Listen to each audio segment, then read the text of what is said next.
Aye. Oh, aye. More passion, more passion, more passion, more energy, more footwork, more footwork, more footwork, more passion, more energy, more energy. Heck yeah! Alright, let's trigger that. I'm already late. Let's go! Ta-na-nam, ta-na-nam, ta-na-nam.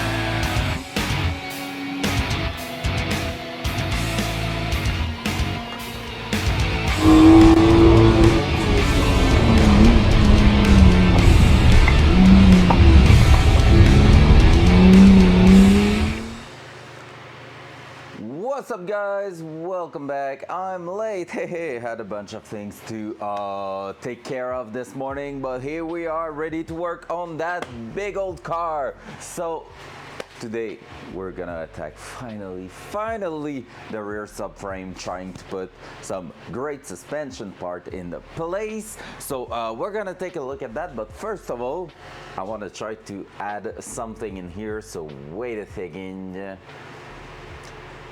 I will put that in, not the overlays, not that, not that.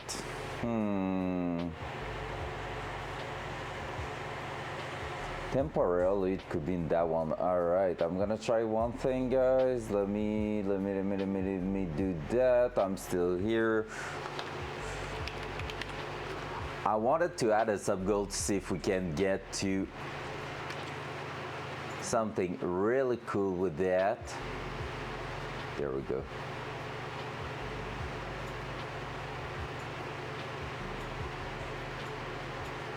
We are getting so close that it will be a shame not to actually try to get there. All right, so that, there we go. I don't know if I'm,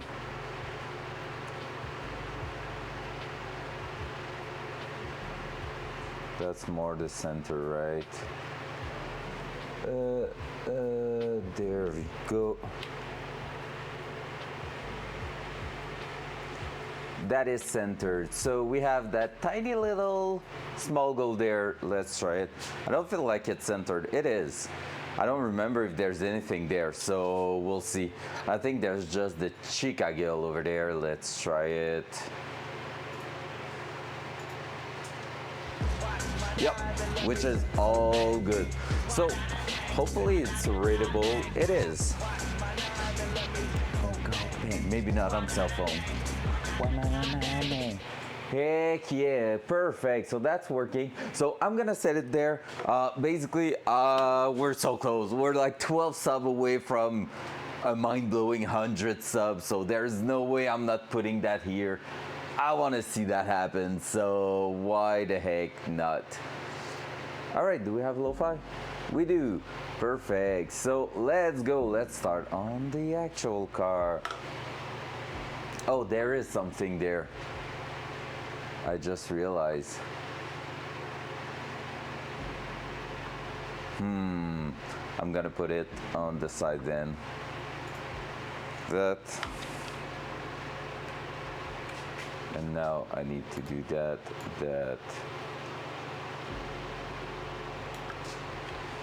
Somewhere around here should be good then. Perfecto. Next to the time over there, because I know there's something in that other corner also. So that should be pretty much the best place to put it. Maybe we can tweak it a little bit, because I feel like it will be better like this. There we go. Boom. I'm satisfied with that. Let's go. So now if I'm moving from that to that to that, it's everywhere. Perfecto. So as you can see in that camera point of view, well, we can just start straight away with our little, because I want to see it. It's not the CV axle, it's actually like the hub. Yeah, it's the hub of the rear wheel. So this morning I took a bit of time to also order some new studs in those, since those ones are cutted. So we're gonna start right here this morning. First of all, we need to determine what is the size of that rear nut there. Hopefully it's not too big. Wouldn't be surprised for it to be like a 22 or something like that. Hopla. Pom pom. Oh, it's way bigger than that. It's way bigger than that. It's probably a 24 at least, maybe even more.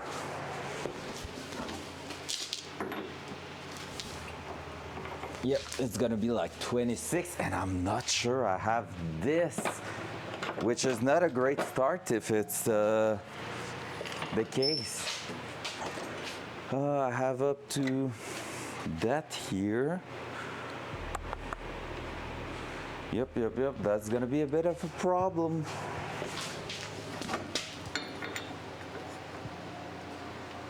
All right, let's try some other things around here. Hub stuff are always a bit of a pain in the arse.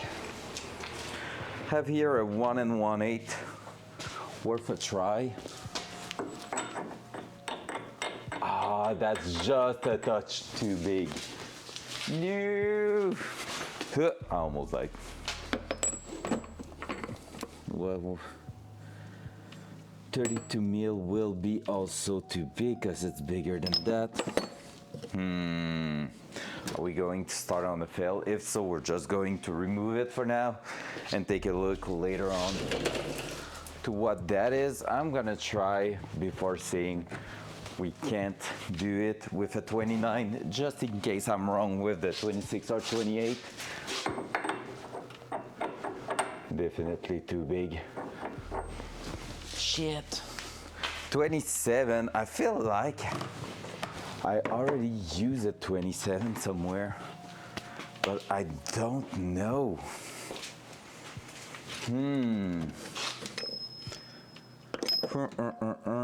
Let me think.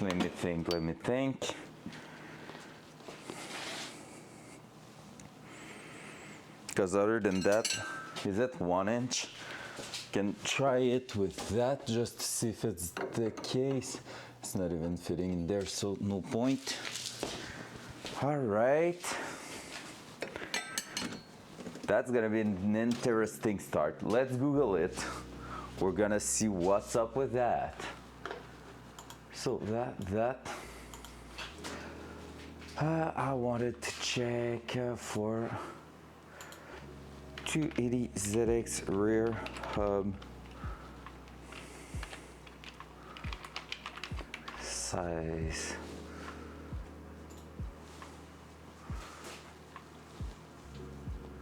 Pretty sure it's gonna be like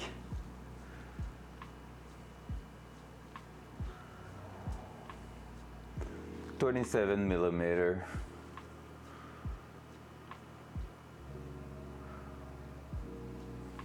Mm-mm-mm-mm.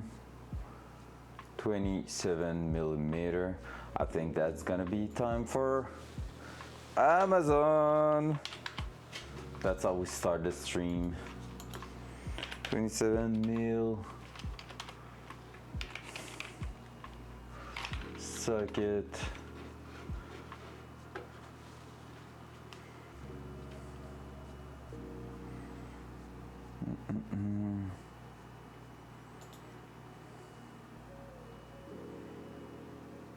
Arriving tomorrow if I order now. Wait, is there a kit for just 24, 27, then it's 29, 32, and 36. I already have those, but I don't have the, well, I have the 24 also, so yeah, it's not worth for just the 27.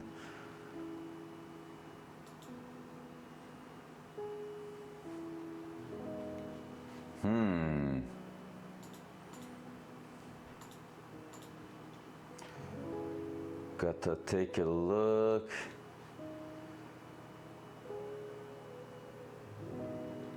And should I buy a 12 pan or a 6 pan? 6 pan will do the job pretty much tomorrow by now, and it's gonna be fixed. So today we're gonna really be working on the removal then. Let's go, boom. All right, that's ordered, so tomorrow we should be able to do something with that. let's attack this. So basically here what we're looking for is to actually remove the entire subframe at the rear. So first of all, we're gonna make sure we don't have stuff like that here, which is actually the brake line that is still attached to the chassis itself. So we're gonna be removing that, loosening that and everything. Then we're gonna just start working on the different part of it. I'm not sure yet. I think just for making it a bit easier to remove, what we're gonna try to do is to actually remove that entire arm here, and then after that the main structure on the center here where the diff is sitting, and then we're gonna be pretty much like reassembling that in the reverse order, which mean putting that first, then the arms and suspension in the end. So it should be quite straightforward, to be fair. So we're gonna start here by starting loosening those bolts. So we have two here because the arm is actually like a shape, if you want.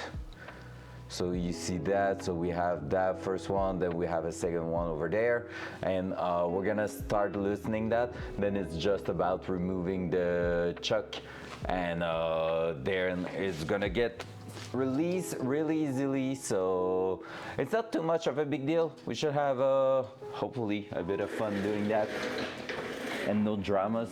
So let's take a look. I think it's gonna be some 17 to start with. I don't know on the other side, so let me check. 17 for the nut and bigger for the inside there, probably 19 or something. So 17 might be used to. Actually, let's try that. Do I have my 19 already out? No. Because I did some cleanup like a good boy.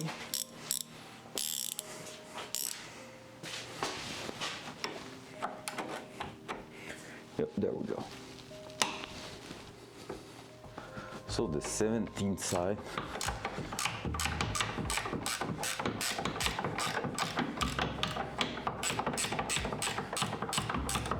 Oh well, so far this is easy, which we love.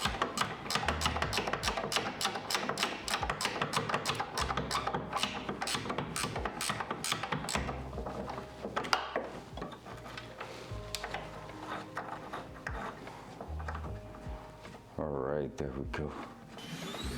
Sheesh! Lady Al underscore studio What's is looking for more up? power for the last 11 months. Ow. 11 months? Hey, all good, Val, all good. J'y ai pensé genre le samedi que, hey, jamais passé. Hey, ça va bien, ça va bien. Et toi-même, comment vas-tu? Puis il était comment, Dune? As-tu apprécié? On s'est fait voler le score pour Spider-Verse. Non! 11 months, that's crazy, almost a full year. Hey, what's up everybody? By the way, just saw the viewer counter. Hope you're doing great this morning. Sorry for being a little bit late. Had a bunch of things to do prior to streaming, you know, just adult stuff. There we go. Hello there, the only cow, what's up?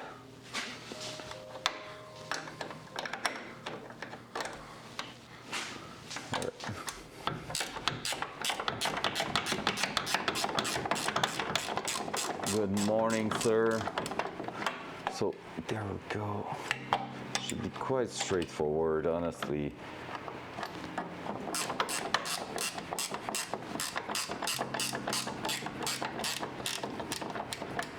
Beautiful shot, nice.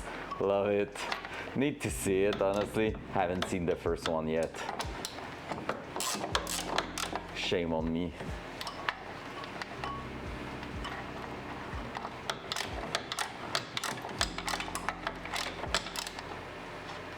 Maybe next weekend I will try to watch it, so maybe after that I could go next Tuesday night, see it at cinema.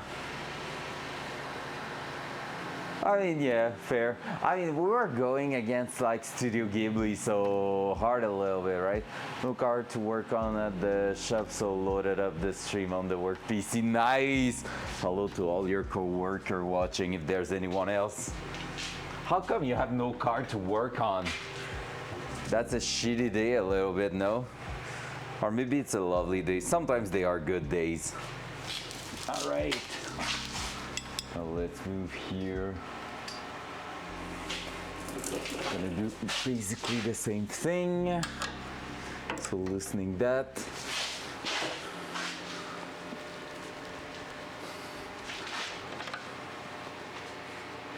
That's in the wrong direction. Ugh.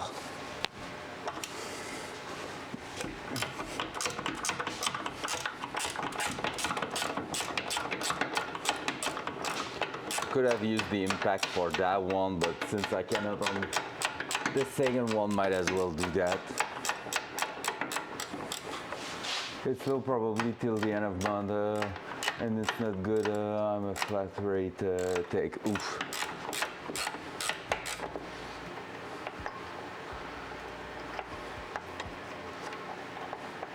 Yeah, here it's gonna be basically the same thing. I called this morning for an alignment on one of our car. It's gonna be tomorrow. Usually, like if you're doing that during fall or spring, it's like taking forever to get an appointment.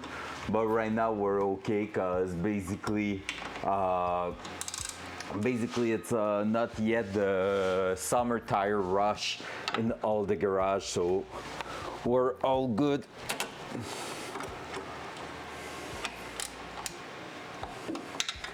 So it was like I could have had an appointment at the end of the afternoon if I wanted, like today, which is kind of unusual to be fair.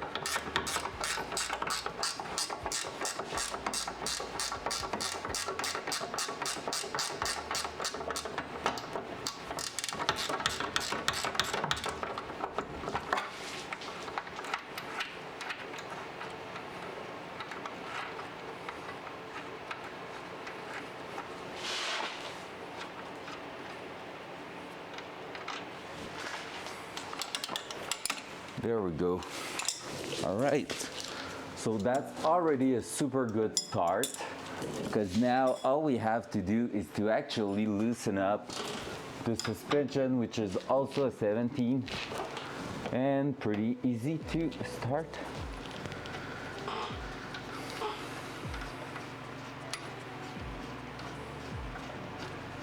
If it's going super well, we might actually end up having a good surprise and throw a bunch of new parts in there. Same here. Just waiting on for tire rush for the startup. Need more work so I can mod my micro nice. Yeah, I have friends in the same situation where until the rush they are just doing actually some employment insurance stuff, because basically when they have no work they are just sent home and not getting paid, so they are just like waiting for that to start. But I don't know over where you live, but here I think it's March 15, which is in a few days before it's legal, so yeah. So this morning I discovered that I was missing the actual 27 mil nut for removing that. So we're gonna remove all the arms and then move, like we're gonna keep that for tomorrow when the actual socket come by. So that's gonna be a thing. For now, we're gonna get that released and then we're gonna just remove everything from here. Let's keep going. Shouldn't be a too long, like too much of a big job removing the subframe, honestly. Like there should be way worse than that. So let's try to release that first arm where you're looking at, chat. I'm gonna try to put myself in a place where I won't get hit by that getting loosened up.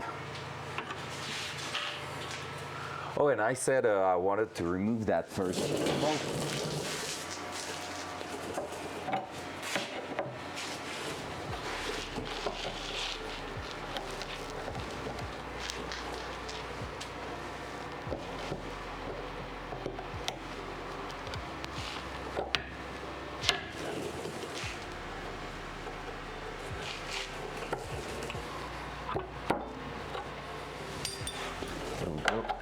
There we go. Perfect. Perfect. Up there.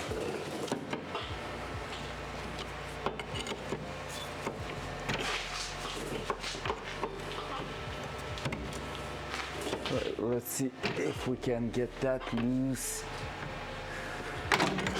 There we go. Easy. Like I said, just to remove the weight, we're gonna be doing that. We're gonna be doing this. And then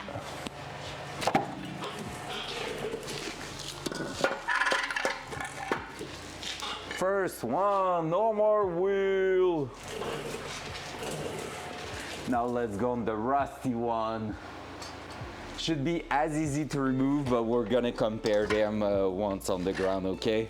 Because that one is awful. That was a freaking danger on the road. So we're gonna get that done.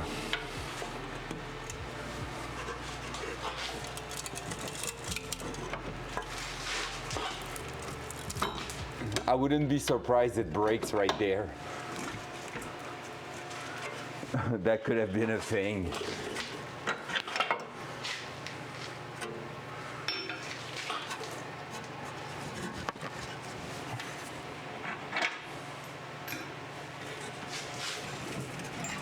There we go.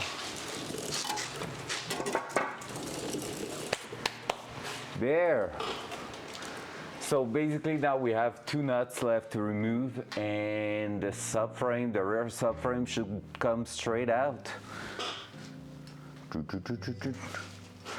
So what am I talking about when I'm saying that was a freaking danger?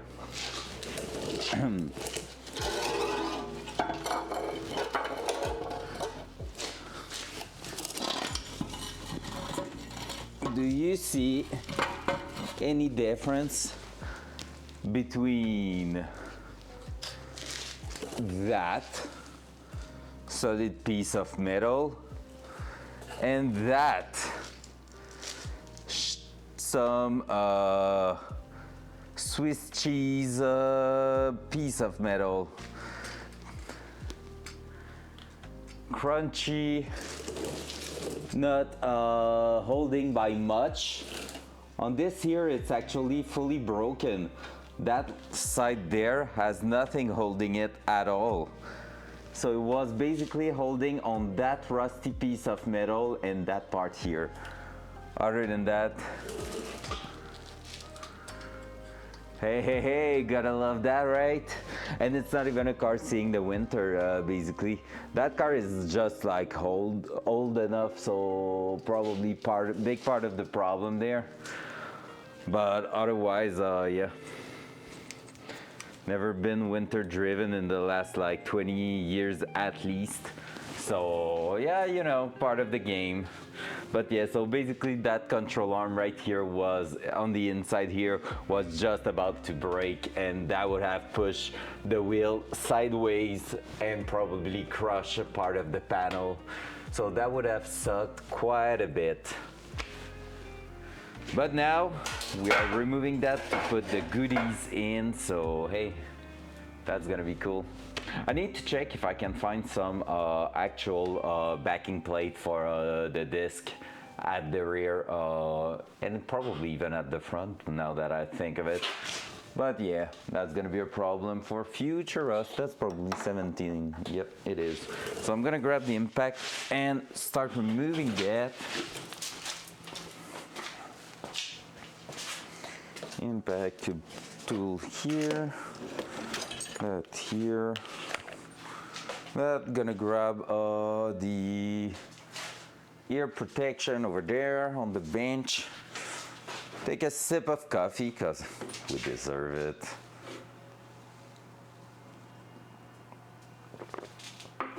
Front cam. By the way, look at this here. So if you read the message I sent with the stream this morning, basically we are so close to 100 sub, which never happened. That's already a record, by the way, by like twice as much as I ever got, pretty much. I think I already got like 51 in a month, but like we're so close to the 100 subs, so I put a little sub goal there. If some people are on the competitive part of it, you know what to do. So yeah, we're gonna see if there's crazy people ready to push us up to 100 sub, which will be like completely nuts. Dual side. But also, by the way, the sub goal, that also means a big thank you to everyone. Honestly, it's crazy. I can't believe we are in the like close to 90 subs. It just makes no sense to me. It's crazy. You awesome people. So thank you. All right. Loud noise.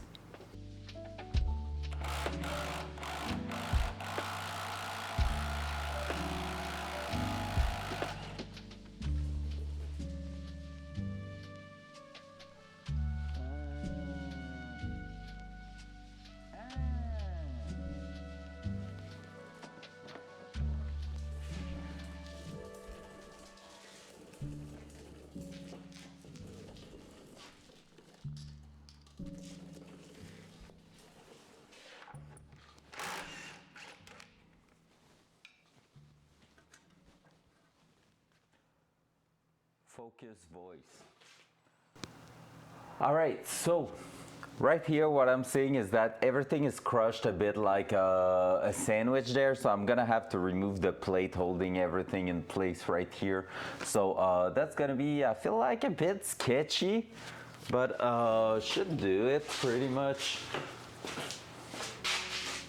What I can do actually, now that I think of it, holy, even that nut here is gonna need to be replaced.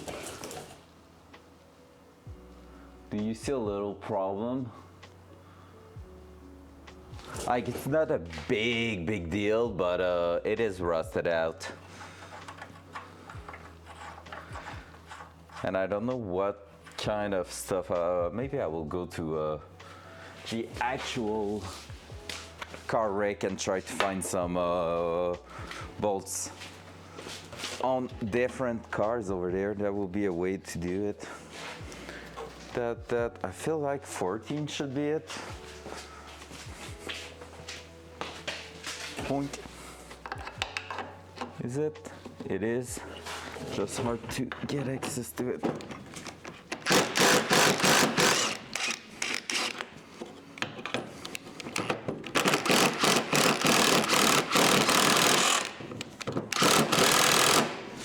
And it's spinning from inside the car. Gotta love those old car. Yeah, right here. Okay. I'm getting what they did there. Not a big fan.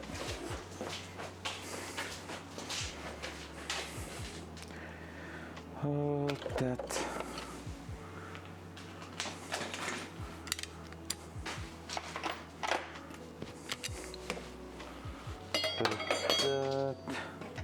Let's take that.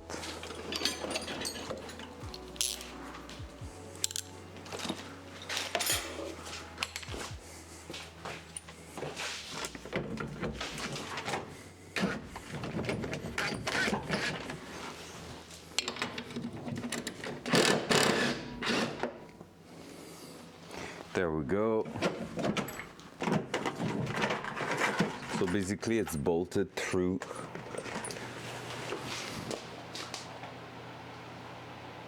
It's bolted through the floor. I mean, that was probably like this from factory. I just feel like it will be not a bad idea to reinforce that with a plate inside. We'll see.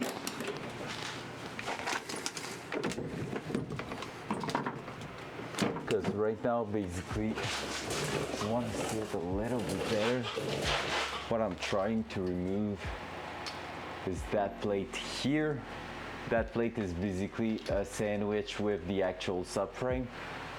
And so I need to remove that plate, and there's two bolts at the back there going through the floor pan, so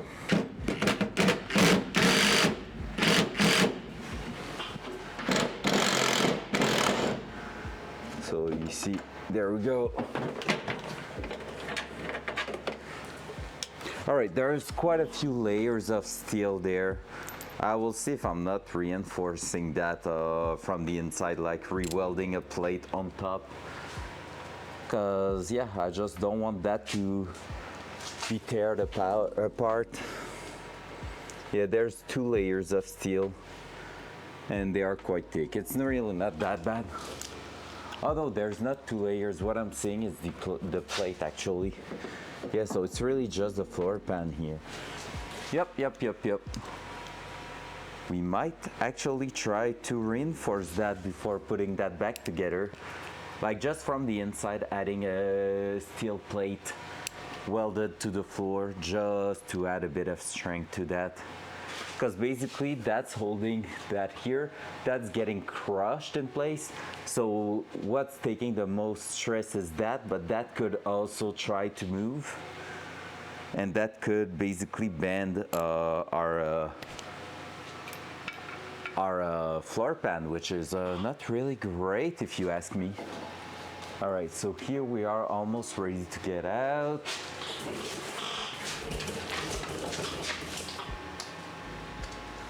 We're gonna prepare the same thing on this side. So let me grab that, the impact. What I'm gonna do is this, and we're just going to replace back that nut on the last few threads so that the subframe cannot get released too easily. Like so. Opening the door.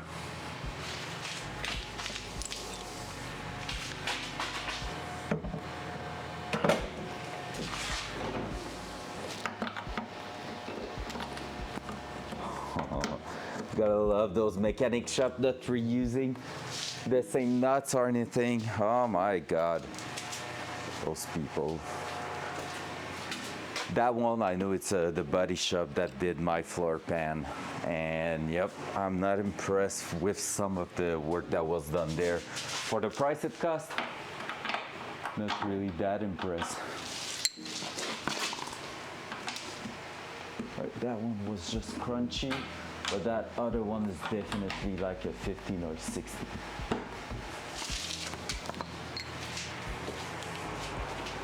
I feel like they just went ahead and took whatever they had on the spot to make it work.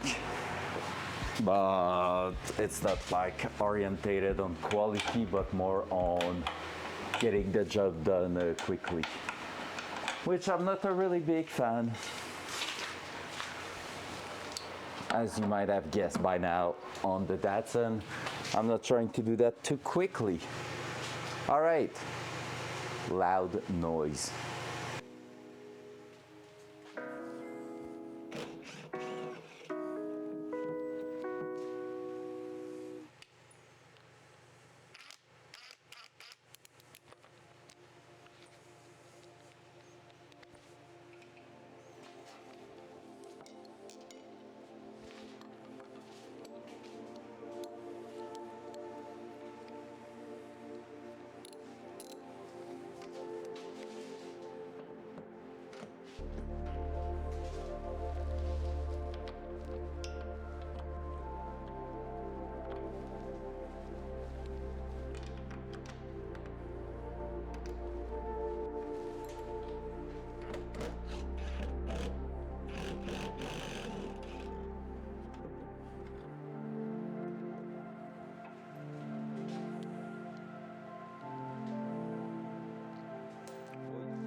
All right, you think we're gonna get that release first shot?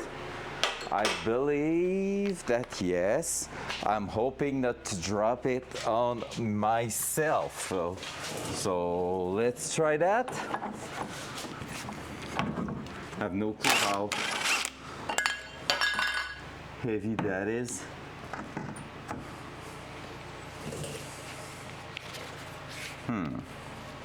Doesn't seem too bad right now.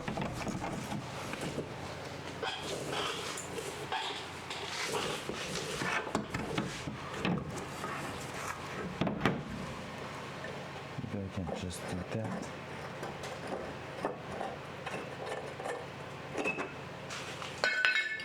All right. Oh. GG. So right under that.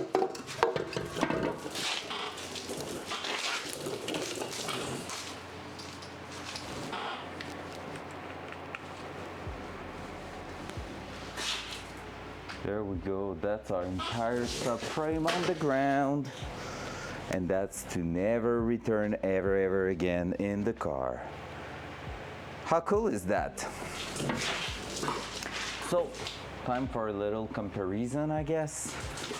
Let me take back the cam and I'm gonna show you where's the money have been going on that project. I'm gonna do that and do this. All right, so basically here we have the subframe, which is just that bar basically, and this is going with two control arms that are quite heavy, to be fair. So this is going like that, this is going like this, where your wheels are going to bolt up pretty much, right? Now, what do we have to replace that? Already shown it a bunch of times on the stream, but now it's time to put it in a way that we can actually see it properly. So let's do that. Oh, these. Let's do this. And let's bring the different parts. So first of all, first thing I showed you was the actual subframe. This one isn't more light, I would say, but it is definitely more strong. So this here is going to replace that, which is quite amazing. So we're gonna get something with high quality here, multiple adjustment point on the different control arm. So as you can see, you have multiple adjustments here. There's gonna be a bunch of things going on with that.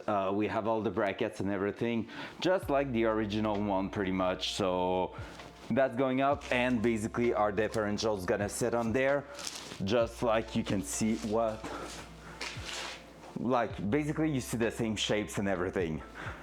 That is coming with also an upgraded bushing setup, so that's gonna help quite a lot. It's dusty, we're gonna try to make it clean before throwing it in the car, but yeah, basically you look at it, that's a big part of that. And right after that, the hub, well, the control arms here,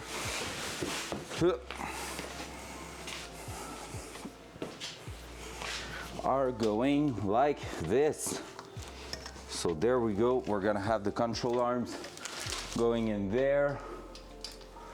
So there you go, we replace those big beefy control arm with that tubular better looking control arms in here. So that's gonna go like so, like so, and gonna bolt right in here. So that's gonna give a bit of adjustment on camber, not a lot, but a bit compared to no adjustment at all on the original setup. It's gonna also allow us to place a little bit better the wheel into the arch, because we can actually expand expand the hinge joint and everything to push back a little bit the wheel and stuff like that. So really cool, really clean unit. And on top of that, we are actually adding our coilovers and our big brake setup, which is going to be schmicko. So yep, that's where we're gonna start this morning, fitting that back in. And basically the ideal scenario is to have everything back in and just missing the actual spindle in there, just like the spindles for the wheel to reattach to it. So that will be really cool if everything's back today in there with coilovers and just missing that. We are in a really good place for next week. A really, really good place. And right now, we have absolutely nothing left underneath the car. Right here, there's no more mechanic. That's crazy. Oh, by the way, I'm about to finish also the fuel setup, the fuel system setup. So pretty much what's going on is that with the fuel setup, I'm doing a wonderful art of work on Photoshop where I'm just tracing line and making sure I'm gonna have all the female and male fittings for the fuel system. Everything's gonna be in -8 AN fitting and with PTFE braided line from the rear to the front. So basically that's E85 friendly, even though we're not using that for the car for sure for now, and the fuel pump are not designed for that. But basically, other than the fuel pump, all the systems gonna be basically like friendly with the E85 and having a real good pressure resistance and everything in there. So that's gonna be cool. Also planning all the check valve and stuff like that. So yeah, honestly, it's gonna be a really nice little unit there. So preparing all that. And when I'm gonna order it, it should be there in just a matter of few days. So I want to finish that today. And if I order today, it's probably going to be here on Friday or Saturday, most of it.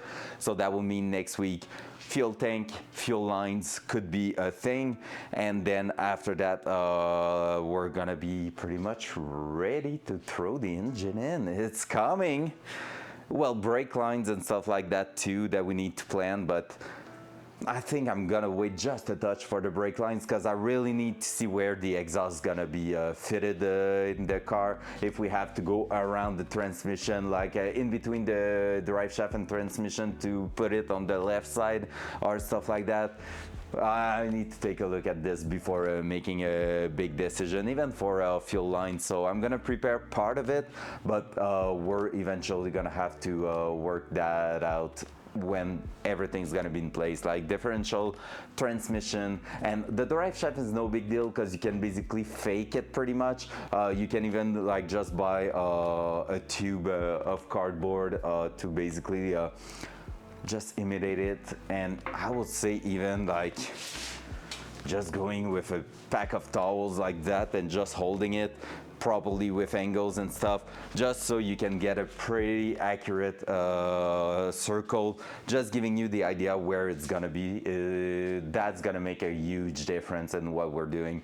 I have a piece of 3.5 inches exhaust here, and we're gonna test fit that in a pretty much a lot of hard place to work with, and if everything's going well, we should be able to fit a full 3.5 inch exhaust through the entire thing, which will be amazing.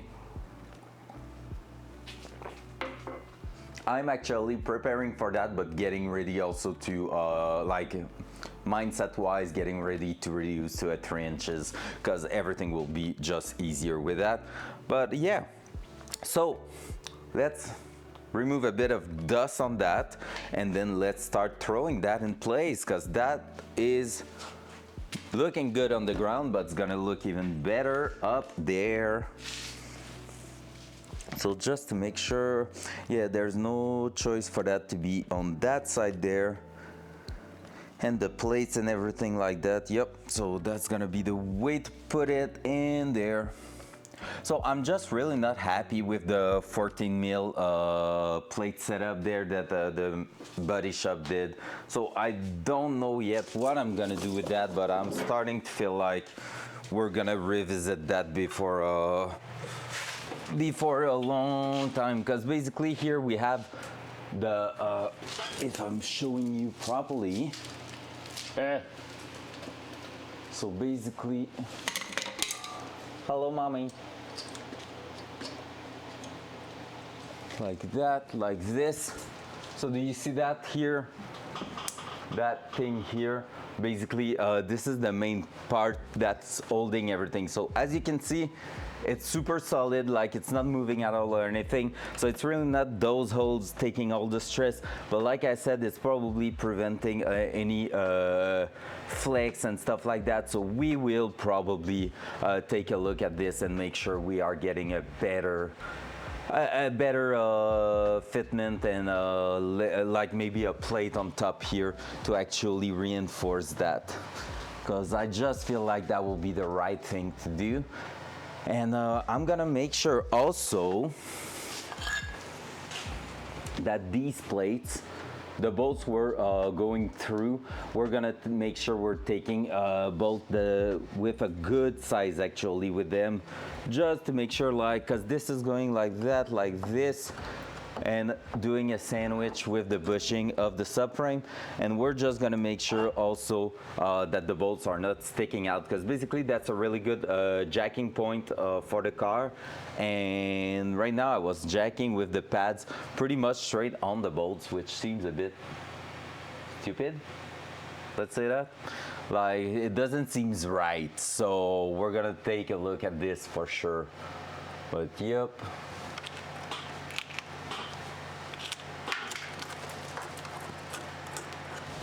It's gonna be such a pain in the ass to clean up everything here to do the pour 15, but it's gonna be so worth it, I feel like. But that's not going to be an easy one. All right, so let's go. Let's take a look at this. So as I want to remember you, we're gonna be removing all the mechanic of the Datsun again, just like we are right now, pretty much, and even more probably, to redo the entire underbody. But that's gonna be once the actual setup has been proven to be working, because I don't want to spend 10,000 hours doing that and then having an engine failure and be like, hey, no more money because I did that instead. So yeah, body wise, it's gonna be a bit later probably. We need to make it work first, so let's go. All right, so can I scrape that first? Yep, there we go, there we go.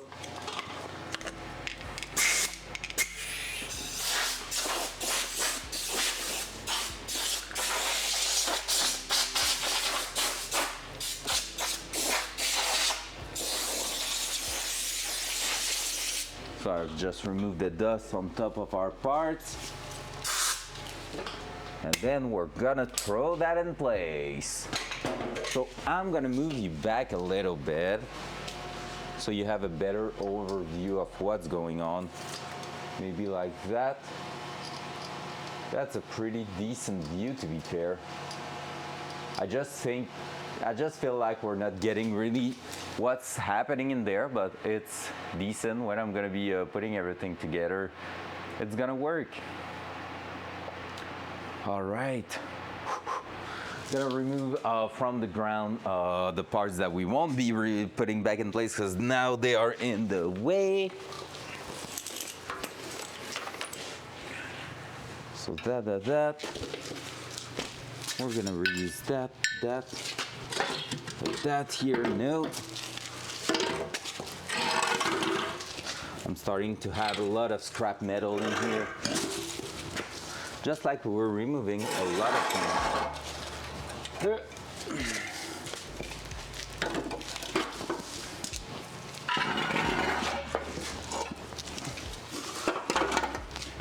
There we go. So that, the plate's there. That here.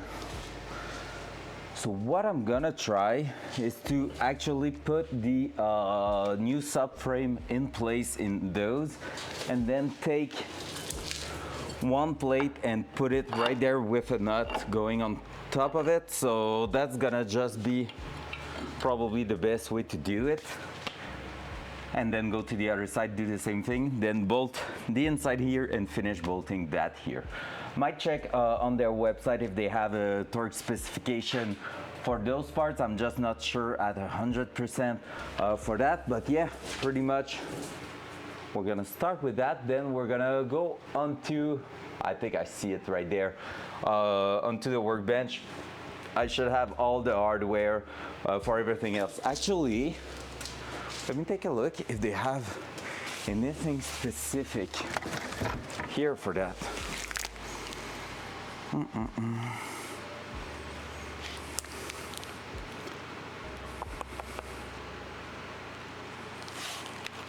So that's gonna go through that. That's gonna be used with probably that. So basically what I'm talking about right now is this. This is the package from the company doing those subframe kits. Now I'm gonna go take a look if we have information about that kit anywhere on their website. Because all I want to do pretty much is to make sure if I have to replace bolt in there. Apex engineered.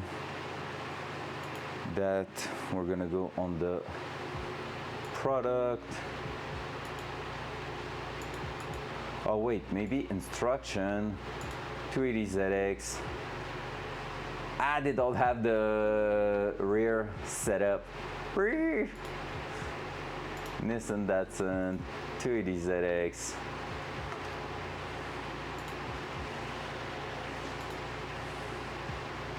So we're gonna do just like we did on the first place, which is looking at pictures of it.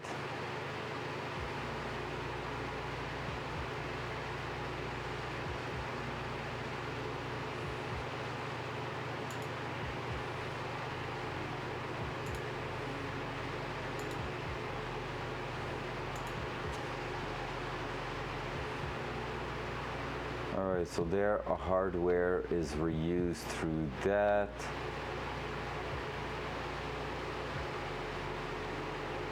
Oh, okay. I get what that is.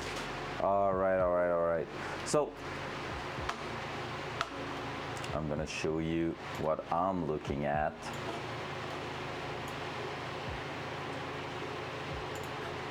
There we go. So basically what I'm looking at here is to find what part of the hardware is used and in what case. So basically here we're gonna have our CV axle, which is okay. That's gonna be the same hardware we had. They have the big brake kit, by the way, the same one we're gonna use, which is cool. Other than that, if we're looking here, we're gonna have yes, the sway bar setup, so that we have the new link and everything in the sway bar. Here we're gonna have the hanger, so I have the hardware for that. So those hangers we're gonna have to reuse probably the one that was already on the car. So we're gonna have to take a look at this. Then after that we have the bolts for the differential here. So the 4-1 here we have super long bolts, which leave us with basically bolts for that. So we have 4 bolts for the control arm right here. So right, left, here and there. So that's gonna be good. And other than that, yeah, we're pretty much good to go with that. Because that makes pretty much the all-around thing for everything in here. So sway bar is gonna be right after all that is set up. But yeah, so all the hardware is pretty much sorted out right now. So that's cool. So basically, we can start wrenching. There we go. That we don't want that for now. All good. Perf. So basically what I'm looking at. This is the hardware for all the first one here for the sway bar. Then this is with the hinge joint for the control arms. This is the big bolts for the differential using all those nuts, and this is for the control arms. So this is what we're looking for, which means we don't have anything else. If I count the washers here, the nuts, I mean 1, 2, 3, 4, 5, 6, 7, 8. We have 8 bolts, so we don't have anything to replace the one we had on the car yet. So which is okay. I mean, we're gonna reuse what we had, so we can start throwing that with the old parts, and then we're. Wait, what? Sideways Cressida traded its soul for more HP. Sideways Thank Cressida, you I for love the it. What a support. nice name. That's a drift boy. I can feel it. What's up? Hey, brand new Prime. What up? No way. Thank you so much for that. Welcome. Welcome on that Datsun build that we've been working on for the last like, I'm saying 8 months, but I think it's really now 9 months. So as long as a baby, damn. So welcome by the way, I don't remember ever seeing you in chat or anything, so welcome to the channel. Thank you so much for the Prime. That means the world, honestly. That means really the world. One more sub closer to the 100, no way, let's go. If we hit 100 for the first time ever on the channel, I'm gonna be like out of my mind there. It's gonna be crazy. There's no shot, there's no shot. So again, thank you, big love. Let's go, let's throw that custom subframe right in place. So we can go with that we won't need for now. This here, we're gonna take that with you, and we should be good with that. All right, let's try that. Dual side. Dual side. There we go. So you should see me have a red face trying to put that in place, because that won't be fun. But hey, is there really fun stuff to do on a car? Well, yes, there is. Electric. The wiring is fun. I had fun yesterday doing that, honestly. Ugh.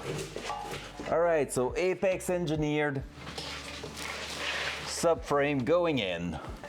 It's not too bad to handle, so that's helping quite a lot.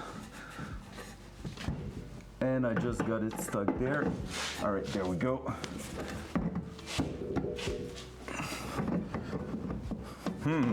Oh. That one's got there. It's way more tight than the OEM one, that's for sure, which is not a bad thing. And now I'm not holding it at all, so I hope it's not falling. That's an OSHA moment right there.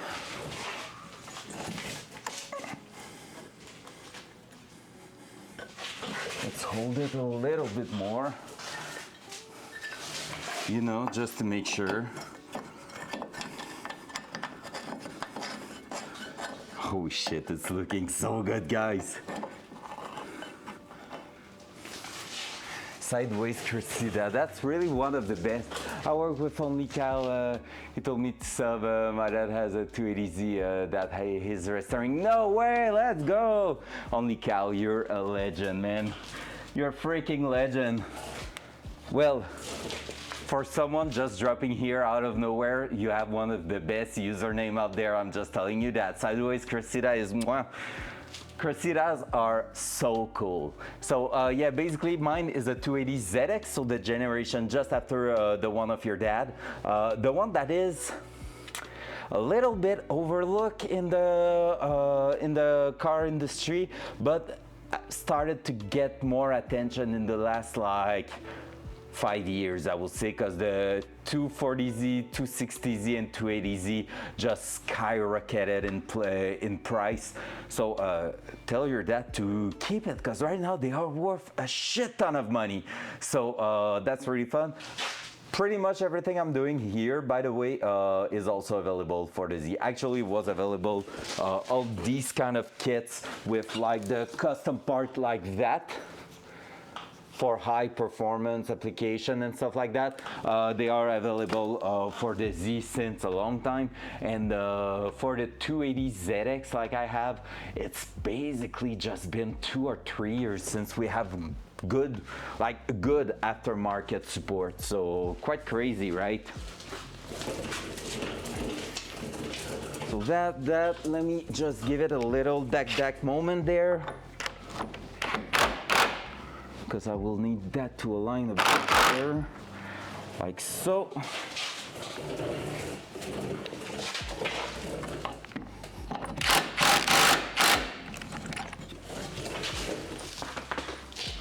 Here we go, bam, bam. But yeah, guys, with the Prime, don't forget, it's literally a free sub you have. So it's one of the best way to send some love to a streamer that you like. And also just going ahead and pretty much, because I want to say it, pretty much like help those people reaching some goals and stuff. Like here, we're aiming at eventually 100 sub. I can see what the problem here. What's the problem here? What's the problem, Billbuck? There's no problem, there's just epic parts going in. But yeah, basically don't forget to use your Prime, guys. It's really appreciated by everybody streaming and doing stuff like that. It's just so helpful, you have no idea. You are missing an engine and possibly a transmission. Yeah, and maybe a differential. Oh, heck yeah, shiny parts.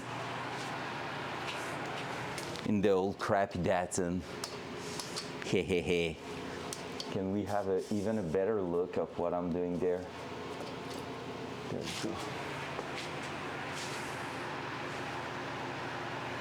we go. Yeah, that's one of the few problems, I guess, Billbuck. But since yesterday, we now have actual. What were those?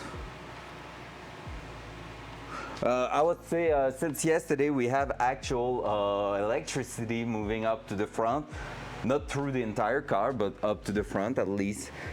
There's that. All right, so that. Let's put that one there. But yep, I'm gonna revisit that setup here for sure. I don't like how it's done right now. Let's do that. That here.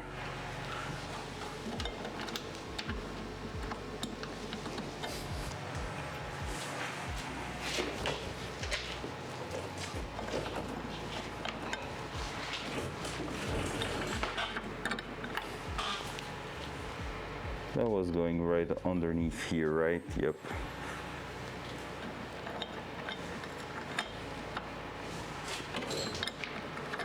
Check engine light up. Look at the hood. Oh. Oh no, there's no engine. Shit. What am I going to do? No. Classic. All right, that one there, that one there.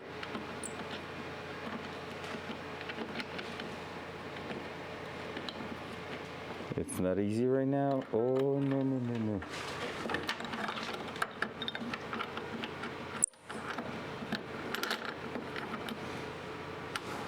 There we go. There's that, there's this. Actually, I'm gonna bolt that up, but I wanna take a look here to see if I cannot replace that bolt with that here. I don't think, yeah, it might do the job and just put a bigger washer at the back than that one, because that one is really not great right now. All right, that and that. Let's grab the 14 mil long socket that I've put somewhere. Classic mechanic part on the other chair because we had to change that screw. 14 there, the deck.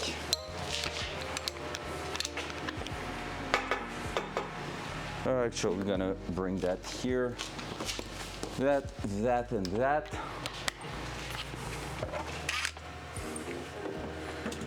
gonna do that.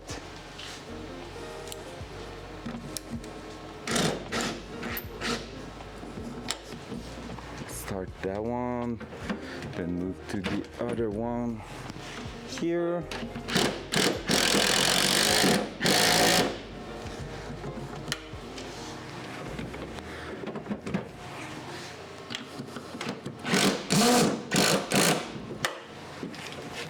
There we go.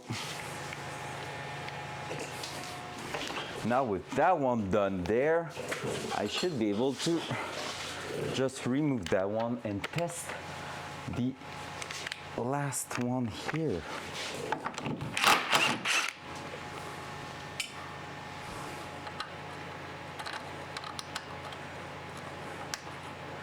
It is a perfect match. So if I'm reusing one of the washer here, I will have the same result.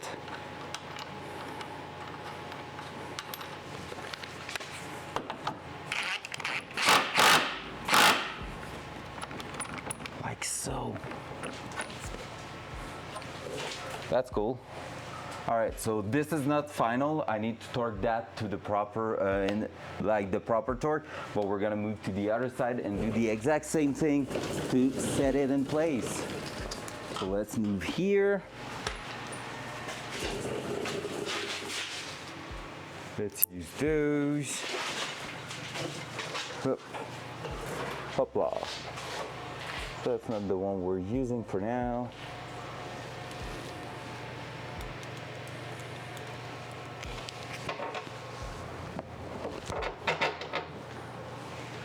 Like so.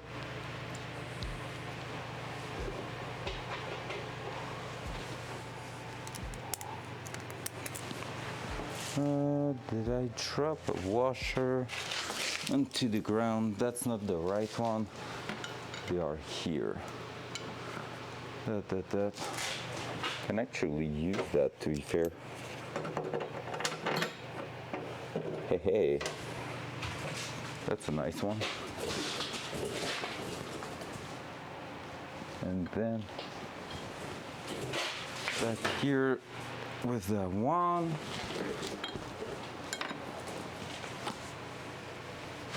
Up.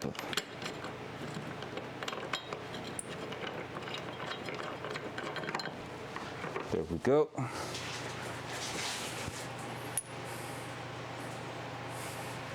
And then there we go. So for that one, I will need to push a little bit because I put a bigger washer on top. It's working. All right. So that up. And I left the 14 mil on the other side, of course. Whee!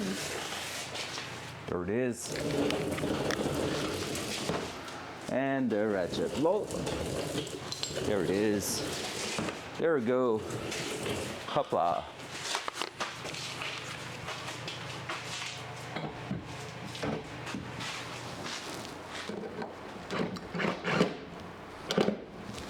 There. And moving on to the 15, because somehow they use different one for some random reason. Oh, that was not 15, that was 16 actually. And I have no clue where I put the 16. There.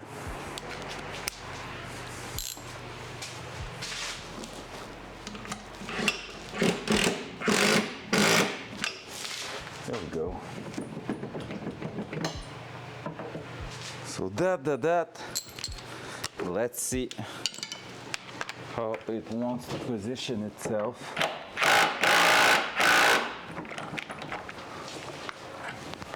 That looks quite decent. Subframe is pretty much in place. Now let's take a look if on their website we have any clue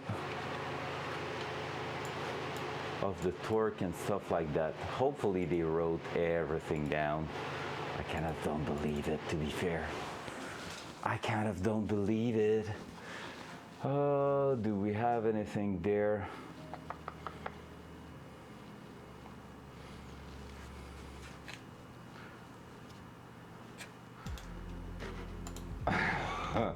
That's a fair point, Bill Buck. That's a fair point.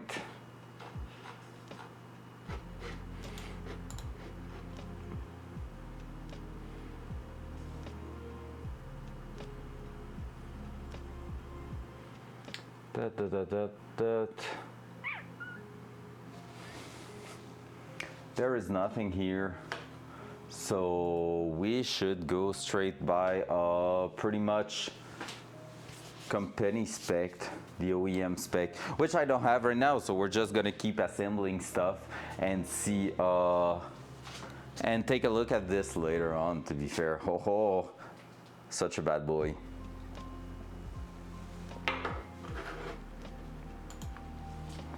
Torque, let's do that later. So now, what's cool is that we should be able to actually throw that in here, just like so-ish.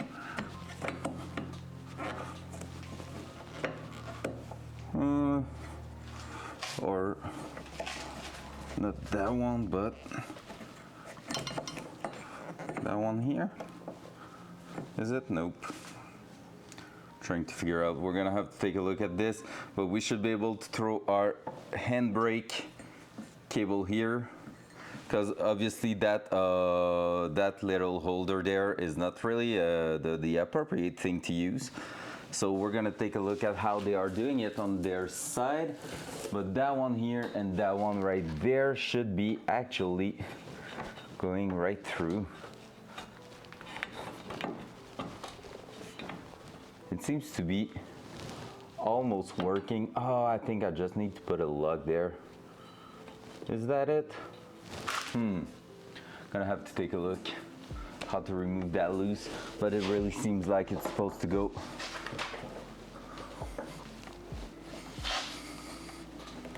Just like so.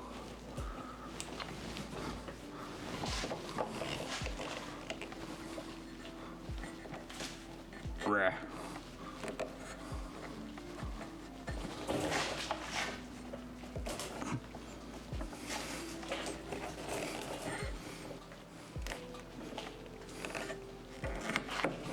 Like that and like that.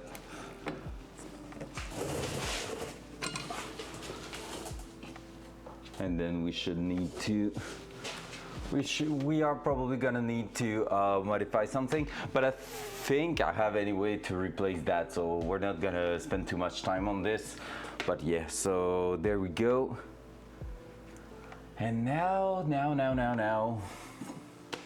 let's start moving to the control arms, I guess. So let's go.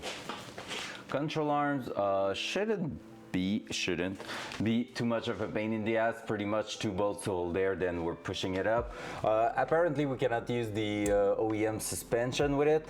I kind of have a doubt, because I don't see why that here wouldn't fit at all. It seems to be the same size and everything, so we're gonna take a look at this. But honestly, everything seems to be supposed to work together properly, so we're gonna take a look at that. But yeah, here we're gonna have to sort out a bunch of tube also.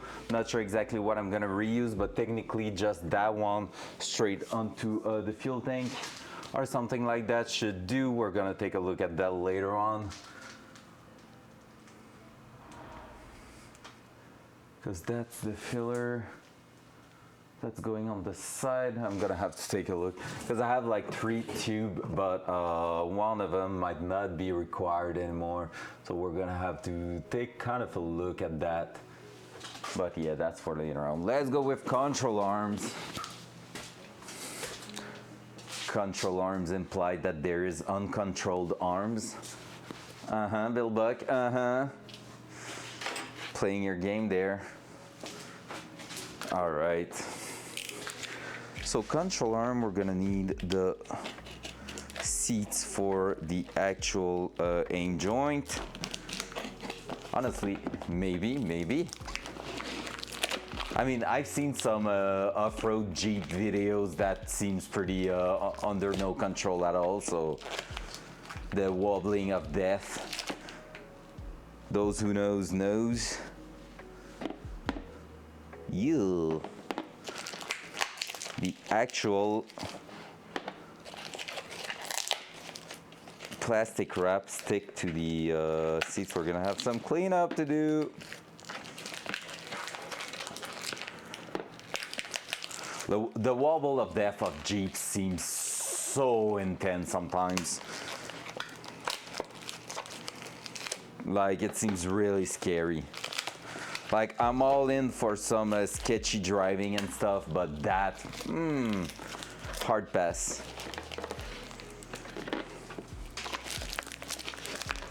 Front cam. All right, so we are unpacking the hardware we're gonna need. Could have done the cleanup here to have a bit more space, but you know, not my style, so.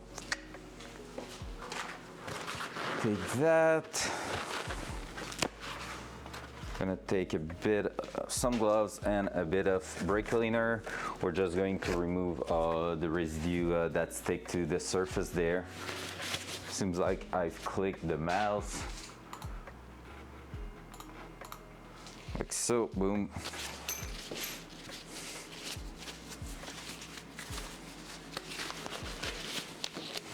There, brake cleaner, towel, and we're ready to clean.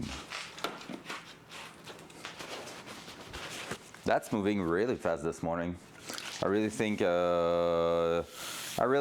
gonna be the spindle, the hardest part of that swap at the rear. But so far, Apex Engineered Kit is really, really good, not gonna lie. Sheesh, what's up, Ha? Good morning.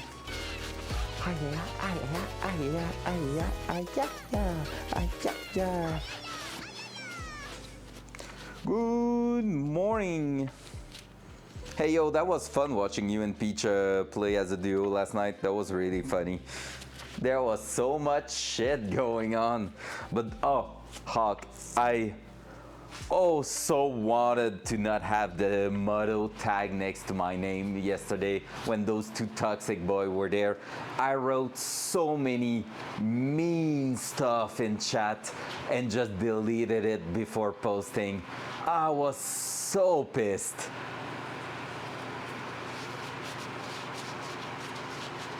That nice.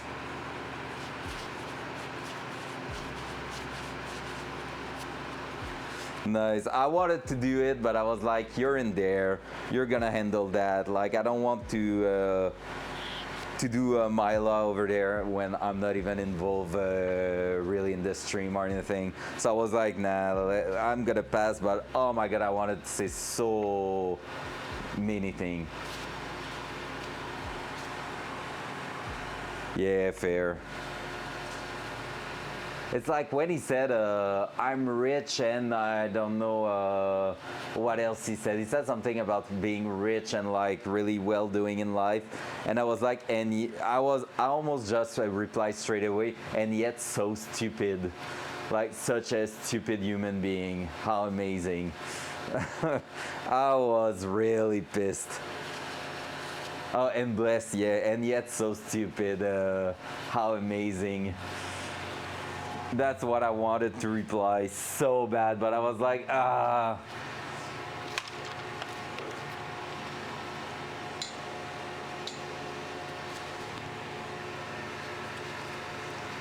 But you know, you have to think twice about what you're writing on Twitch when you have that sword next to your name, right? So I've been a good boy. A good little boy.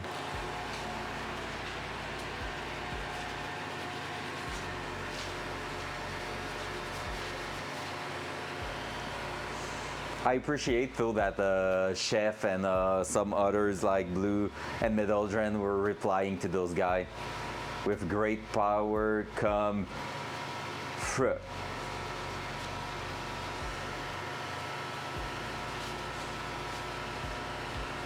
and then I just have the Great way to buzz such power and get away with it. Nice. To abuse, yeah.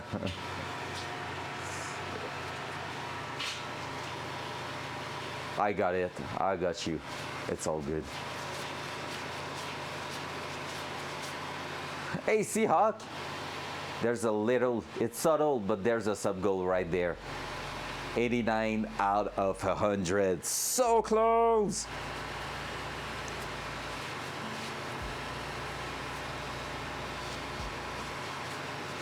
Yeah, right after that guy with the teddy bear and everything was priceless.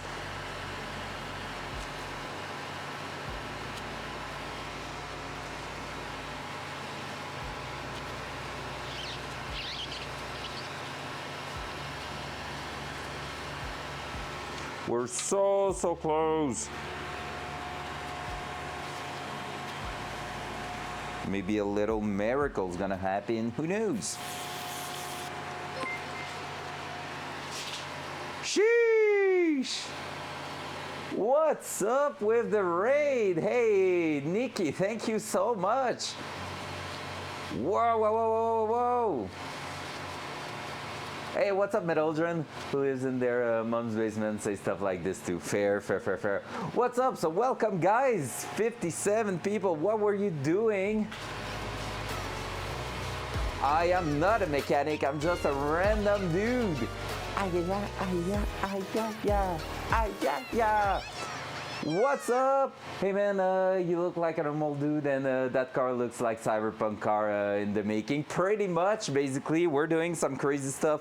I'm a freaking normal dude, no background in mechanic or anything, and 9 months ago I decided, you know what guys, hold my beer. Before my 30 years old, I'm gonna build an insane epic car with pretty much what we done. Okay, so let's start from the start.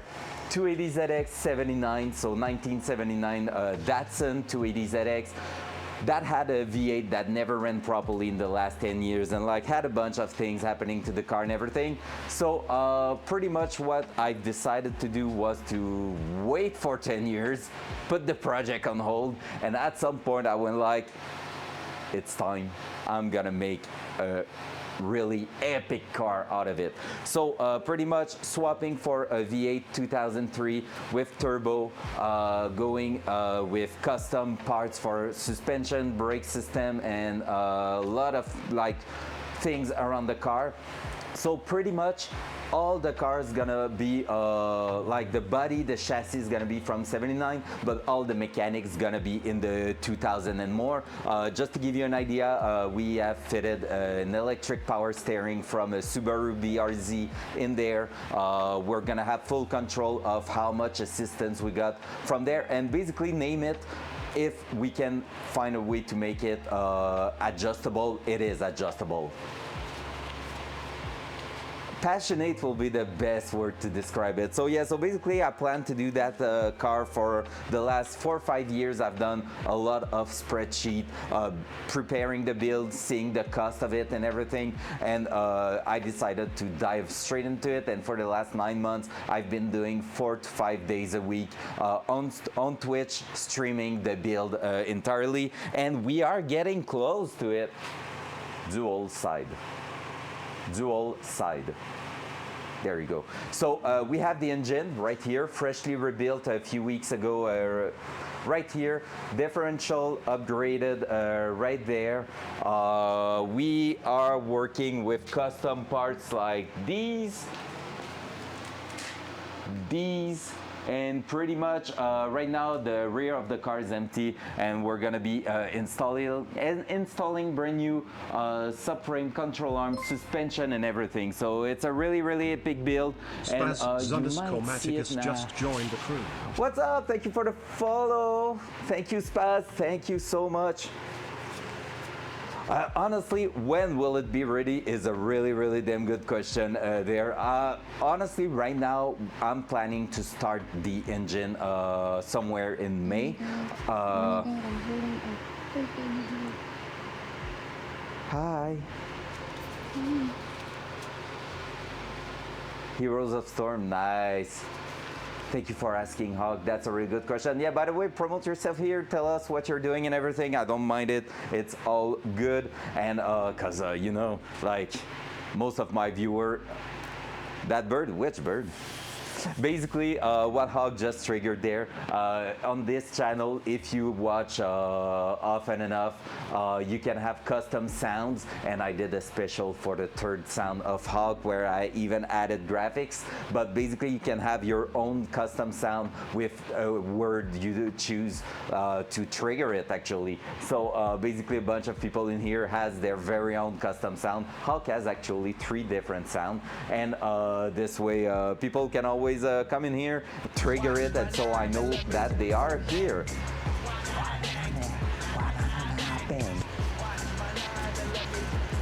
Usually I'm more of a Tarkov player. We are pretty much, most of the people in here are actually some Escape from Tarkov player, and I'm streaming that on Friday night, but during the week I'm working on that little Datsun. I said it was for my 30 years old. I'm planning to get that done basically for July, because that's where my birthday is. But really, again, thank you so much. Hope the stream was great, and thank you so much for the raid. I appreciate that. It's always funny to see people coming from something really different and choosing to stream a guy doing some mechanic and tuning in his garage. That's amazing.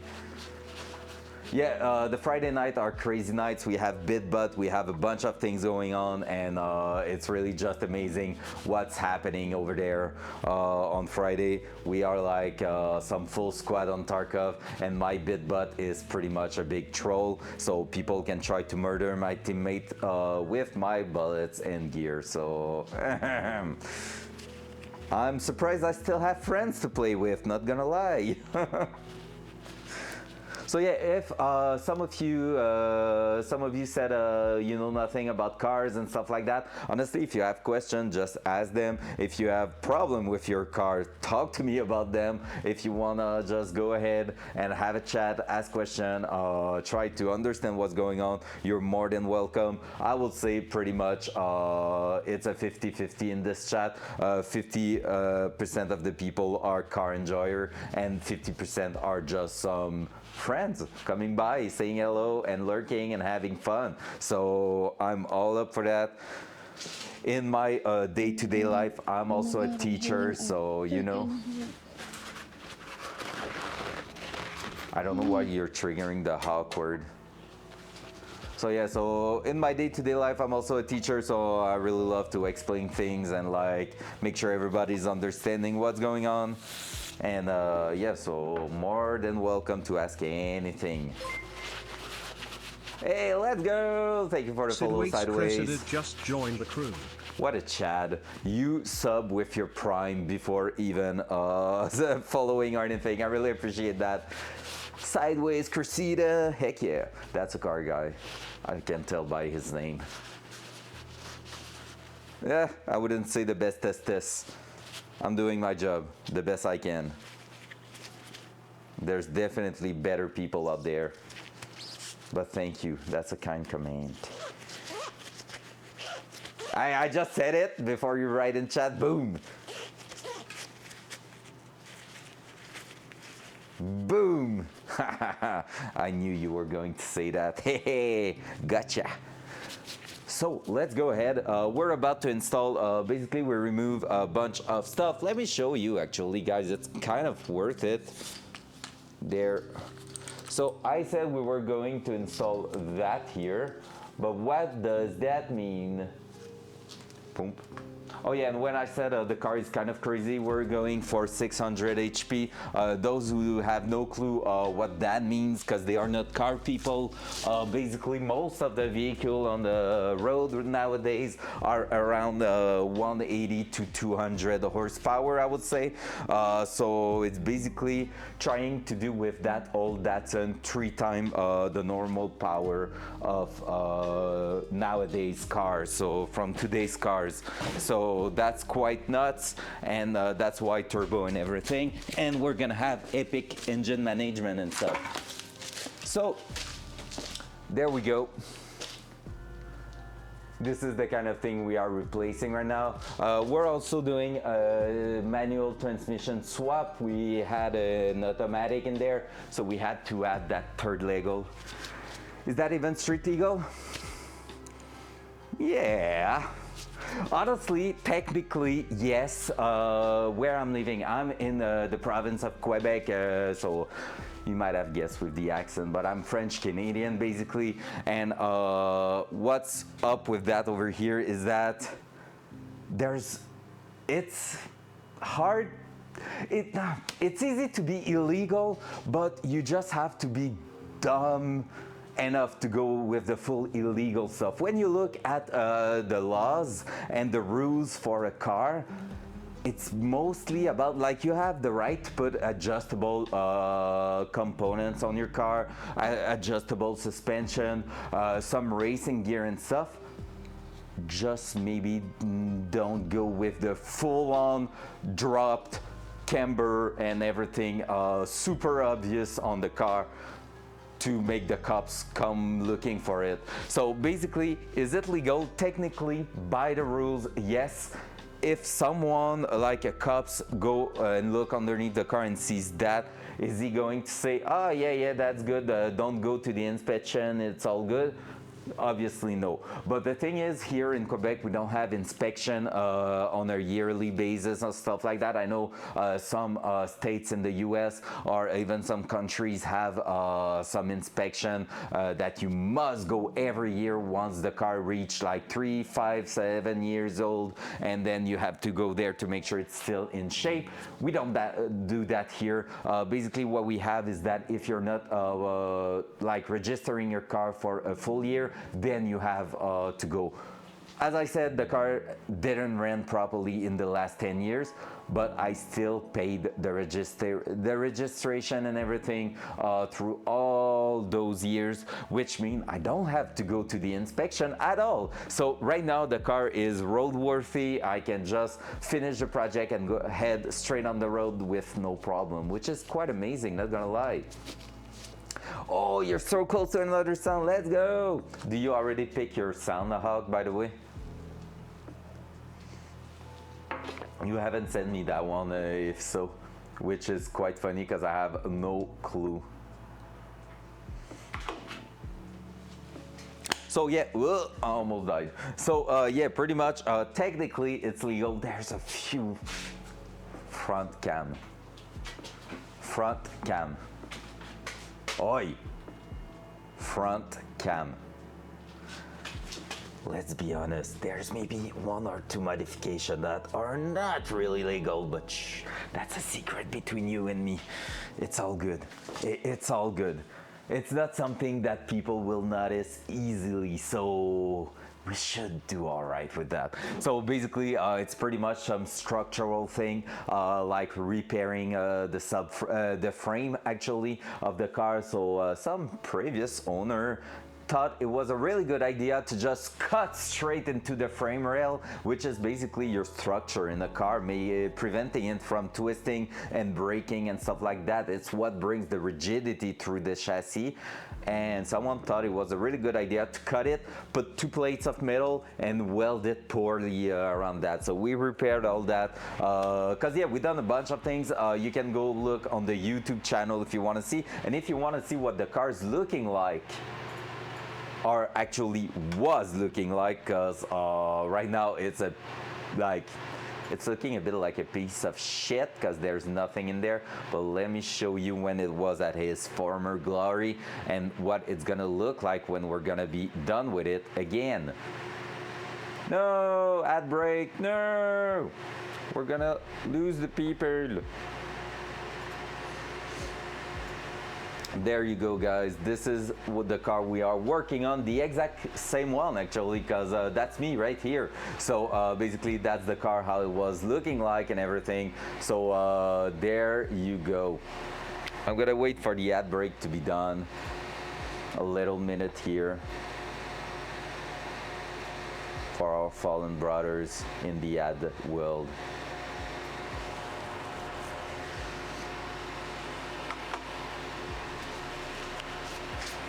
In the meantime, I'm gonna start opening up the bolts because I'm probably gonna have to wash them also.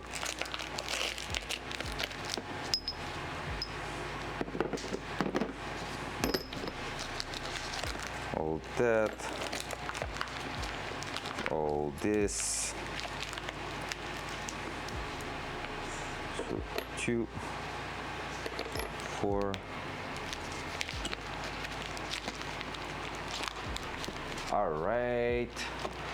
So yeah, so there you go. Anyone interested to see what the car is looking like normally, this is the actual car there. So our little lovely Datsun from the 79. So quite a badass little car there. So it was looking like that. It's not really looking like that anymore, but it's gonna be back to this exact same look at the end of the build, maybe with different wheels, but I kind of want to keep that kind of wheels design and everything. It's just that we might have to replace them with the actual real thing that costs a lot of money, but will be okay with our big brake kit. So that's gonna be quite a thing.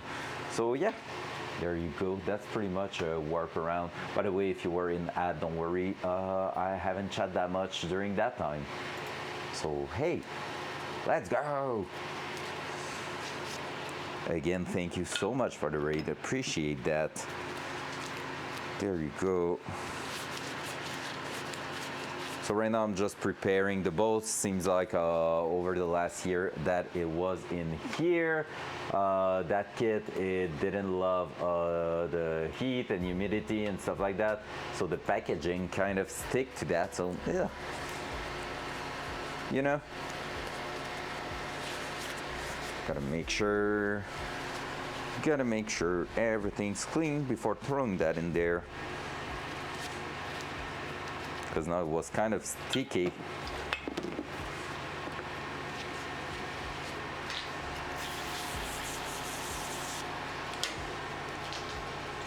That one's done, that one's done, that one's done. One last. Heck yeah. So yeah, so basically right now what we're doing on the project is pretty much trying to finish one big thing every single week. So this week is pretty much the rear suspension setup.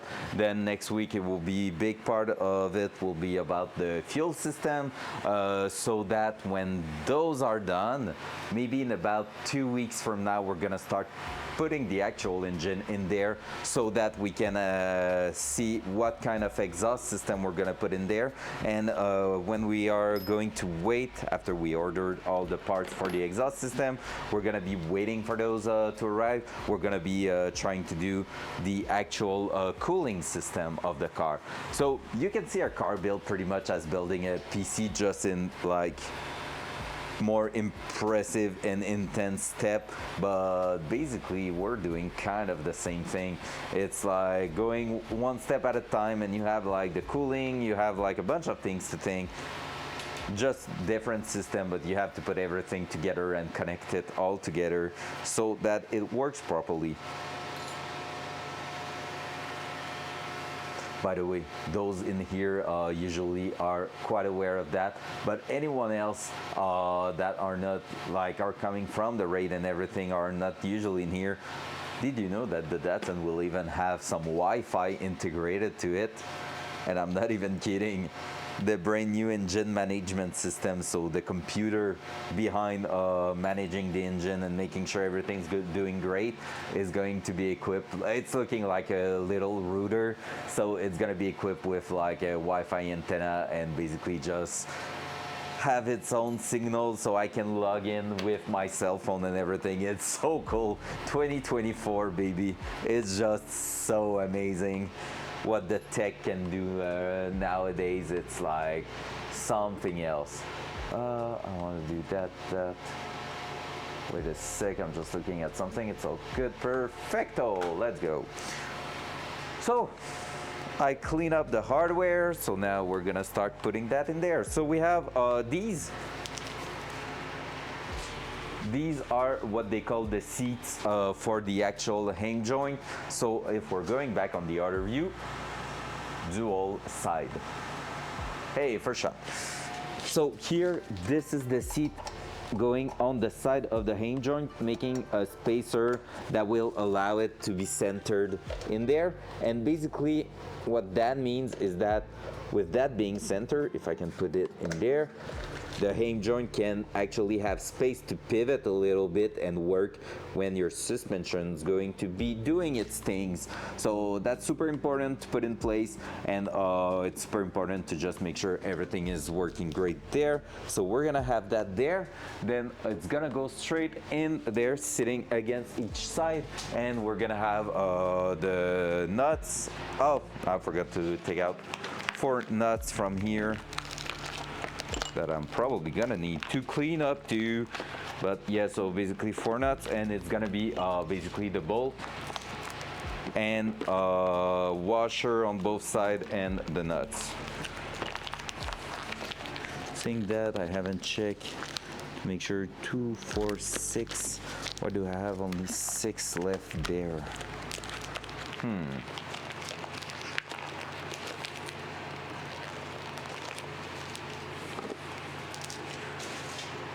I feel like the washer number is maybe not accurate. For now, I'm gonna use those. We're gonna see later on. I feel like it's because it was only going through like that. Yep. Front cam. Front cam. Have difficulty with my English this morning, it seems like, because the bot's not listening to me really well. So by the way, even if you're not into cars and not into that stream, if you're leaving a lurk, it's really appreciated. Honestly, it's always a fun thing to try to boost those stats, and if you have a Prime you're not using, you may consider using it here or anywhere else, because it's super important to use it. Free subs every month, think about it. Super duper important. It's helping those streamer boy out there to do their thing and bring you some great content. Hopefully, if it's not great, it's not fun. That.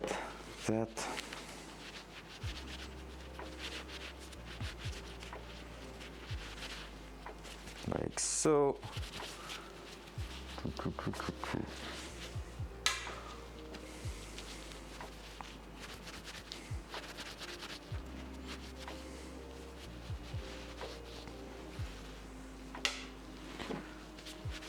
All the hardware, then throwing that in, it's gonna be looking so good, honestly, but like so good. And if we're lucky today, we are actually putting the brand new coilovers at the back, so brand new adjustable suspension, which is mental. It's just looking so good. All right, that, let's throw that one in there. So 2 of these, we already put the seat there, so 2 bolts and 4 washer. 4? No. Yes. Oh, that's why, wait. So I have 6 there, that's exactly what it is. So I have to take 2 more in here, and I'm gonna have 4 left, which is the correct number.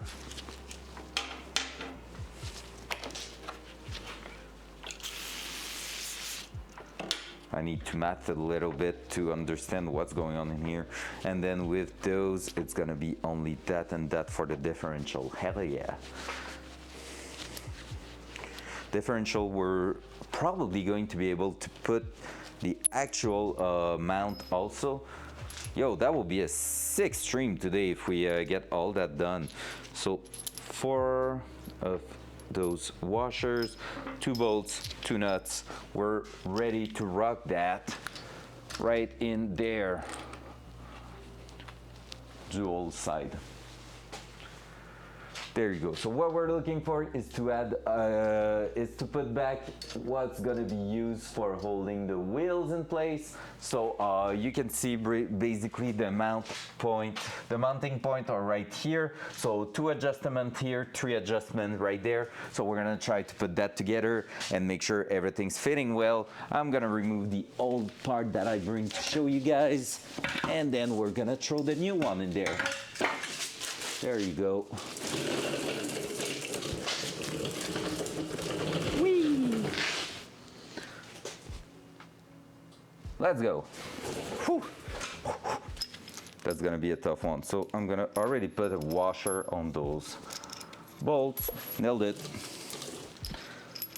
Like so. And then let's start throwing that in place.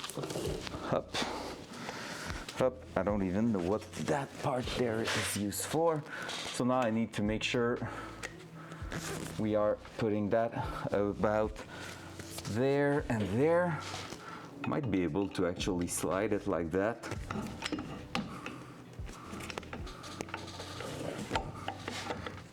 And it's at this moment I realize it's not fitting. Please don't be that way. I have a feeling the bottom ones will be better. Oh, and is it going this way actually?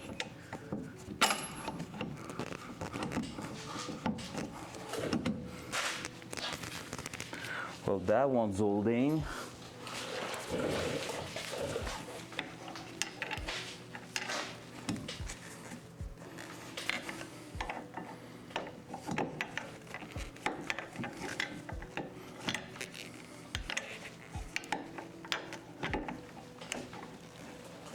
All right, you just need to slide in there, please, sir.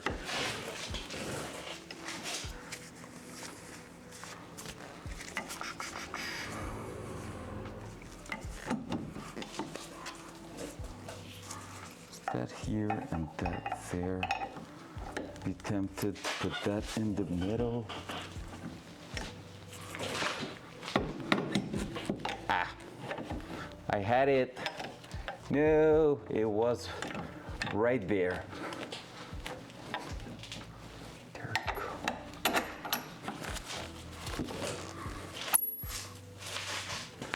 There. I feel like that one should be pointing towards the inside there.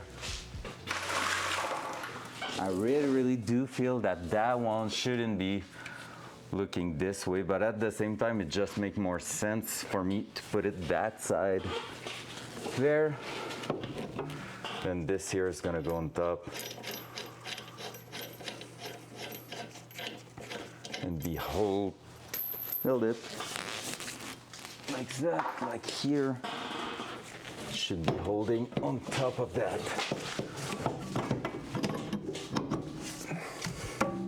Yeah, what are they talking about? It's fitting with that. Now, if I'm pushing that up, I'm removing cambers. I want to add more camber. So that will be that one I will need to move up, but for now it's gonna be okay. Like that, like so. And we're gonna be removing that there. Perfect, so that. Let's grab a little hammer. What's up, Peach? How come you have time to come in here? You're not working today? Holy. I was not ready to see you in here. Let's go. Hope you're having a wonderful day, Peach.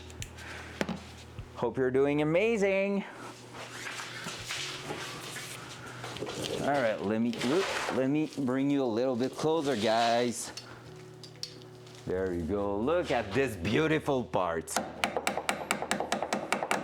So using the baby hammer to actually, no, I had to go to the doctor. Let's go. Is it really a let's go when going to the doctor? The way you say it probably was not too dramatic.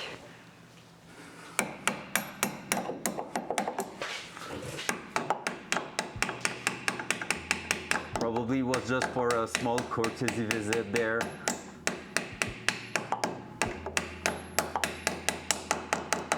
There we go. Boom. Hey, first control arm in place. Let's put a. I'm okay, Lil. I'm happy to have today off. Let's go. It went all right. All right. With that being said, I have a few different theory about what happened today, but hey, won't ask anything on stream, of course. Like, I have a girlfriend. I can only imagine what's going on at the doctor appointment for a girl, and it's really not that fun all the time. So, all good. Are you going to go live today then?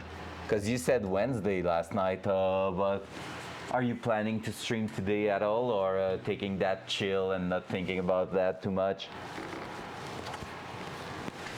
Boy, I dropped a bit of dirt on me. There we go. There we go. Can we push the suspension in place, you think?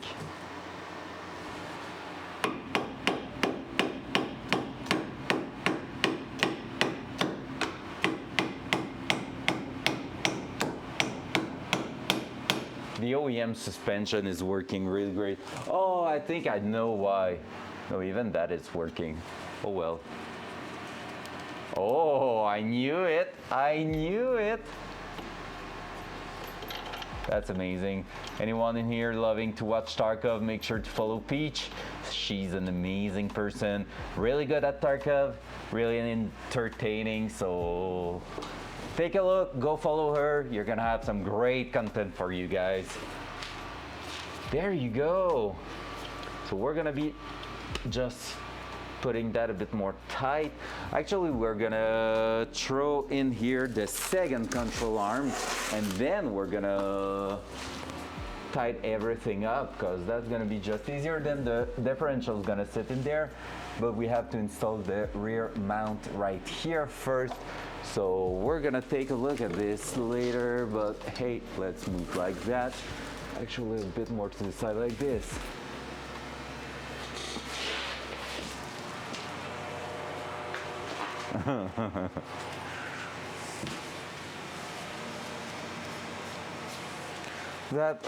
Let's grab the second one.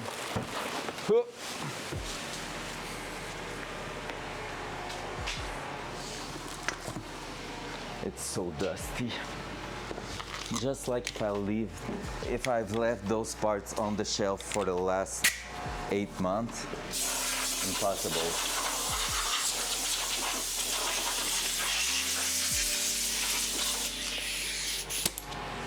There we go.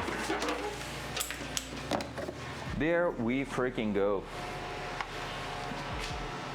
All right, so just the same thing here. We're gonna be adding the seats on the hang joint. So like that. All right, by the way, fun, useless fact. One piece like that is about 30 bucks on Amazon. It's so not cheap, it's crazy. It blows my mind how those things can be so it's just a piece of aluminum drilled in a shape to complete that, but how come is it 30 bucks?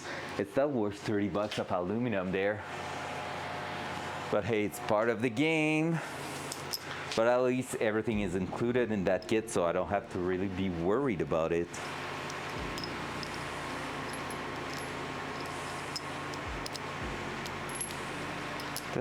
That, pump, pump.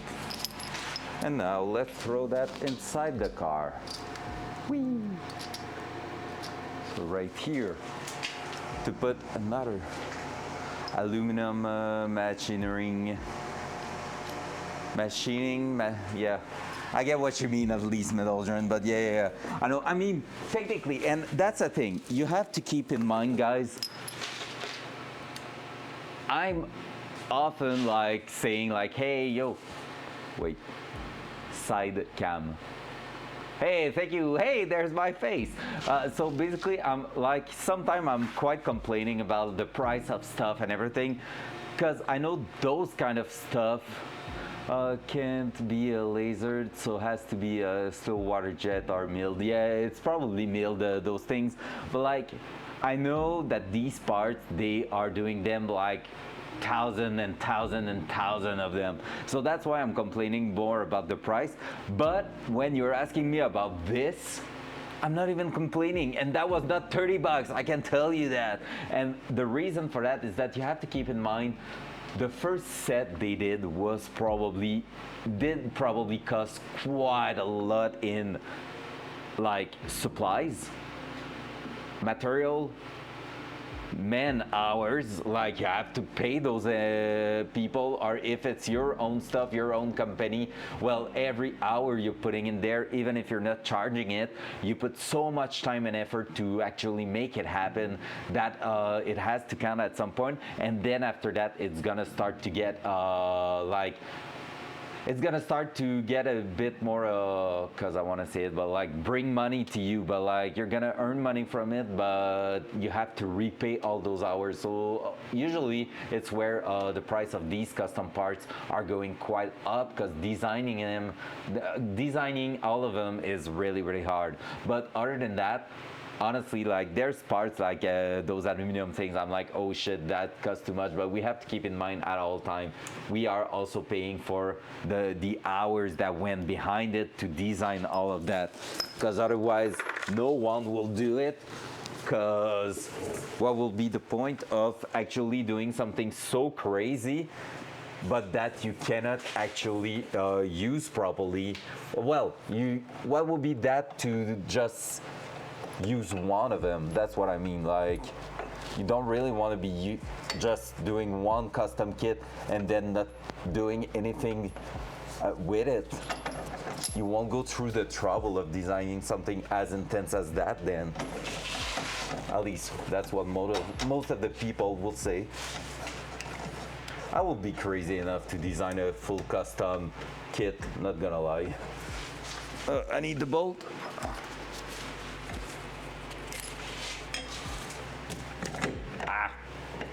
We were on the edge of greatness, and then we failed.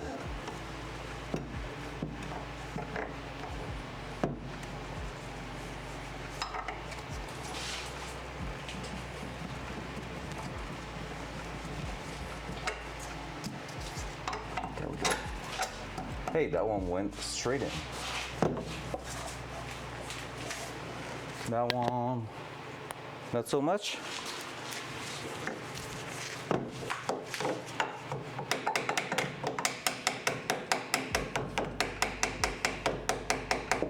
I really love that baby hammer that I bought.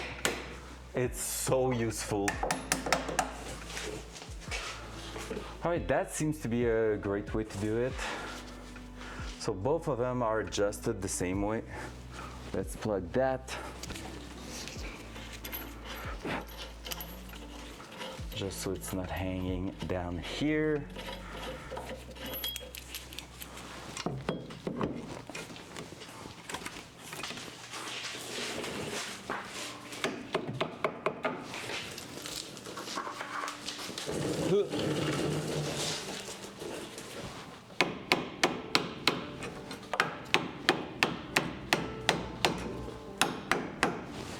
Just like that, so that we can hold it safely, because we're gonna be removing that white part anytime soon when we're done with the subframe. So that's why I'm not taking too much time to lug that properly or anything, like seat it to its place, because we have no use for that.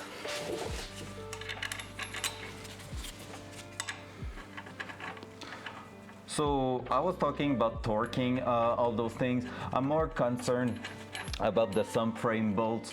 These ones, you can pretty much just go ahead and seat them together properly, and it's gonna be working great, so it's really no big deal. But there we go. So we are really close to having a working rear setup there. What's cool is that these brackets, let me try to find that, but we're gonna be adding on top of that basically. Let me just throw that back here, throw that on top, and then here we should have adapter bracket. Heck yeah. We never look at those, but we're gonna have something cool.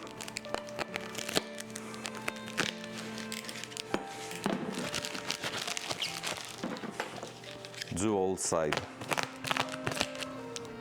Oh, there you go. Hey, I'm here. Hello. Sheesh. Yeah, you can tell it's been milled down with a CNC machine or something like that for aluminum metal drum.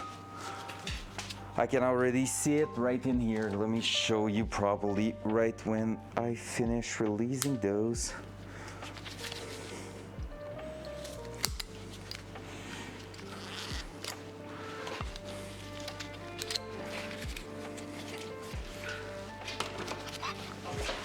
Front cam.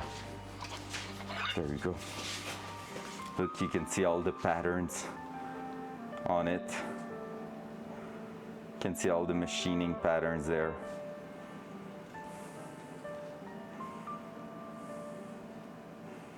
Hard to see for you, but yeah.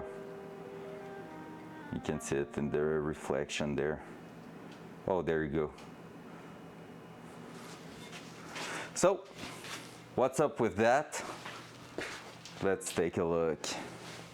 That's one of the most amazing thing here when we are talking about the price of all this. The side cam. There we go. So when we're talking about the price of all this and everything, we have to keep in mind that this basically will come somewhere in here, but I can't remember how exactly. No, not like this. No, like that. Nope. I'm gonna have to take a look. But basically, it's gonna be going somewhere around here, and it's gonna hold our brand new brake caliper in place. I think like that makes no sense, is it? No, it's not making any sense.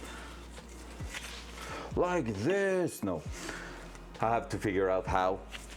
There's like mounting bolts and stuff like that there. But basically, oh my God, they are details. The details on Techno Toy Tuning is amazing. So, you know, I was talking about torque spec and stuff like that. I don't know if you're gonna be able to see it. You have a bolt here. You have the measurement on top here. I think you can see it right now. They wrote on top of the parts.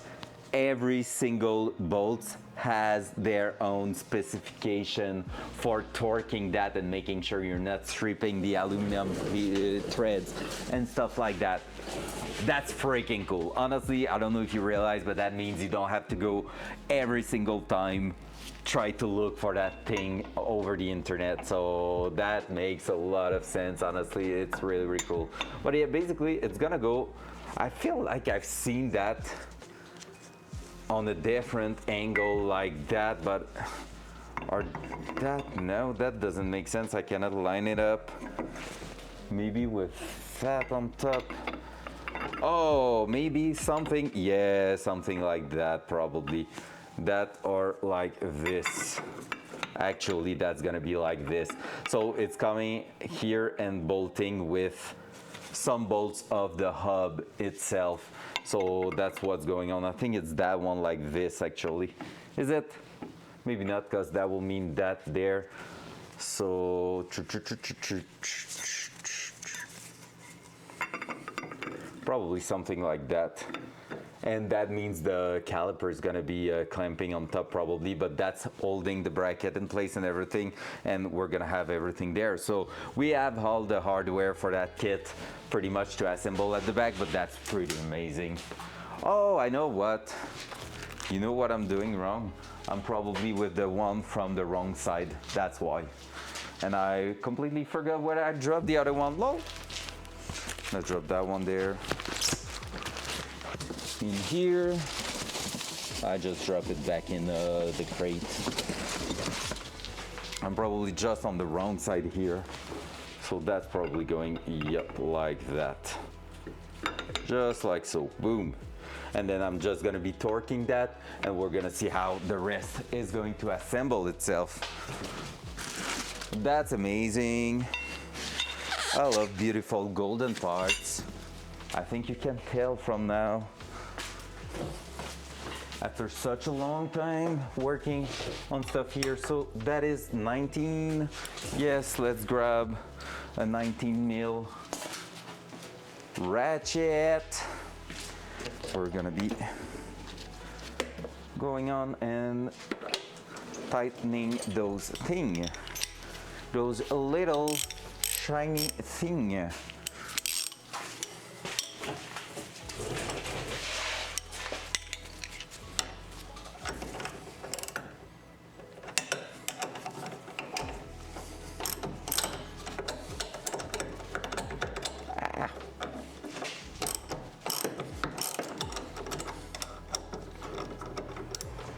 Oh, you know what? I know one tool I haven't used in a long time and I'm missing it.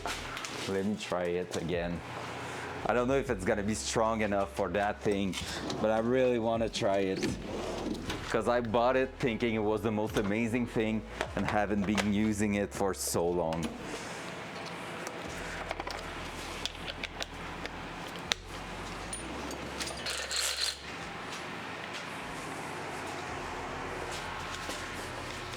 There we go. That thing here is so cool. The only thing you have to take care with small bolts, it can go. It's quite strong, honestly. I've just seen the parts starting to bend a little bit. I mean, it's okay because you just have to compress that together, so it does make sense, but yeah, it's just weird to see at first. So we're gonna have to replace that straight eventually, but there we go. I really love that thing.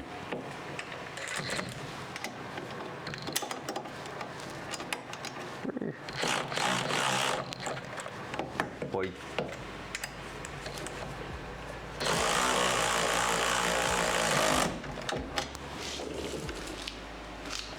Gonna be able to screw that even more.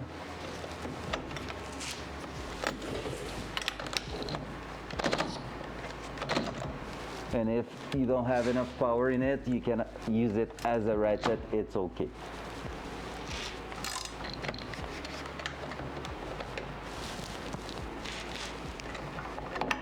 There we go. I think even that one, because basically you want everything to sit flat against each other.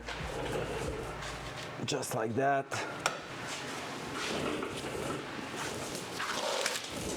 There you go.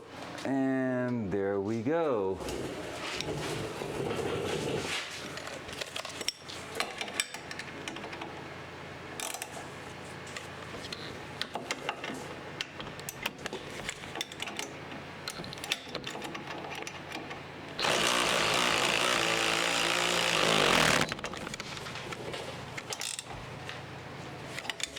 There we go.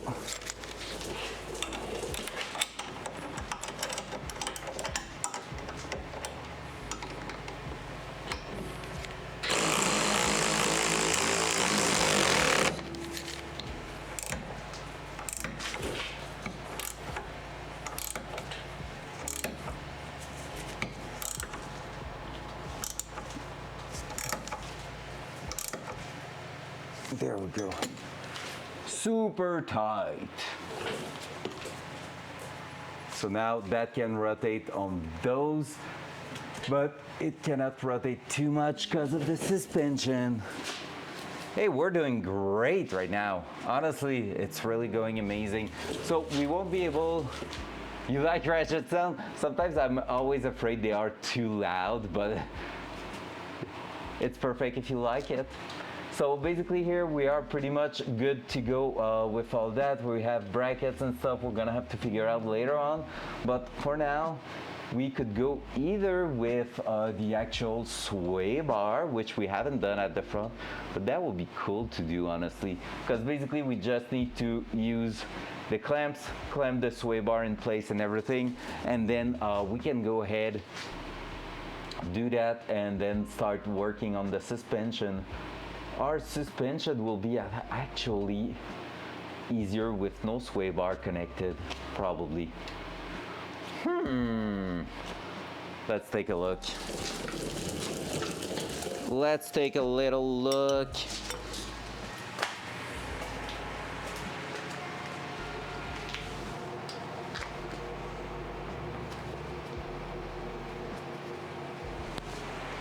Front cam. So we're gonna go in here. When I'm talking suspension, we're talking about the shiny thing. So we're talking about this. This is the next step. We want to install these at the rear. The only thing we have to do with those is actually opening up a little bit the top of the chuck tower in the car, bigger a little bit. So we have a kit coming with that is actually how big that thing needs to be, because basically we need to slip that here. So the inner circle here, don't know if you can see it, but basically that inner part inside the car, and that's sitting flat against it. So yeah, that's what we're going to use. So again, Techno-Toy stuff. You have the actual force written on top here. I can't focus on it. It's right here, yeah, 22 feet-pounds. You have all the forces and everything written there.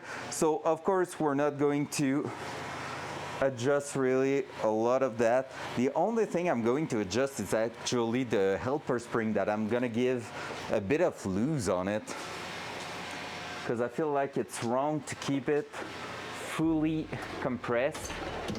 So I'm just gonna go ahead, take a flat screwdriver, unlock that,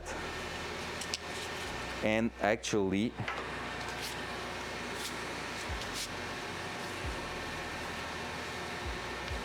oh no, it's the full assembly moving right now.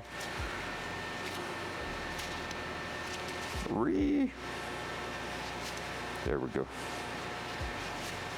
I think. No, still not good, I think. Is it? I'm unsure of what I'm doing. Because basically, if you don't understand what you're looking at right now, and what I seem to be struggling with, is that we have a double ring of adjustment. So I can basically extend my suspension by unscrewing that. So all this here is moving up on those threads right here, or I can screw it in, which means, oh, see, now it's just the actual helper spring moving, which is perfect, because this is what I want. So this spring here is really not like super tight or anything. It's just there to help on the rebound moment happening in the car. So I'm gonna set it about here, I will say, for now, and we're gonna take a look at how to properly adjust it. So I'm gonna lock it in place. But yeah, basically what does all of that means is that I can go ahead and use this to lower the car or push the car higher, so that this way I have a full adjustment of the height of the car, the spring compression, and the rigidity of the chuck right here. So fully adjustable, ready to rock and make some good power. Power. Let's drop that on the cardboard. I'm gonna prepare the second one to do the same thing, because I don't know which one's going on which side. Pom, pom, pom, pom, pom. There we go, right there. It's already unlocked actually.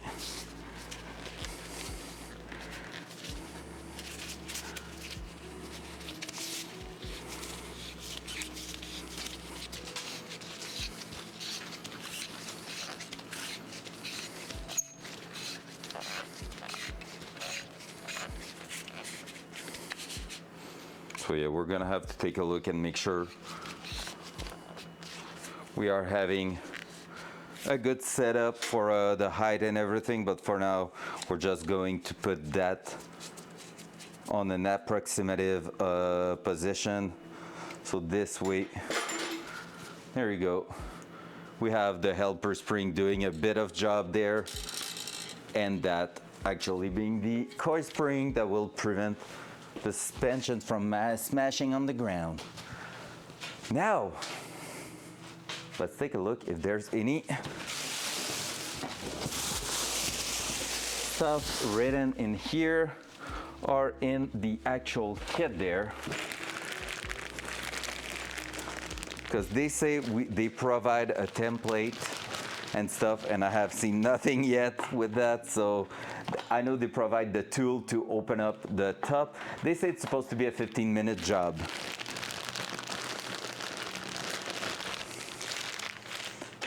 I won't say it, but you know what I think about those 15-minute jobs, right? They are usually the one ending up taking forever. I have no clue what these are for. Is that the actual? No, it cannot be. That's weird. Oh, that could be the, no, that won't be the lock on the side. All right, there's too many parts in here that I'm not sure what they are there for. Boom, boom, boom, boom, boom. All right, so we're gonna take a look on the website to see if they have something about that, a video or something. They are actually pretty good usually to have videos and stuff. So Techno Toy Tuning, Datsun S130. I'm so used to going on their website now. Suspension, rear suspension.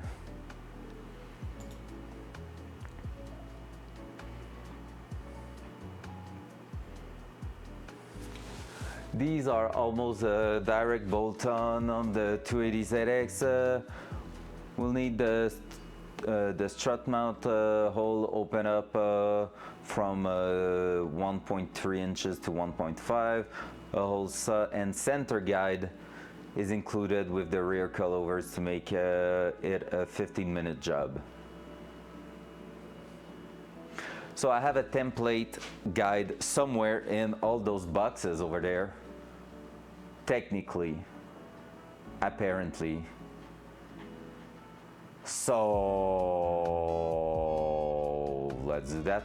That's probably the problem of ordering the entire page of Techno Toy Tuning. I did the same thing with Apex Engineer, and basically Techno Toy, that was so far the biggest bill I had to pay ever. Like dropping one amount of cash, one shot for parts and stuff, that was the biggest ever. And yeah, so that also means a lot of boxes.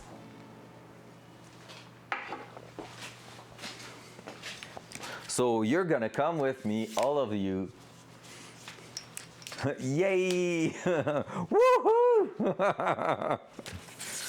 I'm gonna bring you with me over there. Dual side. So the box is behind the engine. So from the wheel here up to there is what we are looking into to find the different parts. So here we have the hood parts, hood component that we won't be using for now, but these are really cool. Will allow us to flow more air. But I see something else in here. Bolts. Yep, the bolts for that. So we're gonna keep that in there. So that's what I'm surprised. I haven't seen the template inside the box of the actual suspension. So that's why I'm a bit worried. So let's go in here. Oh, almost fell. Nothing, nothing, nothing. Well, technically we have a box we can actually burn. Hey, win. I'm gonna throw that over there. So that's technically some progression. That means rear brake setup. So we have that. I wouldn't be surprised they put that in that box here, actually. So yeah, that's the cable we have to replace. So definitely we're gonna have to replace that. Oh, and I see where the locks and everything. So cool. We're gonna remove the actual cable, brake cable, well, brake lines actually. Stuff like that here. Rear brake kit hardware. That's all the bolts we need for the rear brake kit. Disc brake. Yep, for now, nothing in here. Nothing to see. So we're gonna put that back in.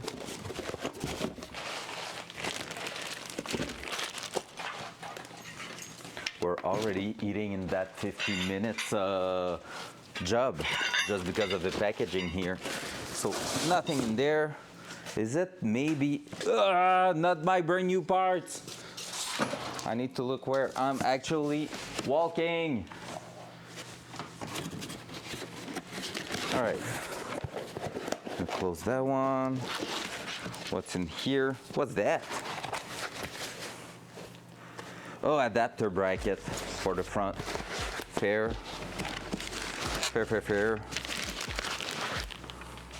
Gold parts that are looking amazing. Front hub. Second front hub. Disc brake. The hardware. The other disc brake. I don't think it's here. Nope, sir.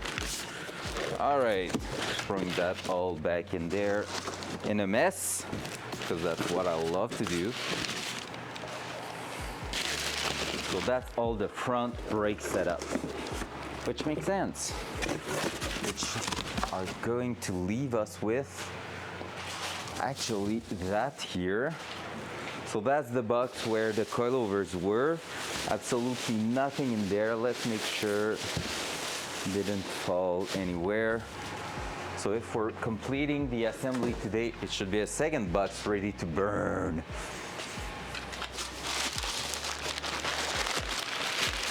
Let's make sure we have nothing in there. That will be my worst fear, to actually throw in the fire some brand new parts. That will suck. Yes. Here we have what's left of the differential. Here we have front suspension. It's not looking great for that template. That's our differential box. That one can get burned. So we're gonna have to take a look.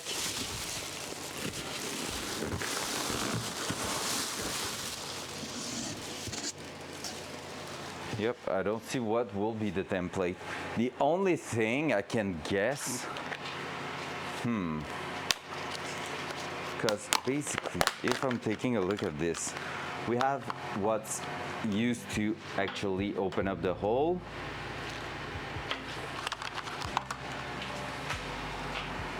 I'm so unsure of what I'm looking at,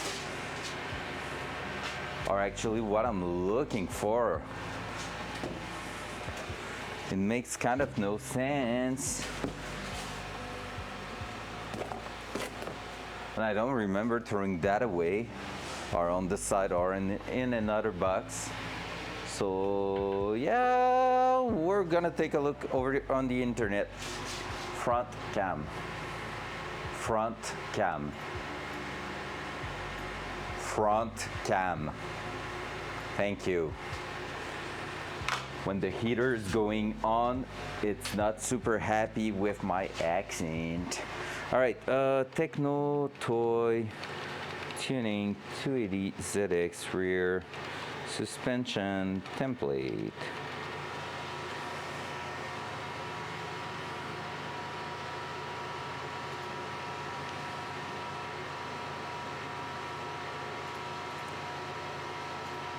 I've seen no picture.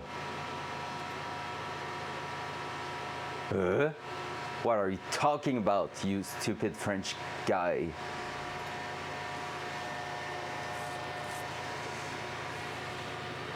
Pam, pam, pam, pam, wah, wah, wah, wah, wah.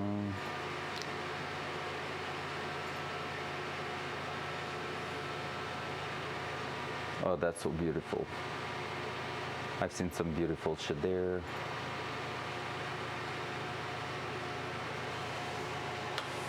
What do you mean on the back plate of what?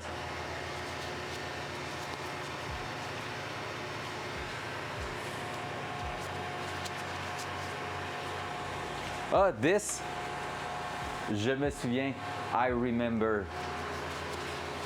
That's the saying here in Quebec, and there's a lot of joke about it, because we had a bunch of corrupted government about the construction and contract and stuff like that. So when it was time for election, people were like, "Yeah, we remember."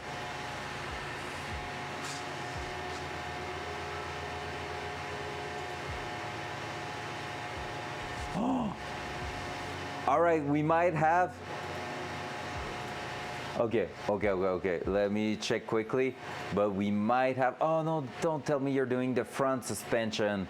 Tell me you're doing the rear suspension. Nah, he's doing the front. No! Tell me there's a part 2. Part 2. All right, are you done now? Still on the front? You're as slow as me. All right, I'm just going quickly through his videos to see.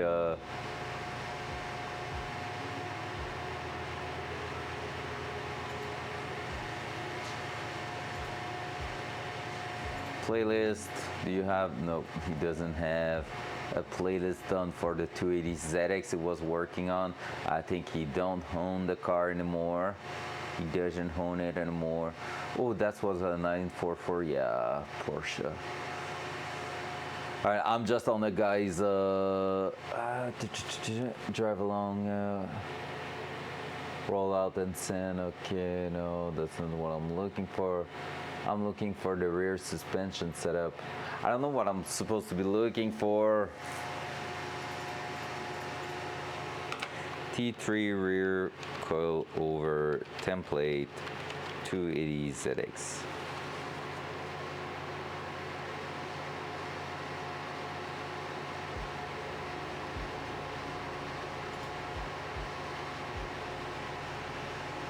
Oh, the guy has the same problem as me. Look at this guy. It's amazing. Boop, boop.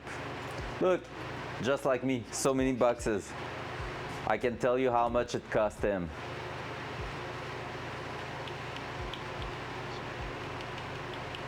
He bought even more stuff than me because, that's exactly what we have. We could have his address right there on top of. Below is slick. You can look in units once again. He's seen. Oh, just fabulous. All these parts are amazing. The B. This top hat, billet aluminium by T3. There's no. This is the kit. I know what they are. It's all good. I want to see. He ordered the same exact thing as me. Just have a bunch of couple of parts on top of that. But most of them I bought it from Apex Engineer. With spinners. Basically, 280 ZX. Exactly like we have. That's cool. Perch. Yeah, right. Just. He didn't take the upgrade with the helper spring, which is okay. Parts, and that's wrong. He's not going through. No. Do you have? Okay. Do you have any other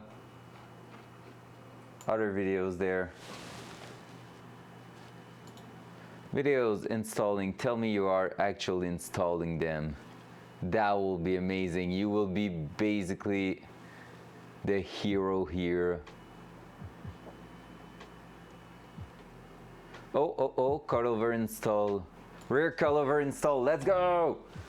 G'day everyone, welcome to Dave's Driven. The website said bolt-on ready. Let's put that to the test. 3 years ago. His intro is sick. I waited till Sunday afternoon to chuck these in. Oh! Alright, right, I'm gonna say one thing. I love you, Dave, but you have a 2+2. So basically, he has 2 seats at the back, which make the line of the roof a bit weird. Mine is like more of a fastback. Here, it's kind of extended flat for longer, then it goes down, and it's so weird. I don't like that. Now, jobs have removed. All right, that's what we want to see. That's where we're going, guys, right now. Underneath, it's a gem. Top. Look at the size difference. When I was talking to you about like we're gonna be able to fit bigger wheels and stuff like that, there you go. You can really see it right there. So that difference in size, it's a bit thicker at the bottom, but usually it's that hat creating problem. Yep, so basically you can see how more compact and everything it is. It's so good. Next up, take off this mounting plate here, attach it to the T3 coil over. Undo this, pop. It's under a bit of pressure. Use spring compressors if you got them. He's so YOLO with that.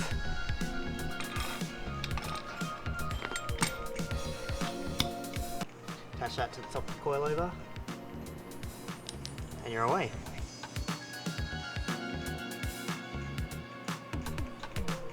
Wait, what?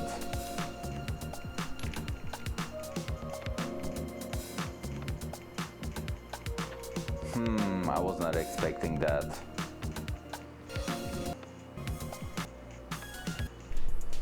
Now, I don't know how to put these in.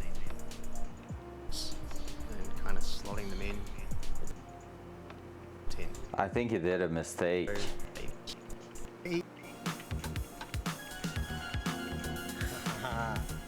Hooray! It's in. Also with. Now, I have a doubt. the whole saw they've straight in. So that's just gonna go straight in without having to, you know, take anything apart. And I think that's really how it's meant to go. Yes. So we're gonna do that. You're not supposed to have to remove. Heads go upside down. Yep. Or bolt, sorry. So then got one hex.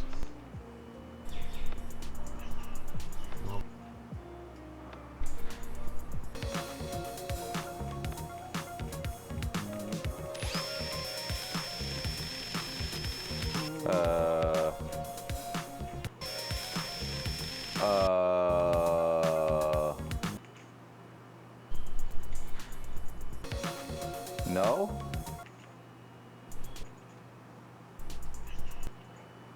Because yeah, he do not have to put anything else on top. Nut heads. I just want to see if he's talking about The hats. So I think I'm gonna undo all that, putting the hats blah blah that I did. I'm gonna drill these out, the hole saw they've given me. So that's just gonna go straight. front cam. So when they are talking about template, there's not really, right? I just feel like it's gonna be sketchy to drill centered to the hole, but at the same time, it is what makes sense. Now that's a lot of damage. Yeah, Rag, that's some OSHA right there. Now that's a lot of damage. Heck yeah. How you doing, Rag? Hope you're doing great today. Honk honk. Yeah, before Hawk will say it, because I know her.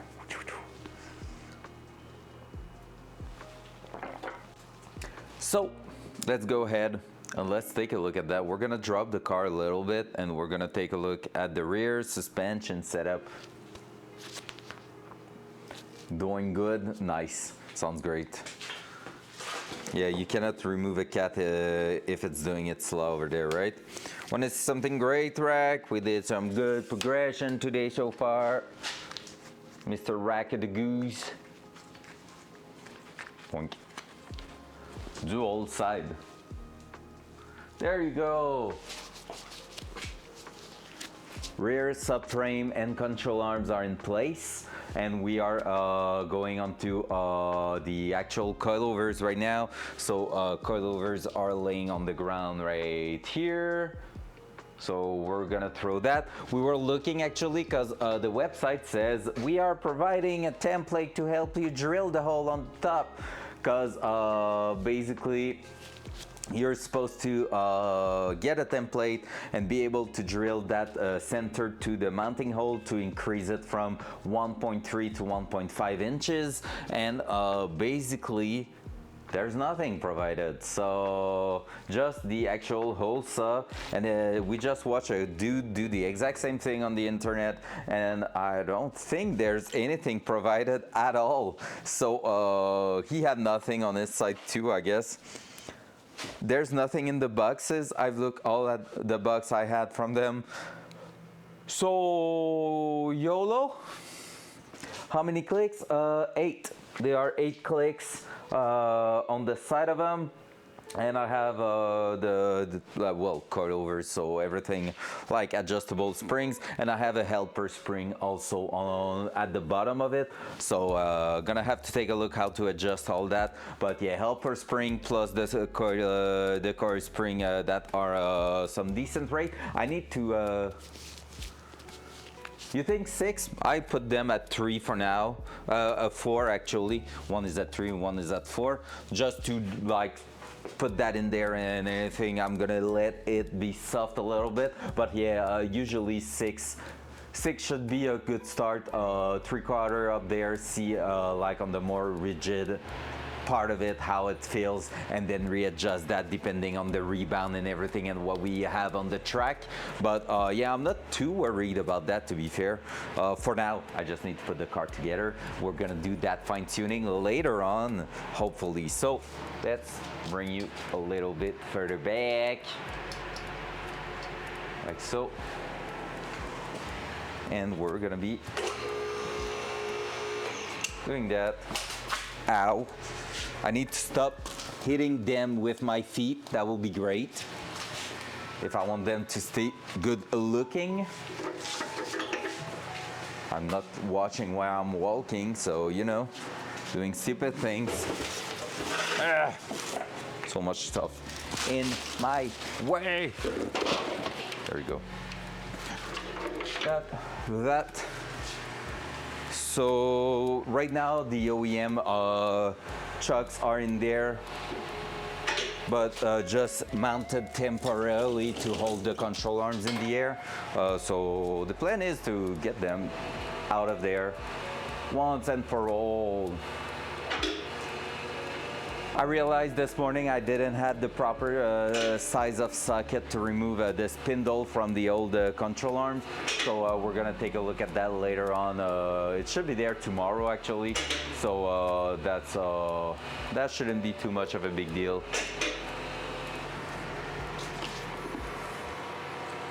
A bit lower than that, I need to get more access.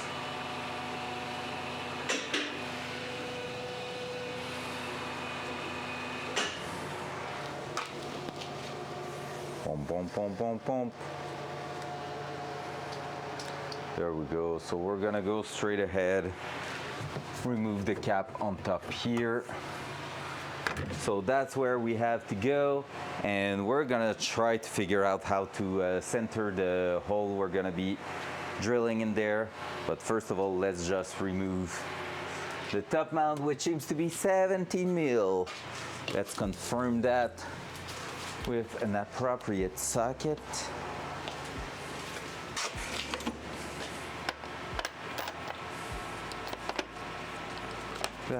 That.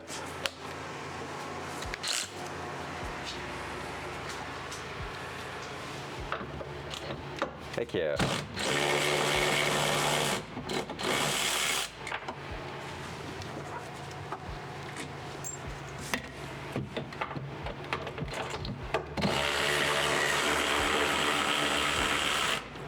It's crazy, it's my actual first coilover setup I'm doing on one of my car. I've done on some other people car,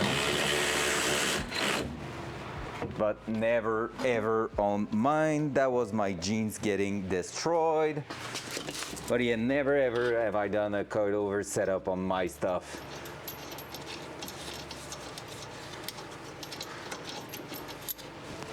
That here, we're gonna release the bottom section.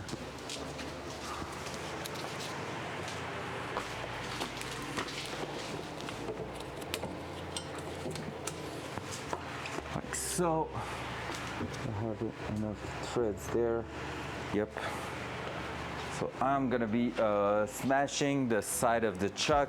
So if you wanna see if I'm gonna be doing something stupid, let's go at the bottom there. Poink. Poink. Can you see that? Yep. So I'm gonna try to drop the control arm without letting it hit the floor.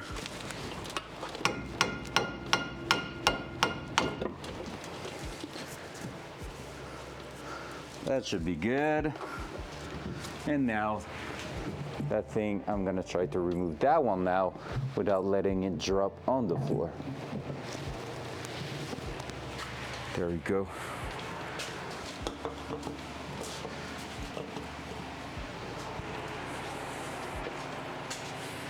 We said thicker, but it's not really, to be fair. Like, honestly, the bottom part is not really thicker at all. Just a touch. So that's looking so cool. Heck yeah. Hell yeah, brother. So now we need to figure out how to drill that top section there. So let me reopen the mount.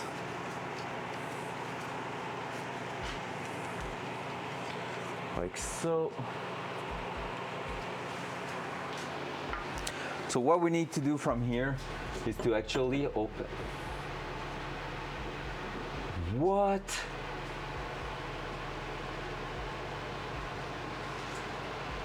Wait, what? Someone already put something in here.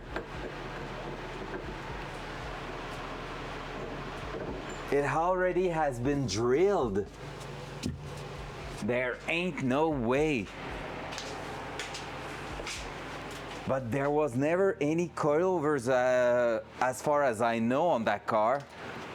Or someone removed them before selling the car, but that's too specific to that actual car. Let me make sure that here we have the proper measurement.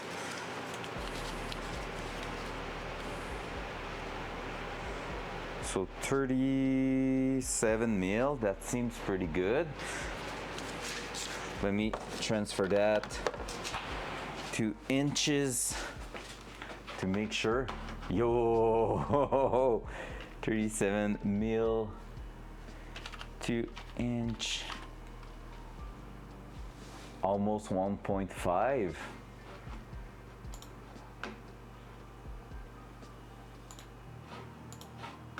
We might be really, really close to it. We're gonna try it, I guess. Hey, I can see my hand in the mirror over there in the screen. Okay, that's funny. All right, so that will be a straight bolt-on? No way. There ain't no chance it's happening. No freaking way. We're gonna try it. Only one way to know. It's to try it.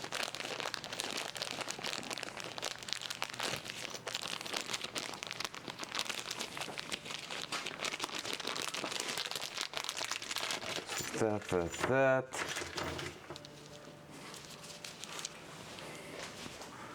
All right, so we are going to have 2 of these inside the coilovers. So if I'm grabbing one, there's no right or left side from what I can see. Nope. Oh yeah, right. Well, really cool thing you might appreciate on those. Every torque spec with the Techno Toy stuff is written in their aluminum there. See? So you can actually know exactly what you're doing and make sure you're doing it right. So that here is going like so.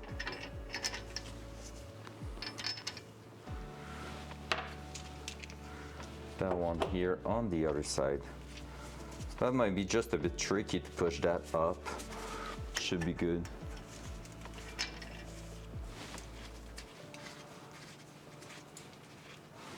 Well, at least it's not too much of a big car. So that.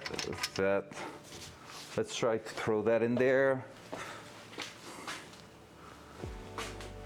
So is it going to be the front one that's not gonna have? Because basically I can twist it on pretty much any sides. So I will tend to say one like this.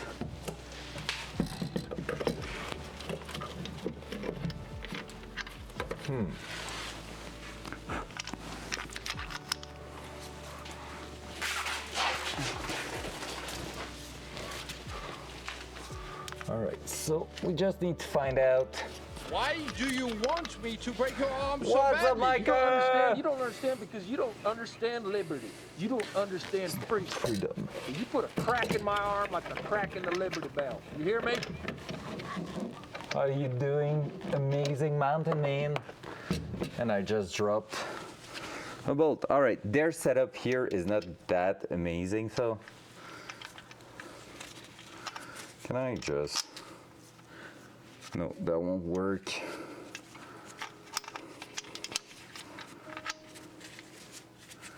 Actually, would it? No, I don't think it would.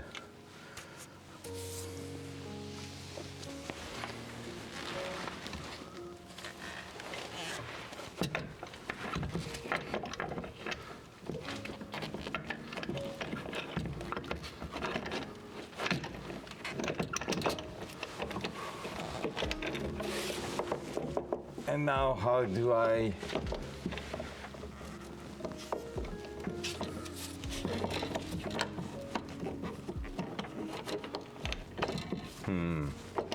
how do I stand up to hold it there? No! That's what I thought. Impossible for me to stand up and go hold it, right? That's gonna be a shitty job to do, I'm pretty sure. What's up, Micah? Hope you're doing amazing today, sir. We are installing coilovers, which can be a bit of a painful job, not gonna lie. 15 minutes, right, Peach? That's what I said. Oh, it's over there on the opposite end.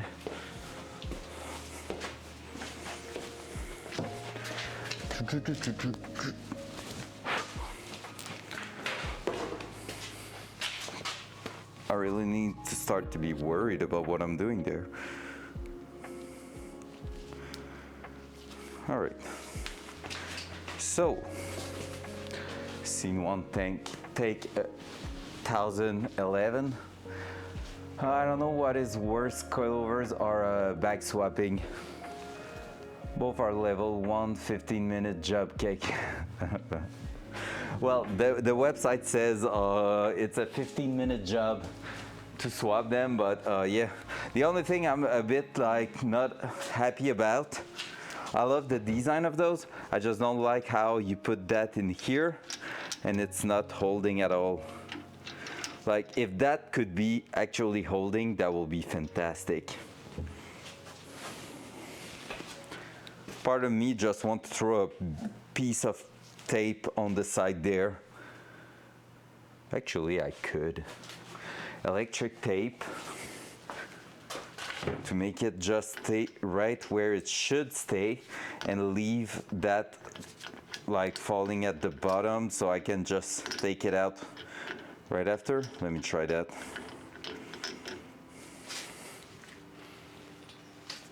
What's up, Siphon? Morning? It's not even morning in here. Imagine that. What is it over to your side of the world?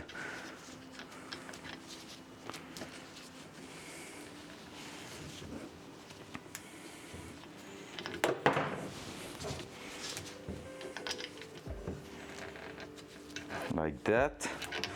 And then, of course, you release there. All right.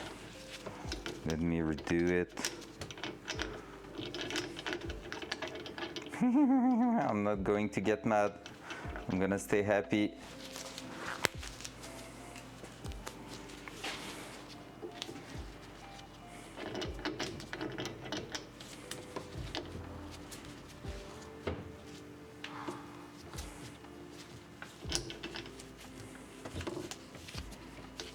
There. Then I'm gonna leave that falling aside like that, so I'm gonna be able to release that right after we're done. Easy. Big brain.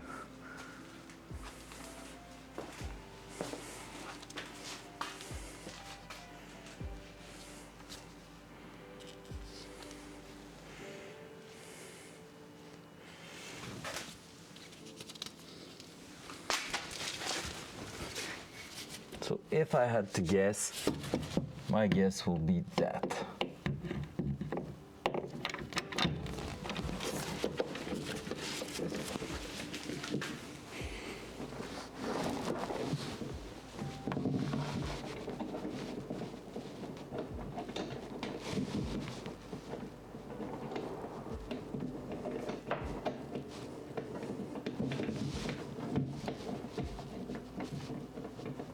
Come on.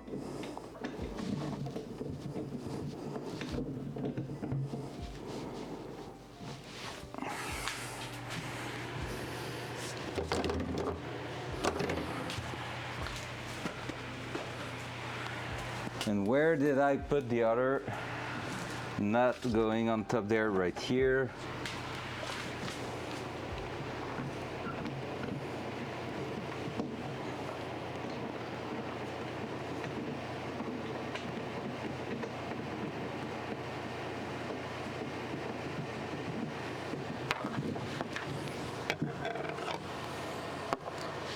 All right, and now, there we go.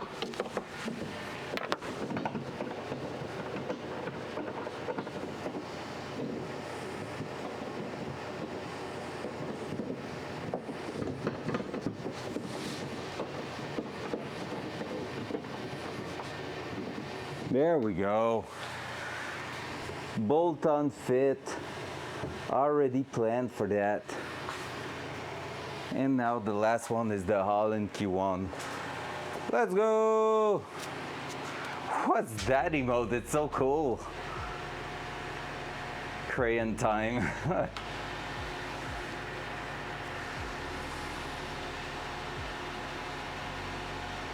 Nearly 13 hours since I left home for work.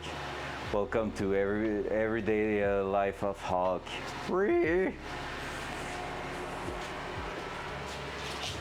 So, cool thing that for some reason already had been drilled to the right size, which is so cool. We're taking that. And now we need to throw one Allen key bolt from the top here. So the third bolt is really right there. And everything's lining up right now. So that seems to be an acceptable fitment, which is something I appreciate when it comes to cars, because sometimes it's hard to get good fitment. There we go. Now let's start wrenching on that. So 17 mil here, there. I'm gonna start putting that up.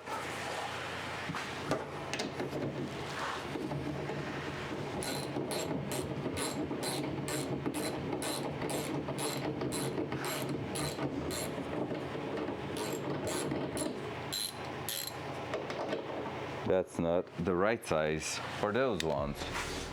15 maybe. American company. Dual side. So of course, since it's an American company, the sizes are different and they went with something universal, metric and imperial. So there we go.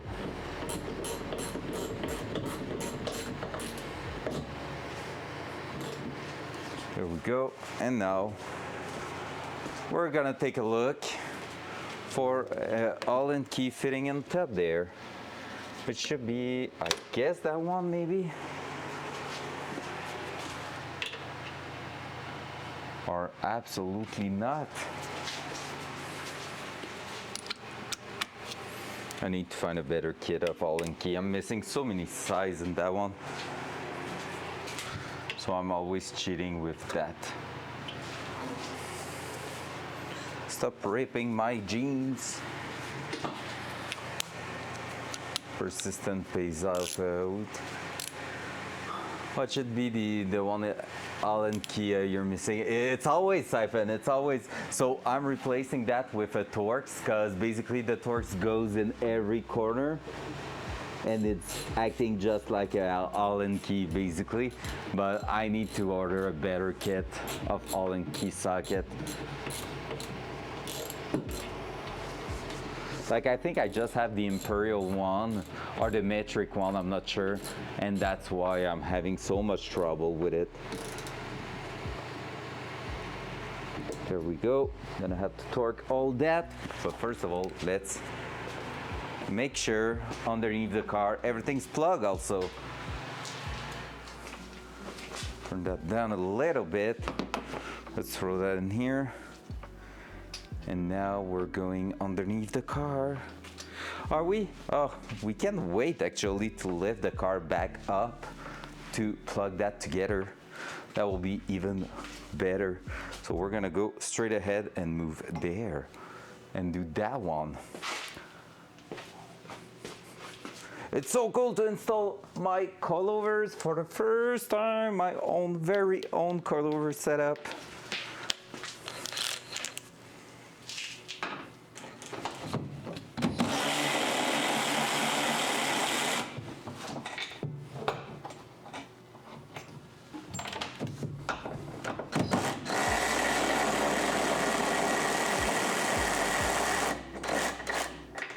You wanna know one thing, Phil? The covers are definitely not going to be able to fit back on top of that.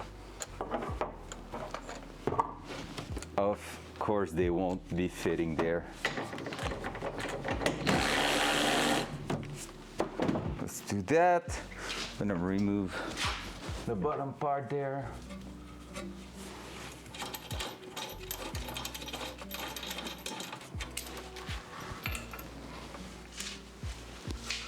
Let me just grab, I won't bring you underneath because it will just take like 30 seconds. So I'm gonna be just removing it quickly from here.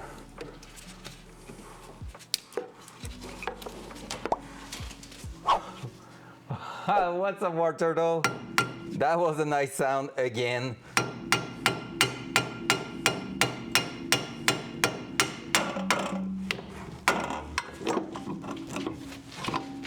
You're the master of random sound lately.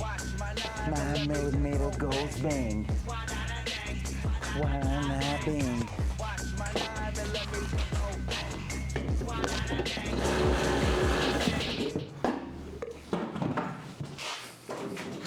And there we go. So again, those who are joining, this is what we're doing. Installing those beautiful coilovers, replacing those ugly, normal, boring strut and coil. So this is where we're at. Oh, I forgot to remove the tape on the other side. Let's do that before I forget. Am I a 300 IQ guy? I am. This is working so great. Micah, electric tape for the win.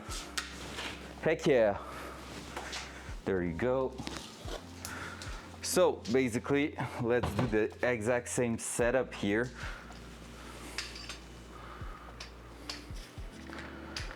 So what I'm gonna be doing is taking the last two studs that we need to put in there. I might be actually drilling a hole on top there to actually fit that. I have the hole saw for it, so it will just let the actual center stick out, but it won't let a full hole on top here. That could be a good way to do it. But yeah, so basically here we're gonna do the same tricks because it did work well, where we are just basically pushing that in there. Bring that close there. Like this. And we're gonna go ahead and put an electric tape all around that.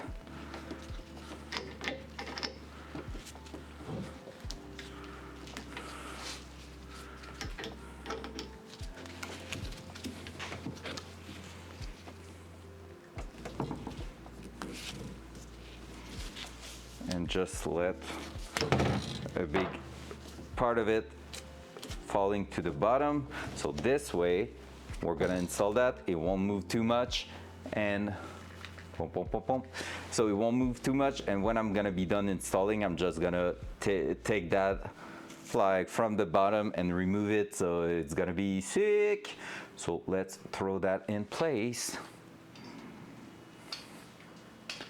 right here. Pump, pump, pump, pump, pump, pump, pump. From the side here, looking like that. From underneath the car, looking at it. Is it fully in? I think.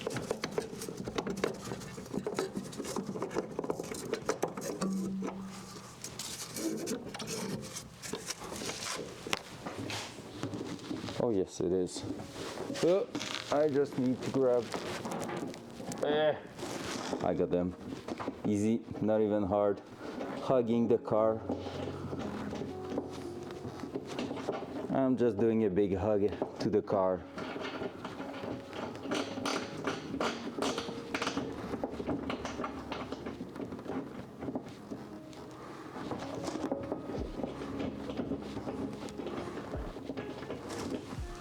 Ugh.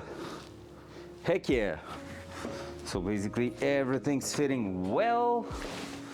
And thank you to the previous owner. That's the first time I'm saying it. Thank you to the previous owner who did drill the top mounting point there well so that we can put coilovers. That's the first time I'm saying the old owners of that car did something good with it. Felt weird. That felt really, really weird.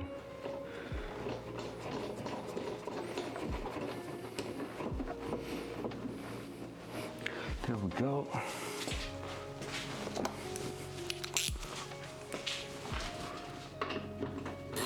I think since the beginning of the project, it's literally the first time I'm saying that.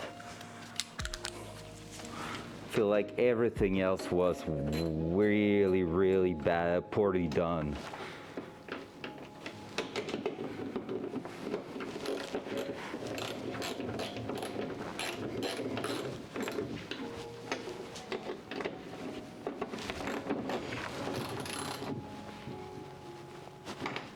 There we go, we're gonna torque all that and then move underneath the car. So let me grab a torque wrench. I'm just gonna remove the electric tape while I'm thinking of it.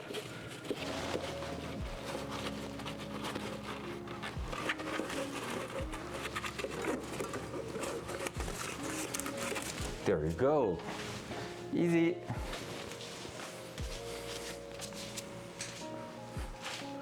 All right, so we're close to the 15 minutes installed if it was not about us figuring out what's up with that.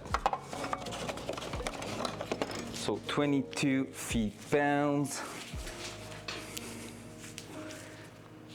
Honestly, torquing, that could be done just by the feeling you have of it, because it's not as crucial as engine parts, but still, we're gonna do that properly. We were almost right there, just.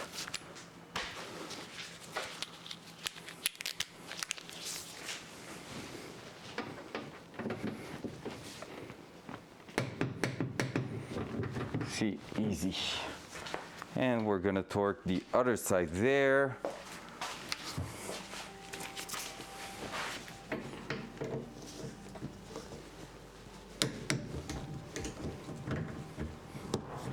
So anyone watching that video later on,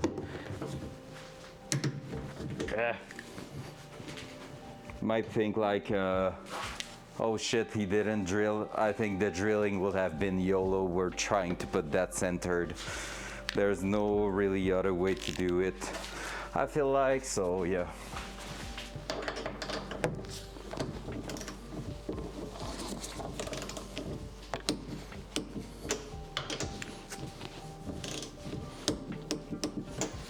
There we go. Top part installed. Now, let's just throw that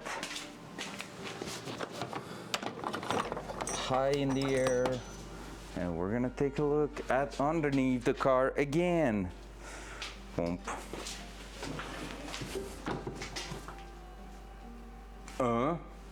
Is that some part getting delivered? I heard something letting me think it is. We're waiting the new water pump, third one. Front cam. Front cam. Front cam. There we go.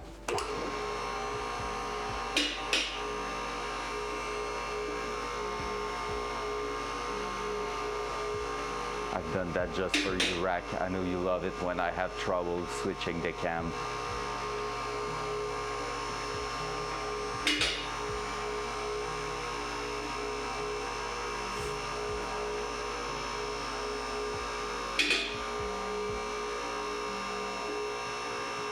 Oh, you want to see something really, really old for the car industry, like an old thing that people used to do to try to get a better feeling out of their car. There you go. Look at this, guys. It's so good. These things. Basically what that is, it is some spacers you put in between part of your coil spring to keep it a bit more under tension, so a bit adding some rigidity to your coil spring. But that's so like 80s and 90s style to do that. It's so weird. Nobody's doing that anymore nowadays, I'm pretty sure. It's such an old-fashioned way. It's cool. Well, cool. I would not do that. I actually replaced the strut in there, so I did put them back in to get a good feeling of the car and everything. Like, they had it, so why not keeping them? But like, it's so weird to use that, honestly. All right.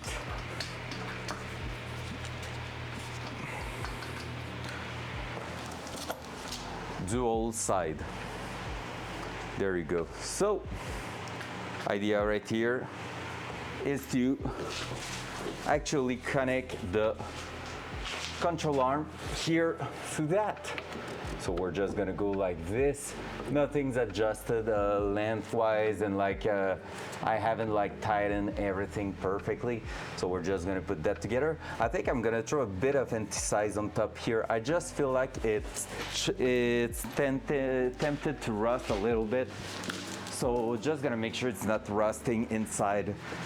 And yeah, I called it anti-seize, it's anti-seize. I know it's just like our French ass Canadian are saying that because seize is the same as the number 16 in French.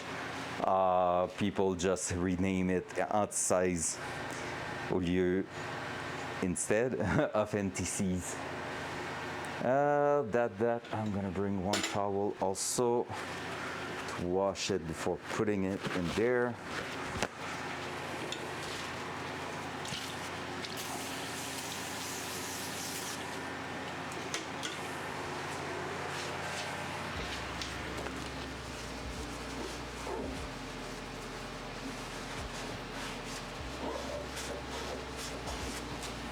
Because I see surface rust on there, so I'm just gonna make sure we have a bit of lubricant to prevent that from sticking.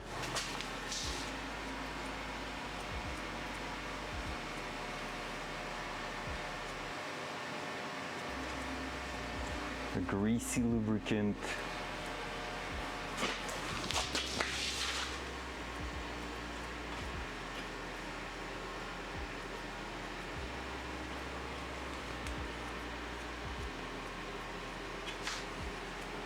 There you go.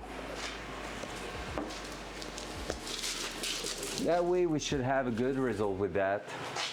So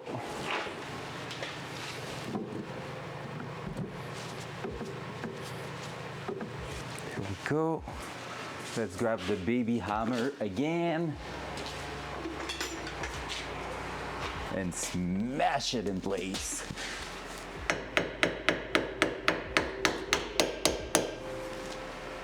That one's going straight where it needs to be.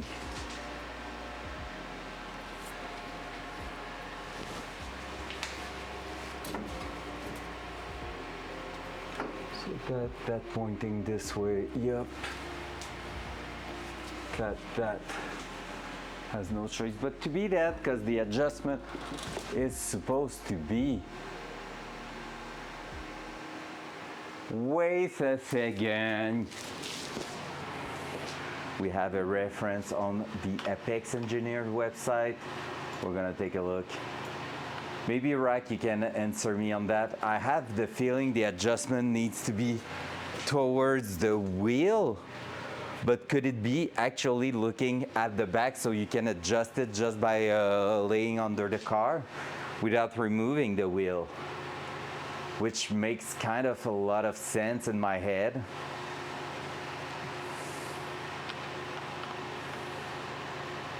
It's towards the, okay, and the way I see a slight difference between both sides of the mounting point at the bottom, and that will make sense. I'm gonna confirm that, but I really do trust you on that one, because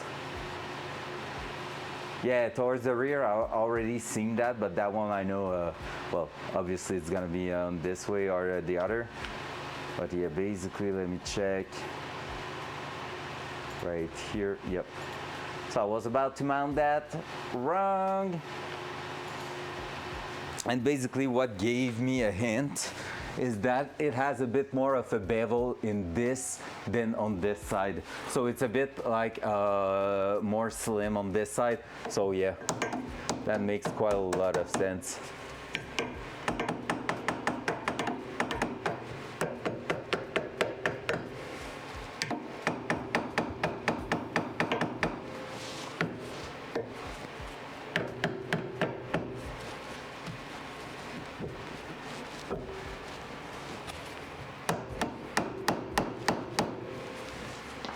Can you please, sir?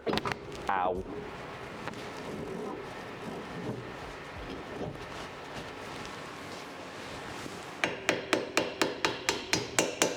Hey, that makes way more sense. There we go.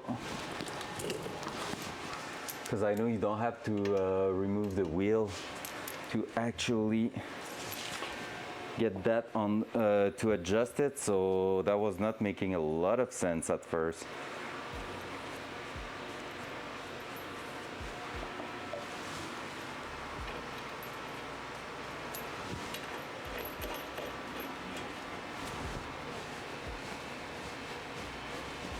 There we go.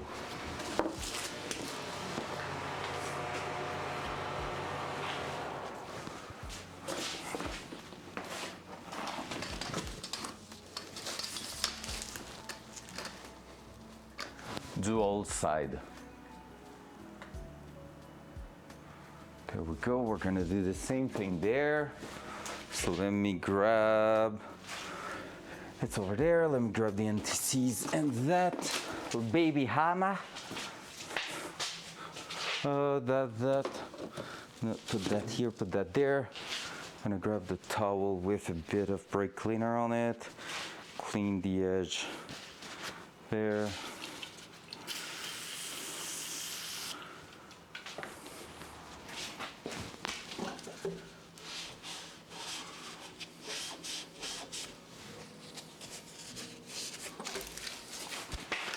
That antices right there.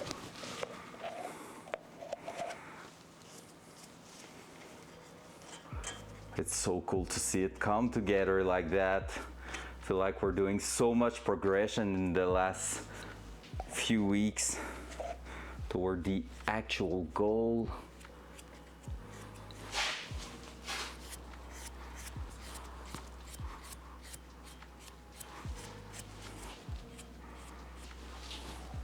There we go.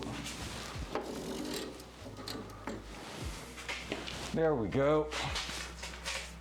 So let's make sure we have the bolt ready also. And just apply a bit. Don't want to put too much, but just a bit of antices because I feel like rust could catch on that and I don't like the idea. There we go.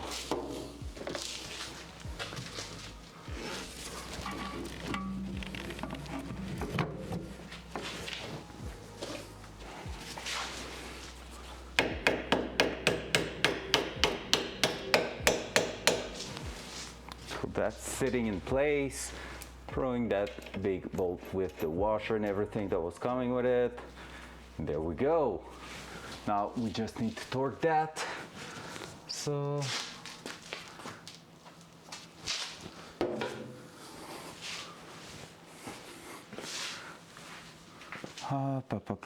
up. Let's see if I have a big enough Allen key for that one now. If so, it's gonna be the biggest one. Otherwise, I have a kit, I think, with bigger than that. It is that one, perfect. No clue what's the torque on those. Probably around 30 or 40. Could look at it later on, but for now, that's gonna be it. Gonna do the same thing right here.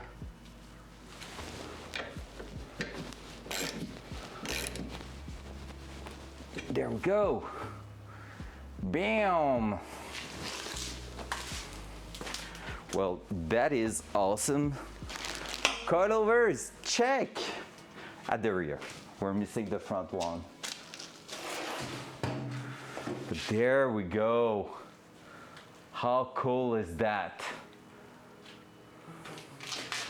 That's looking fantastic. Time for a picture. Still haven't started to do more Instagram posts.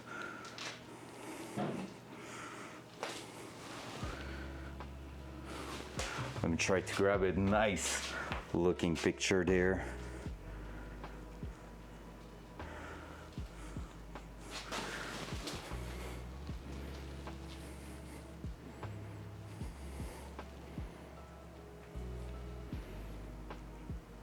Nice. It may be easier for you if you spin it around. What do you mean if I spin it around? Oh, to reach the spinny thing. Wait, I missed a bunch of stuff there. So you have room behind the wheel.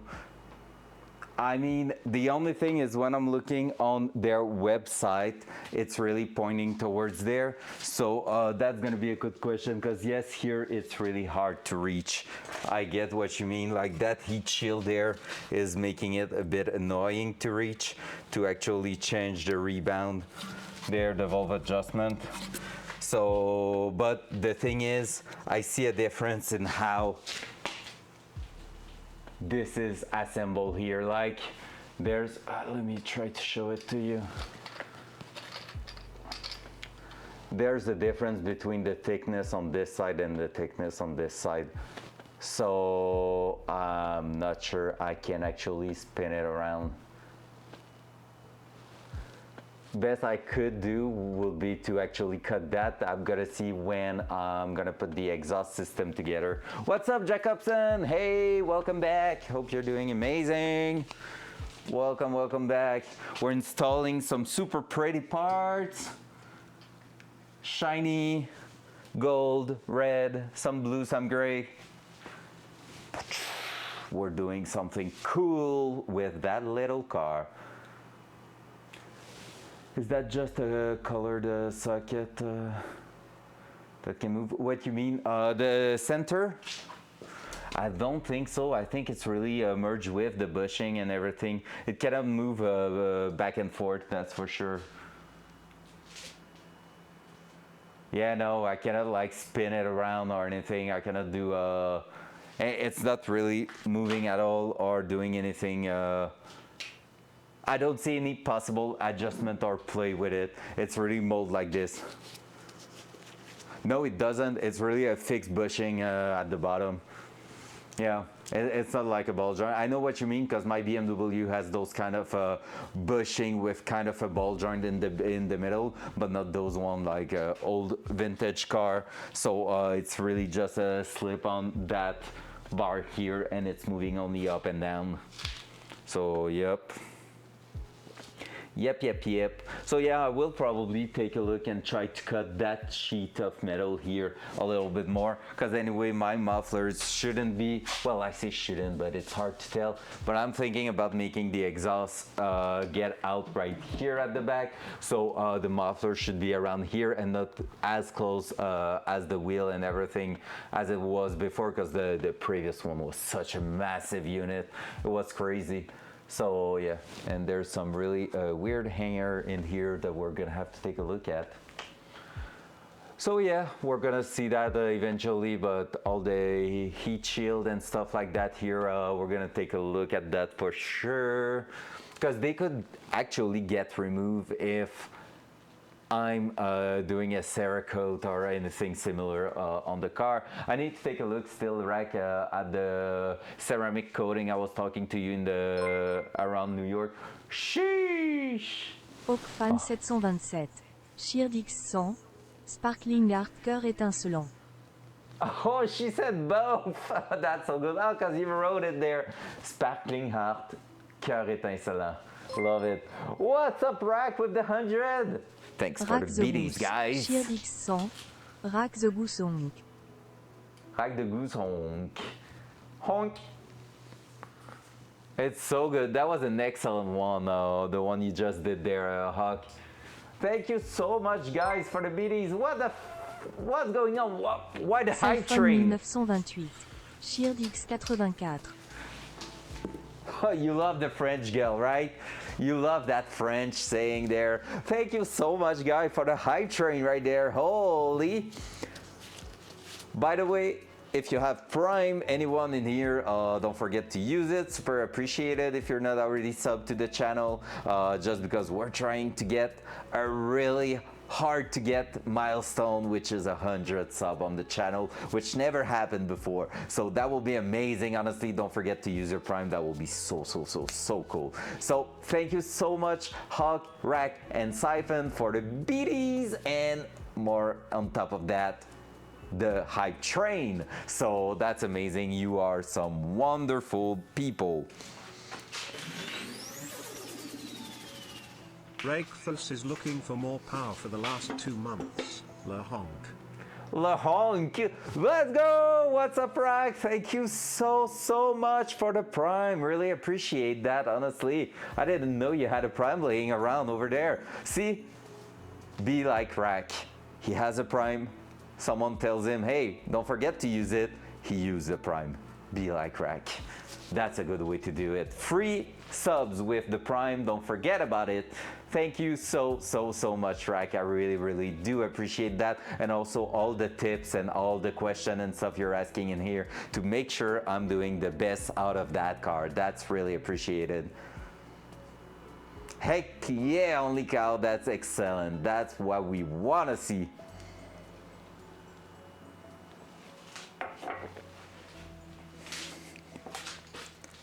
Yeah, the guy has a Prime, has a Twitch account. It's not even like it was hard to even link them together, but even that, maybe he already had it linked together. So that was just laying around doing absolutely nothing. So at this point, might as well use it. We're at officially 90 sub. Is that still right at the bottom? Yes, it is. We are 10 subs away from 100. There's no way we're gonna make it. And honestly, if you want to know something, we have about a week to do it, because I think everything started with a 20 gifted from Laser Spoon, which kind of mean it's gonna expire soon. It started like at least 3 weeks ago, so anytime soon those subs are going to expire and the sub count's gonna go down quite a lot. So I'm really like finger crossed they are still there. Wow. He didn't. He didn't. He didn't just did that, right? He didn't.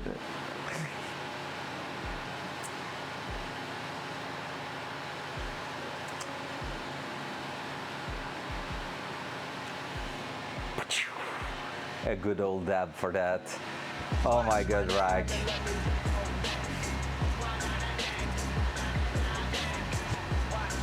We got a freaking 100 subs. I was hoping to get it on Friday with Tarkov and everything. If you're coming back, Rack, if you're coming back on Friday night, remember me to give you some random usage, because basically you would have 10 free random usage on Friday night with the 10 gifted. Thank you so much! Holy shit! What the heck's going on? Whew! And we're about to beat the previous record on sub train, on the hype train too. Oui. Oh my god, right? Thank you so much, really. That means the world. We got it, guys. I see the 100 sub in here. There's no freaking way we did it. 100 subs. I don't know why, but it feels like such a big milestone. Like,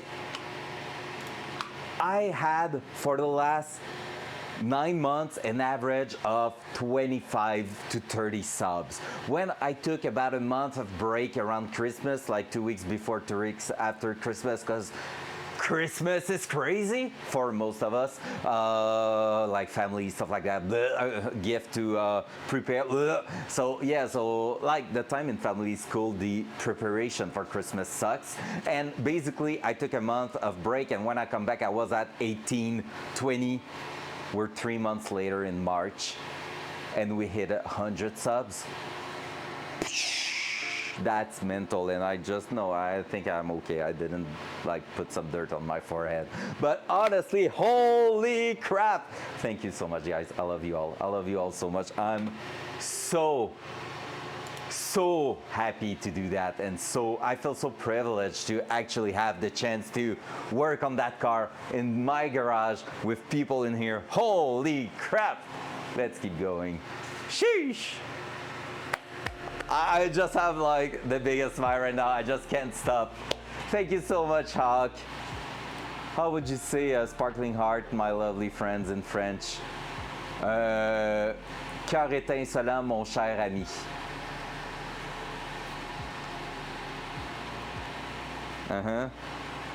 Lovely, I guess cher is the way to say it. Because it's more like my dear friend, what I just said. My lovely friends, I don't know the exact translation for that. It's kind of hard. Because it will sound like more lovers if I was to say lovely in French. Well, kinda, cause like lovely will be mon tendre ami or something like that, which is more accurate, but sounds a bit more like friends, but more kind of lovers. So that's where it gets weird. So I will say like, yeah, mon cher ami is the best way to say my lovely friend. Oh my god, I can't believe, like seeing the 3-digit on the subs right there, because I always have my stats, by the way, at the bottom of the screen. Like I see the viewers, the time I've been live, followers, the bit rate, which I don't care, because so far everything's good. We're just streaming some webcam, you know, not like video game or anything. And so yeah, everything we have, oh my god. And that's in the 3 digits. It makes no sense. Why? I'm just a freaking random building a Datsun. Holy. I'm just like, I feel like that SpongeBob meme where you have Squidward being like, future. And I'm just like, ah, inside my inner self right now is just like in a corner trying to understand and like do the math and being like, what just happened? Are we going to put another golden part in there? I think we are going to. Heck yeah. Heck yeah. Holy. Thank you so much for the hype train. Thank you so much for everything. We got a level 3 hype train, guys. What the heck? What are those Tuesday? It's not even a Friday or something. It's not like someone said, hey, yo, you know what? It's end of the week. Happy weekend, guys. Oh my God. Oh my god. Thank you so much. So who got some gifted there? Cubs, we know Cubs. Orange Skunk, who come here quite often the last 2 weeks. Someone I've never heard of. IC also, IC Veins TV came here last Friday, I think. You gifted to Holy Daisy, let's go, Holy Days. She got a freaking gifted sub, let's go. And Synapse. So many cool people. And Hawk, I'm gonna...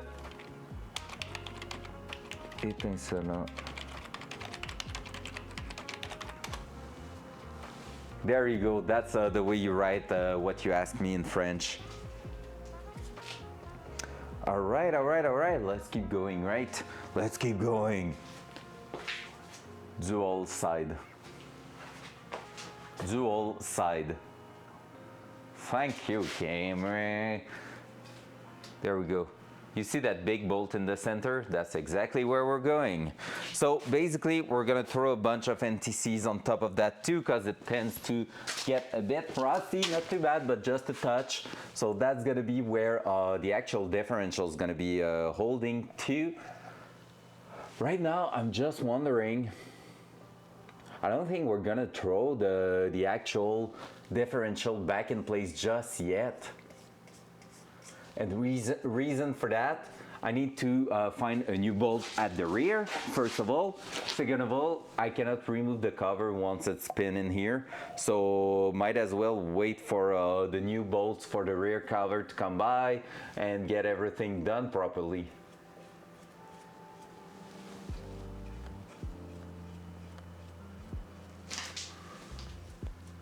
There you go. I hate when those kind of stuff stay stuck in there because it was like not properly lubricated or anything.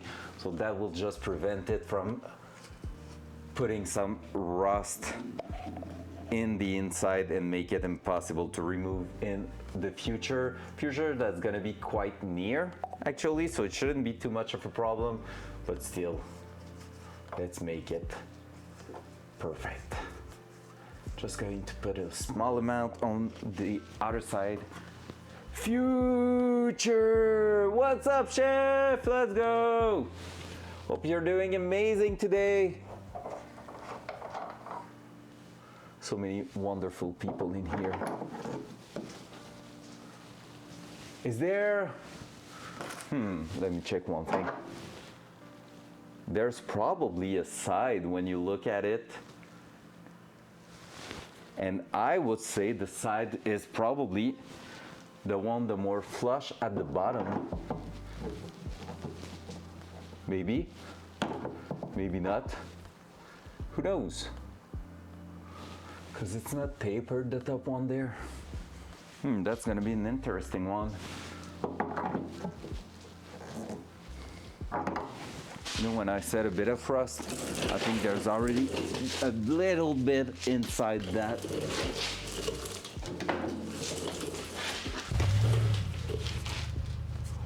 No way. Beetlejuice traded its soul for more HP. Thank you for the support. Oh my god, let's freaking go. Thank you so much. Lightweight racing, still love it. Thank you, Beetlejuice, so much for the Prime. Thank you for using your Prime, actually. That's really appreciated. And you are officially the 101 sub on the channel because we reached the goal thanks to Rack that just gifted 10 right before. What a legend. So yeah, too much emotion today. Thank you for using your Prime. That means well, honestly, I hope you're gonna find all those HP that you're looking for. Important. That wants to go this way. Ah! That's not good for the powder coat. A chance the powder coat is quite resistant, but that's not good.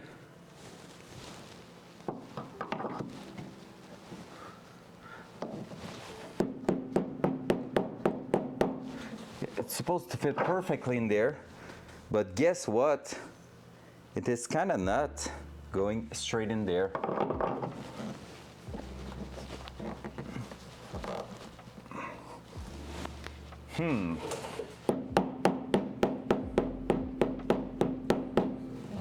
I think we're gonna get a bigger hammer, but that's gonna be impossible to remove after that.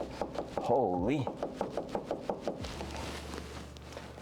I've been lurking since TFG stream, just been busy and realized I will still only been using the Primal New. Hey, let's go! You legend, man. Appreciate that so much. All right, let me check the old parts that I've thrown somewhere in the bin, maybe. Hope not. Where did I throw that, guys? I don't remember. I've thrown the old part somewhere, and I just want to take a look back at it, because this one doesn't seem to fit really well whatsoever so far. We already know we're gonna have to increase the size there. Might be a press-on kind of thing. Well, I will be tempted to say no, because first of all, it will be hard to actually press it in place. And no way, Hawk! Sheesh! Ford custom sound. Damn, you're grinding those sound like there's no tomorrow, and you're playing 9mm and everything every once in a while. Damn. Looks like it will just bolt on. Yeah, and then basically if I'm referring to what wasn't there, and the reason why I'm looking for it, it is pretty much what was happening in there. So let me just try to figure out where I've thrown it, because I've done such a mess over the weekend doing a bunch of stuff I don't even remember. Because basically, front cam.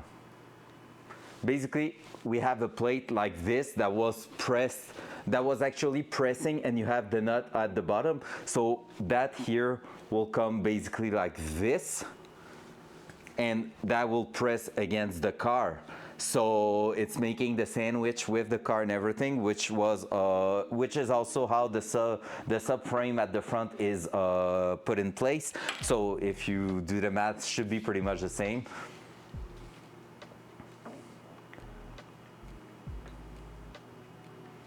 It's bolted on. You could definitely use like a ball joint press. True, or just a vice grip actually, or something like that. Yeah, that makes sense. I just feel like I don't want to get... Yeah, I know what you mean there. I see what you mean. Yeah. Dual side. Yeah, basically removing those two bolts, removing that here, and just using that on the vice grip to press it together. Yeah, at this point that wouldn't be too bad, I guess. The thing I'm concerned about that, to be fair, is just that if I have to split the parts again, how hard it's gonna be, but at this point I guess we're gonna find out. Because I would love to like give some love to that if I'm about to remove it, but yeah, let's try that. You're right. You're actually really right on that one. That's a good idea. And it's gonna be easier to figure it out like this. Only thing I need to think of before going crazy with that.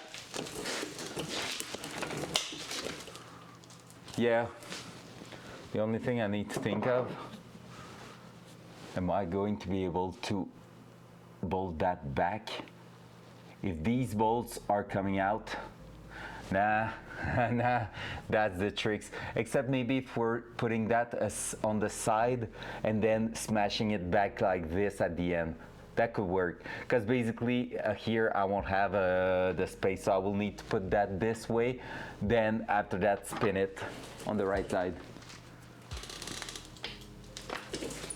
We're gonna try it. Loud noise.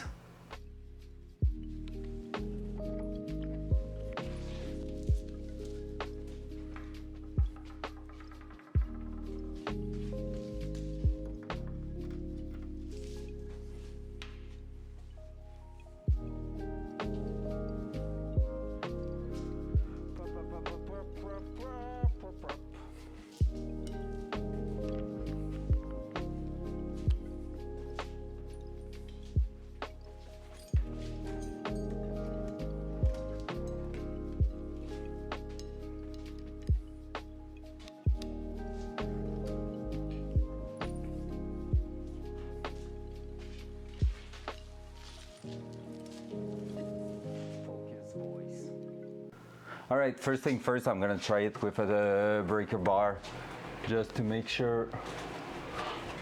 All right, not stuck. Not stuck either, perfect. Loud noise.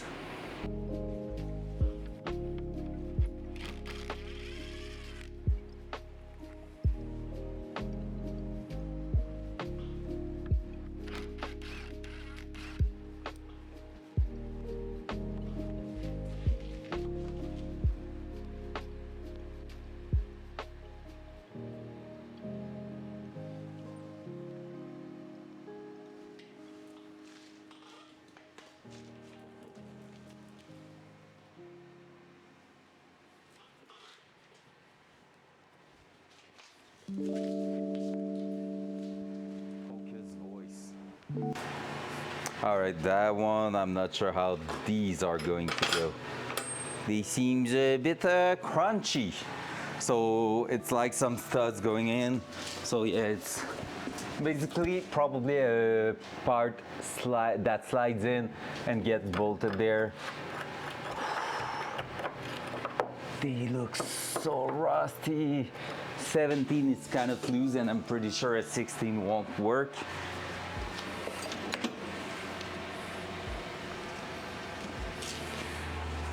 Let's try it just to see if I'm right or wrong. Oh, actually, nah, are they? No, what's the 17 in Imperial? Because sometimes there's a bit of a difference, just enough to make it a bit more tight. 5/8. Let's bring the 5/8 and the one right after. Yes, I think it's 11/16, but let's try both of them to see what's up with that. Loose, not fitting. Maybe.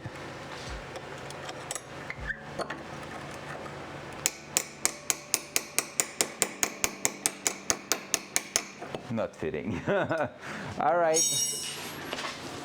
Wish me luck, because it's gonna be the 17.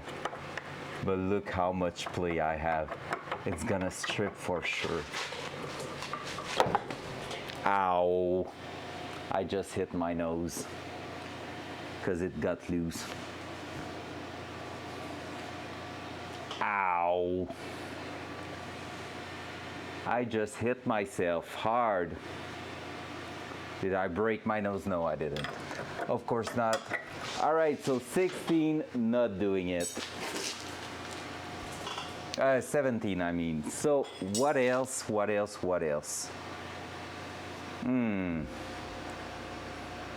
Because basically they are super crunchy there. Maybe harder to 12 points side isn't a good indicator. Yeah, well, the open side is still really loose too. So of course it was not going to work. And that here, same, and 5/8.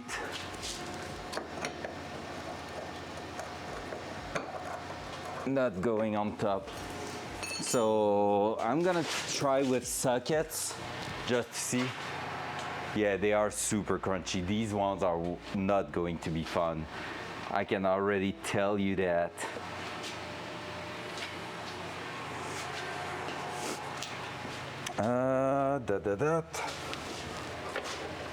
So the 16 is obviously not going on top. Oh, 17 as a socket might do it.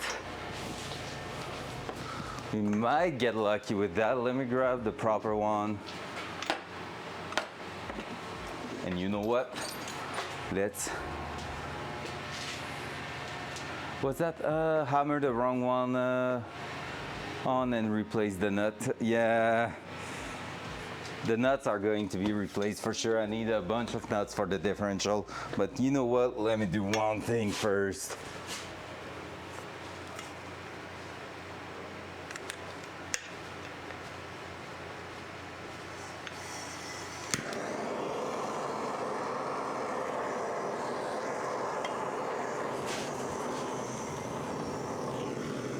All right, you're okay, torch.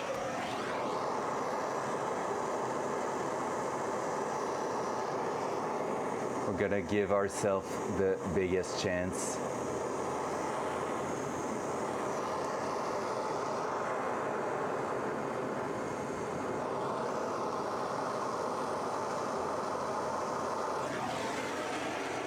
There's a bit of a product next to it.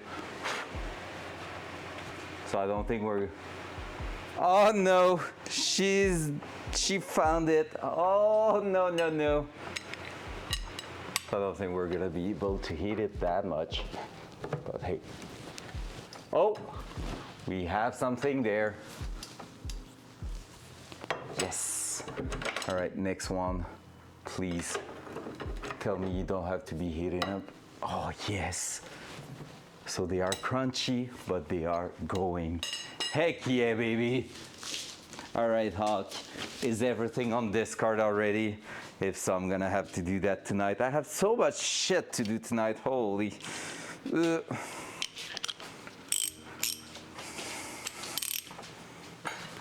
It's smelling like burnt rubber in here, wonder why. Whoops. Make sure the bolt head isn't spinning till... No, there are some studs actually pressed in there. So I don't know if you can see them, but there. So I'm pretty sure it's just like some wheel stud. And I've looked at it and they were not spinning, so.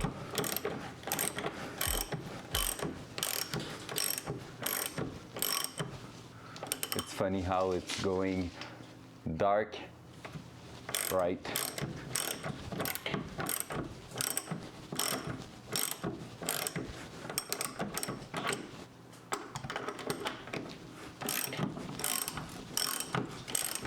All right, I don't like wrenching for nothing.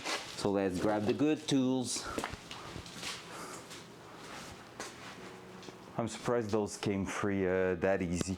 Honestly, I am too. But that car received quite a bit of treatment in the last few years, I will say.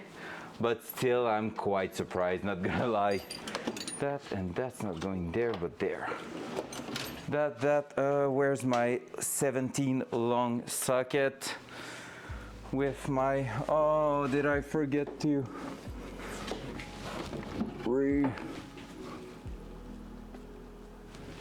no fire inside the car? Let's hope not, because that will suck. I just feel like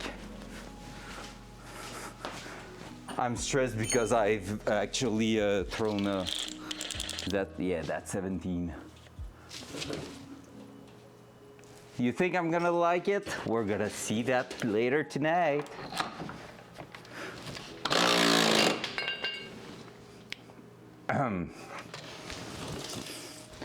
All right, so that part came out by itself. GG.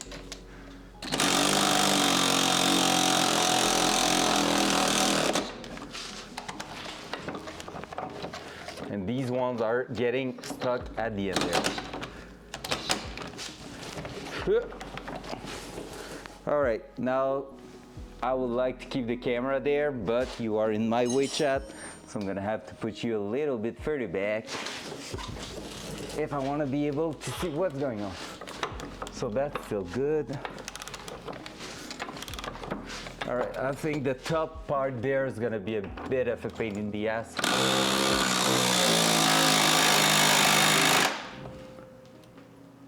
Loud noise.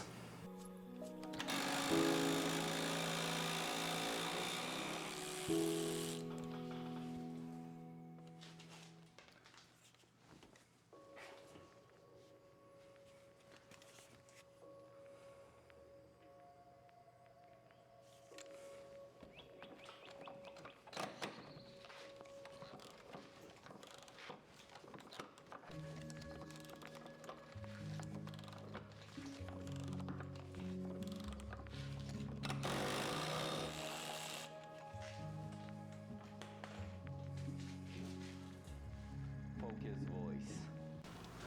I know, right? Let's see. I have an idea because I've seen the same setup on different parts. But basically you have those two. Look how good they are in the center. They are just like brand new. That's crazy. Right, that. Now let me grab Wesley BB Hammer behind me.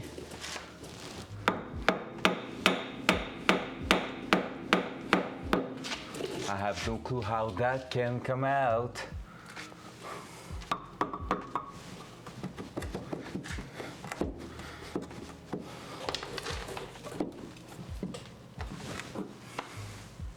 There's no way.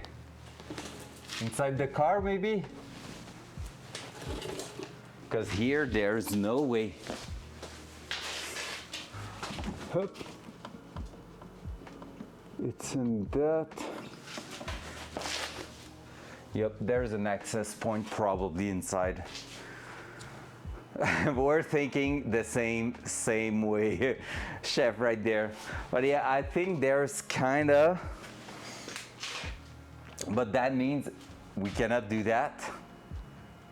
Because if I'm bringing that out to press the part in place, I cannot put it back through the subframe, through the frame of the car.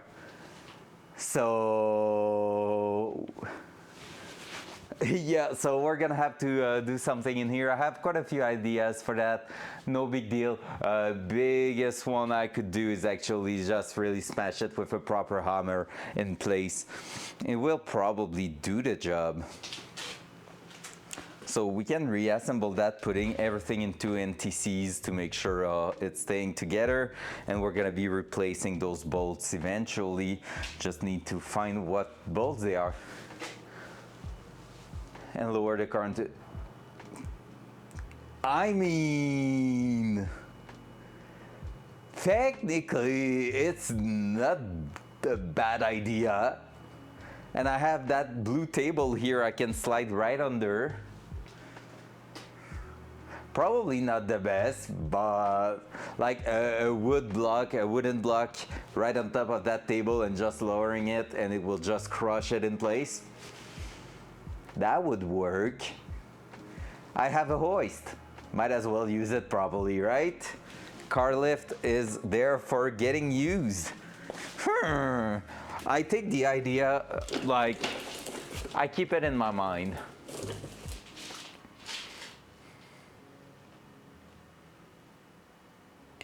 Middle sleeve, not against the rubber bushing. Well, I mean, technically, I agree and disagree. I mean, you could use a socket for that, right? But other than that, if you're putting like a piece of wood underneath it, okay, yeah, because you don't want to crush, yeah. I get what you mean. But I mean, you could have basically two pieces of woods, front cam. There you go. So you could have a piece of woods here and another one here, so it's not on the bushing, and then lower the car so it will push against that, and the pin could go in between the two blocks of woods, so that will be hold like this and press that in place. So that will be working super well, I'm pretty sure. Because there's no way it can flip around because you have the pin going through and the wood, except if they are pushing on the sides, but normally they shouldn't be at all. So yeah, I think we have a few solutions there. Let's put it back together for now. I kind of don't want to put back the bolts in place though, like the nuts we just removed. But at the same time, I kind of have no choice to do it. Also, did I? Oh, I did replace that one. Cool.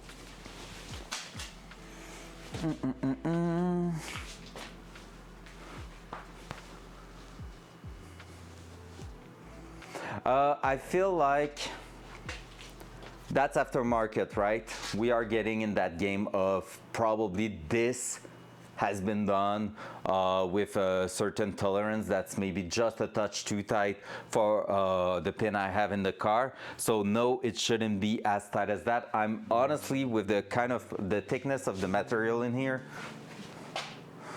I'm tempted to just drill it a little bit bigger.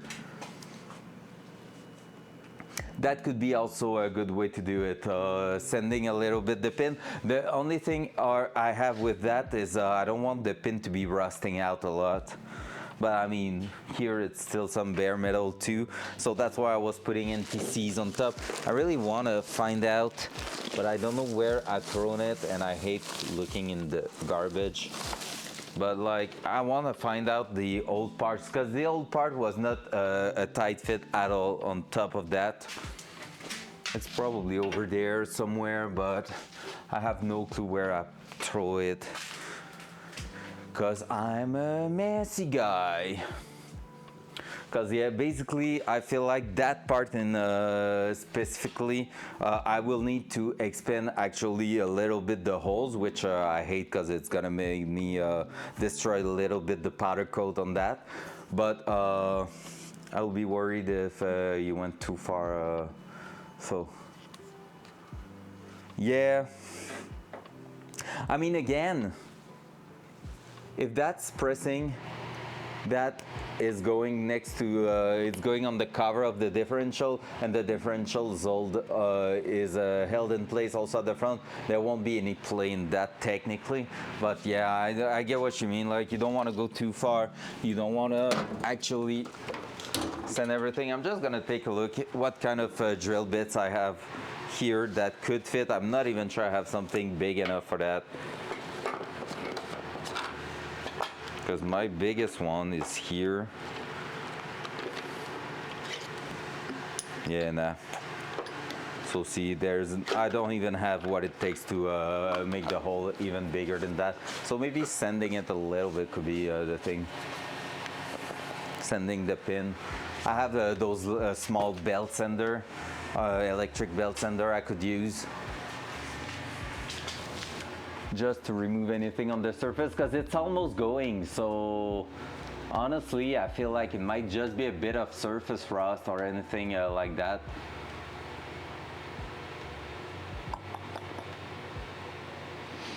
Yep, I think we're gonna do that and go slowly on it. So let's put it back together for now. And then we're gonna see what it's going on with that.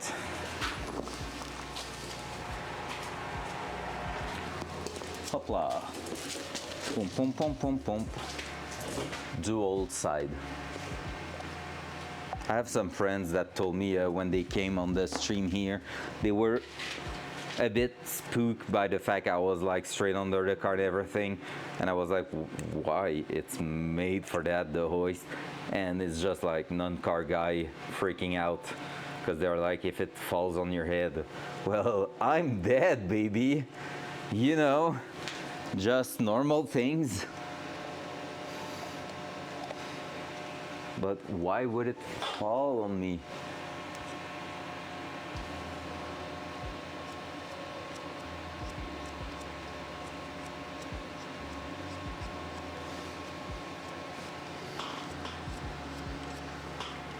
There we go.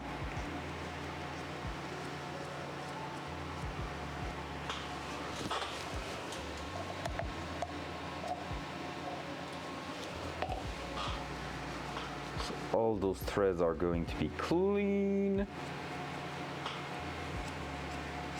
and this way we won't be worried about the rust.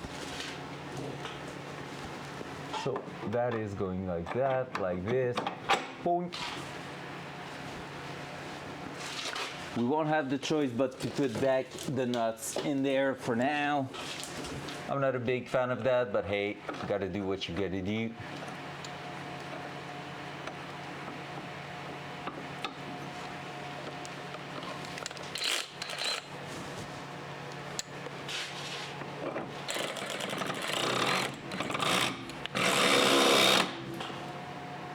Loud noise.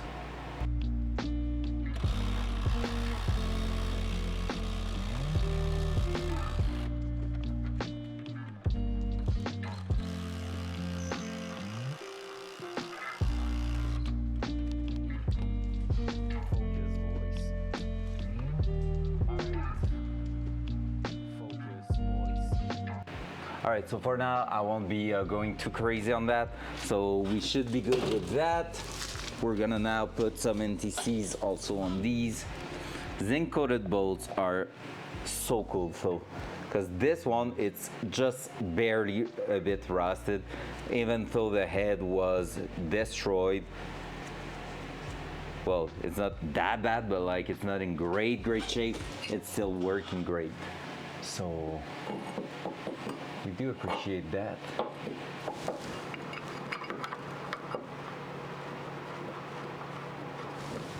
And even there, it's crusty, but it's not like really destroyed. Like it's not deformed, or there's not a layer getting removed or anything. So that's pretty cool.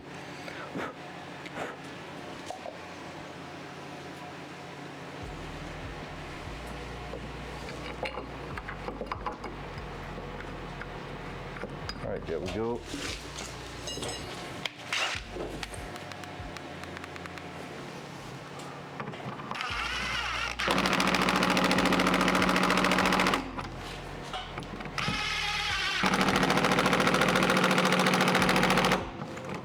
There we go.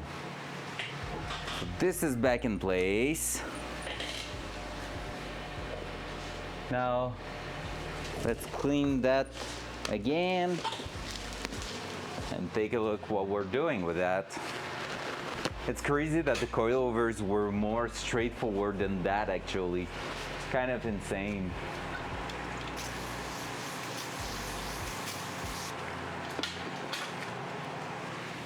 I would love to have that in place tonight so that tomorrow we can start looking at something else. I don't even know exactly what we're gonna do. Oh yes, I know what we're going to do tomorrow. Hey, electricity again a little bit.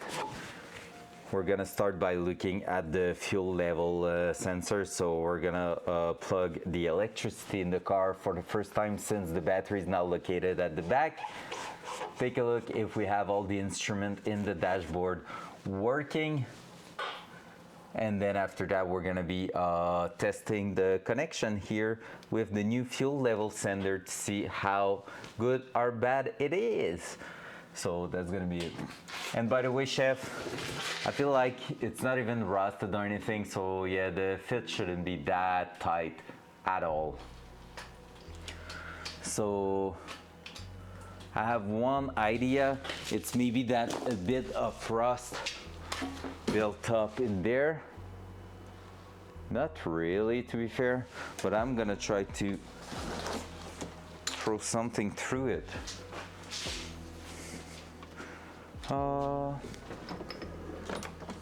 I had a bunch of, I don't want to use those. This here maybe.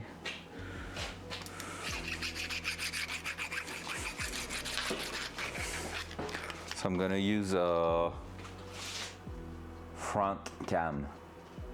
I'm gonna use that. That is like I don't even know how you call them in English, but just removing a bit of material here and there.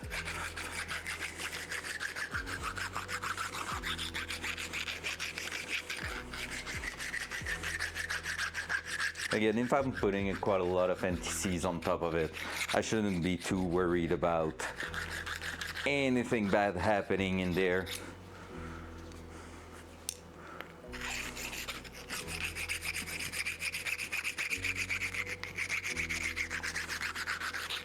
I'm just gonna try to remove most of the rust. It's a brand new part, so I say rust, but it's not really any rust, but any surface problem. And I'm gonna do the same, removing the paint on top of the part inside the car by sanding it a little bit, and maybe just that is gonna be the tolerances we needed.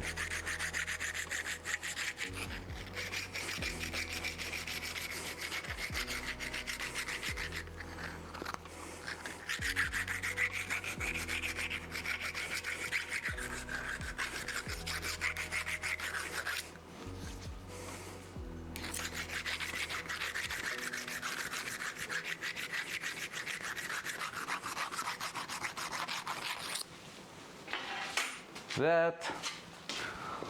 Let's put some compressed air through it, see how it's reacting. Like, let's clean the inner side.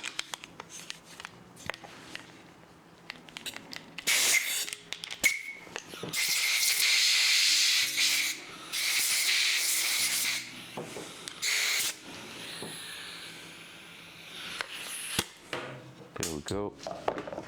We're gonna test it just in case for like as a miracle it's just working straight in, but I don't believe it will. Dual side. Dual side. There we go. Bump, bump, bump, bump, bump. Nope, not on that side. That side's gonna start fitting. Yeah, that side for some reason fits a little bit. The other one, not at all. And still it's not going straight in. So we're gonna remove the paint layer in here because I can see I'm scratching that a little bit. So we're just gonna go slowly around it, sanding it a little bit with the belt sander. We're even going to use that belt that is a bit destroyed, so it's not gonna be too aggressive. That. Bring some electricity around here. Ow. I'm hitting myself everywhere today, it's crazy.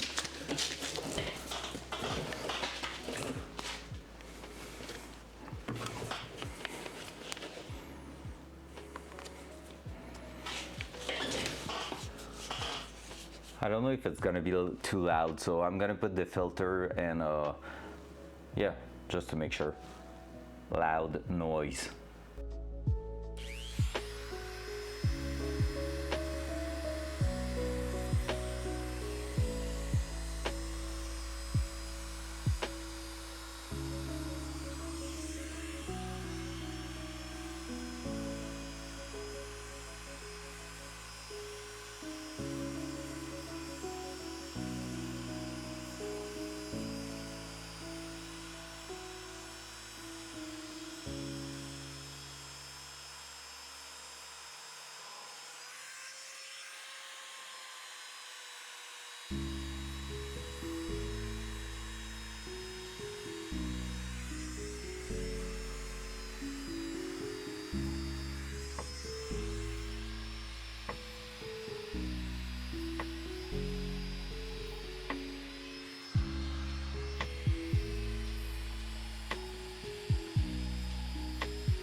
Focus voice.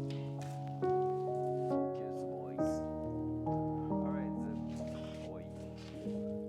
focus voice. Alright, so is it going to fit? Doesn't seem to have changed a lot. Oh, actually, I'm getting a better fitment on both sides right now. But still not perfect, that's for sure. So we're gonna have to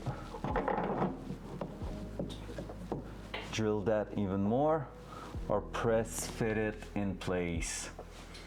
Kind of a good argument, but I feel like we talked, would be better to actually just smooth it out even more and just make sure to go ahead and fit that in place. The only thing is that I don't know if it's actually getting stuck at the bottom or at the top as it moves towards that. I can see the scratching mark at the bottom actually, which is a bit weird.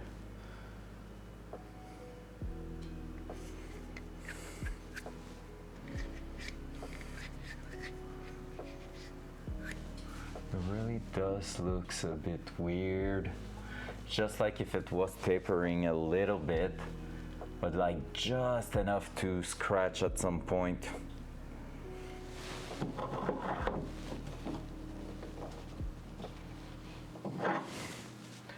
And yet the old one was definitely not doing that. I can't find it at all. I will really need to take a look at this.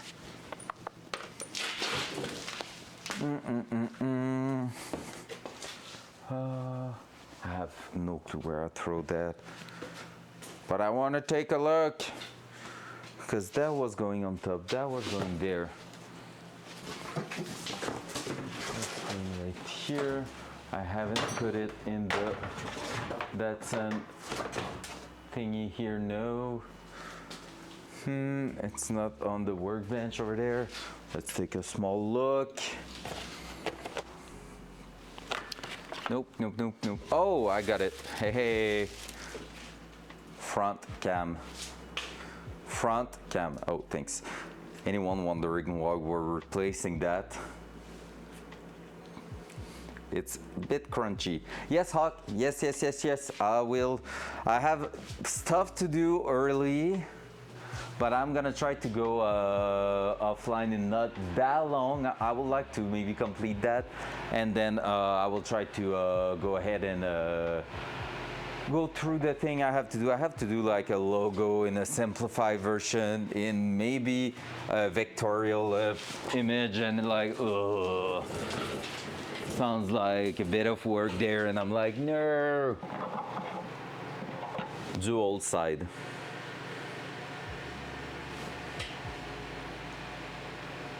Sounds great. It's gonna be with great pleasure. Dual side. The freaking butt today. So this one, I don't know if you're still there, chef, but if so, there you go. Look how the hole is different, like it's a different shape. And so, whoop, whoop, whoop, whoop. It's not a tight fit at all. So that one there was going like that, like this, and getting crushed there by the plate. So that means really it should be quite open and free to go there. But it's not the case with the new one. Like actually, just to give you an idea, and I don't know if that's a reference since how old the part is, but there's even a plate left, like front and right there. So you cannot really go super wrong with that. I'm more afraid of removing too much material on the actual Datsun part, like the stud, than the actual brand new part, I will say. But I don't have what it takes to remove material inside here properly. That's gonna be a tough one. So let me see, even in the drill stuff that I have, I do not, right? Let me check. I have a few different things I can try to use actually to take a look at this. That will be 2 steps bigger, which is too much. Take a look at the other one.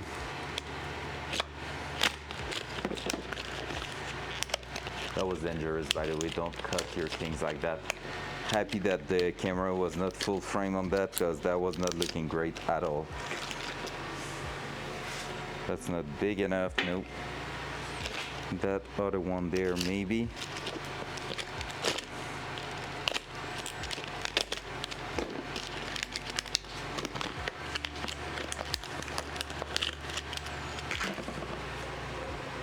Not big enough. All right, let's take a look at the other one I have. Front cam. Front cam. There we go. So what I'm looking at right now is different kind of drill bits that will go through that. I'm hoping to have one just big enough to expand the hole a little bit, but I don't think I do. I think they are all too big a little bit.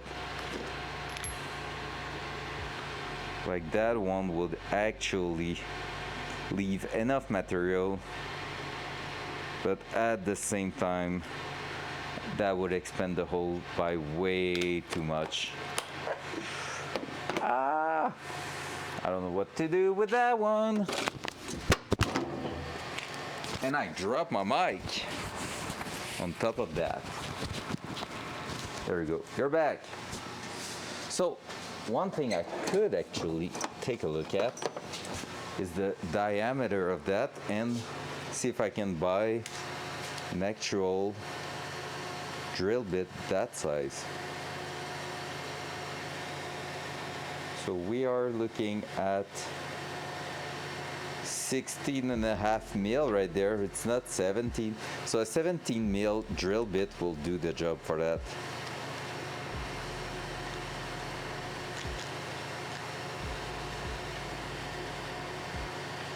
Yep, a 17 mil drill bit. Let's see if we can find that on Amazon, our trusty friend. If so, we can put that aside because it's not a big deal. So 17 millimeter drill bit.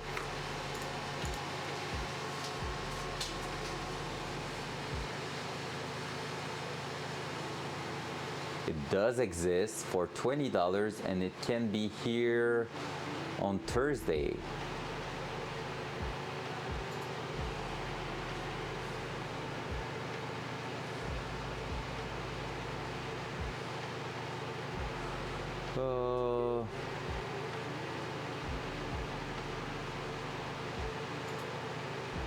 It is a metal drill bit.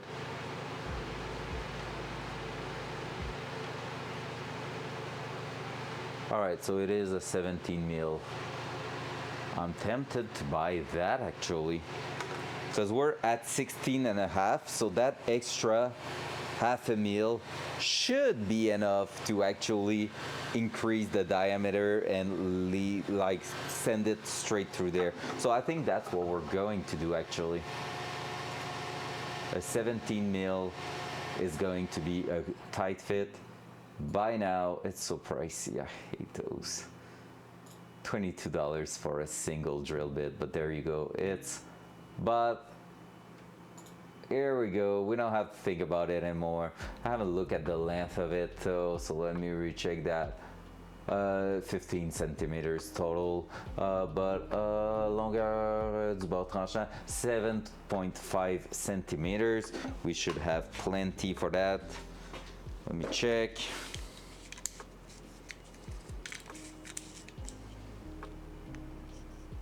Yep, we're gonna have just enough actually, but it's gonna be perfect. Cool. So we are gravy right there. So we cannot finish that. I hate it. I hate finishing on that. And I almost died again. Today has been awful on me tripping on absolutely everything in here. But hey, what a crazy and nice day it was. So we got so much stuff done, like it's just insane, and I just can't get over the fact that we're at 100 subs right now. That's so cool. That's so cool, guys. I think I'm gonna leave it there after those 4 hours and a half of working on the car. Kind of a short stream today. Tomorrow's gonna be two separate stream. One in the morning. I'm saying that it's gonna depend on the afternoon. Shit, I didn't think about that. I will be there tomorrow morning for sure. I have an appointment for an alignment at like 1. If it's going quick enough, I might be back in time for doing a stream in the afternoon before my class, which will be amazing because I want to keep going on all those things. But tomorrow morning, I think we're gonna just finish doing, well, we're gonna start by finishing covering the hole on the coilovers on the top, and then after that we're gonna move on to the actual fuel tank setup, where we're gonna test our brand new fuel level sender and see if it's giving the proper signal to the car. So on that, guys, I love you all. I want to check one little thing here. Pump, pump, pump, pump, pump. That's gonna be weird. All right, no, so with that said, well, actually, yes, I'm gonna put you in a raid for saying hello to someone over there. So, someone that I've been told is amazing. She's a Tarkov player, so we're gonna go see her and say hello. So thank you so much again for being here today. I really do appreciate you all a lot, like 1,000. And basically, I'm gonna be back tomorrow morning, probably way earlier than in the last few days. Like, well, I say way, like around 9:30, so we can optimize the stream there, and then I'm gonna leave at around probably lunchtime or something like that to go to my appointment. So on this, I'll see you all later. Love you all, bye bye. And we're gonna go raid holidays. So she's been following the channel. She's been she seems to be a really cool content creator, and basically I've been recommended to her quite a lot. So, and someone gifted her sub earlier, so we're going over there. Let's see some Tarkov stuff. Love you all, bye.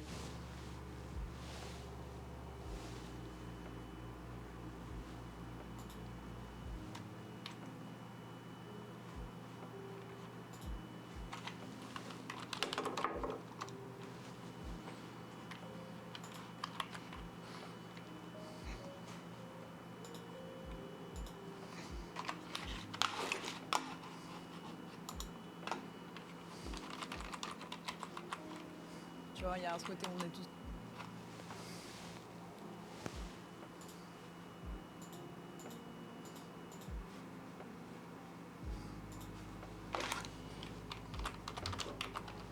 I hope your stream was epic. Hawk, hello Hawk.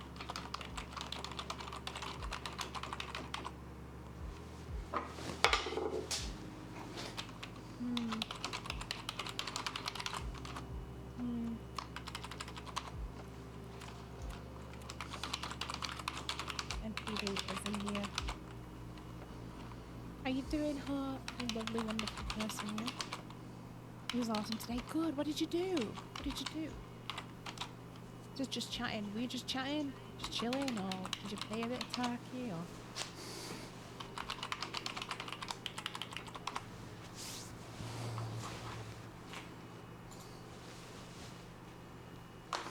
Thank you for the follow. You're welcome. Hawk was telling me about you and Peach. I was like, I'm gonna follow you, Bo. Let's do it.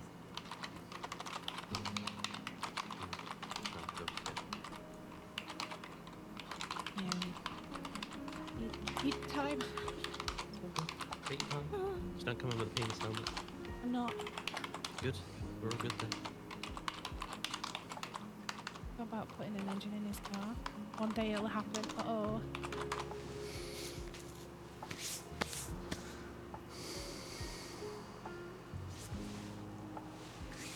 Ooh, 1979 one. Very fancy. We'll have to have a look, see what you've done. Let me buy one. Stop.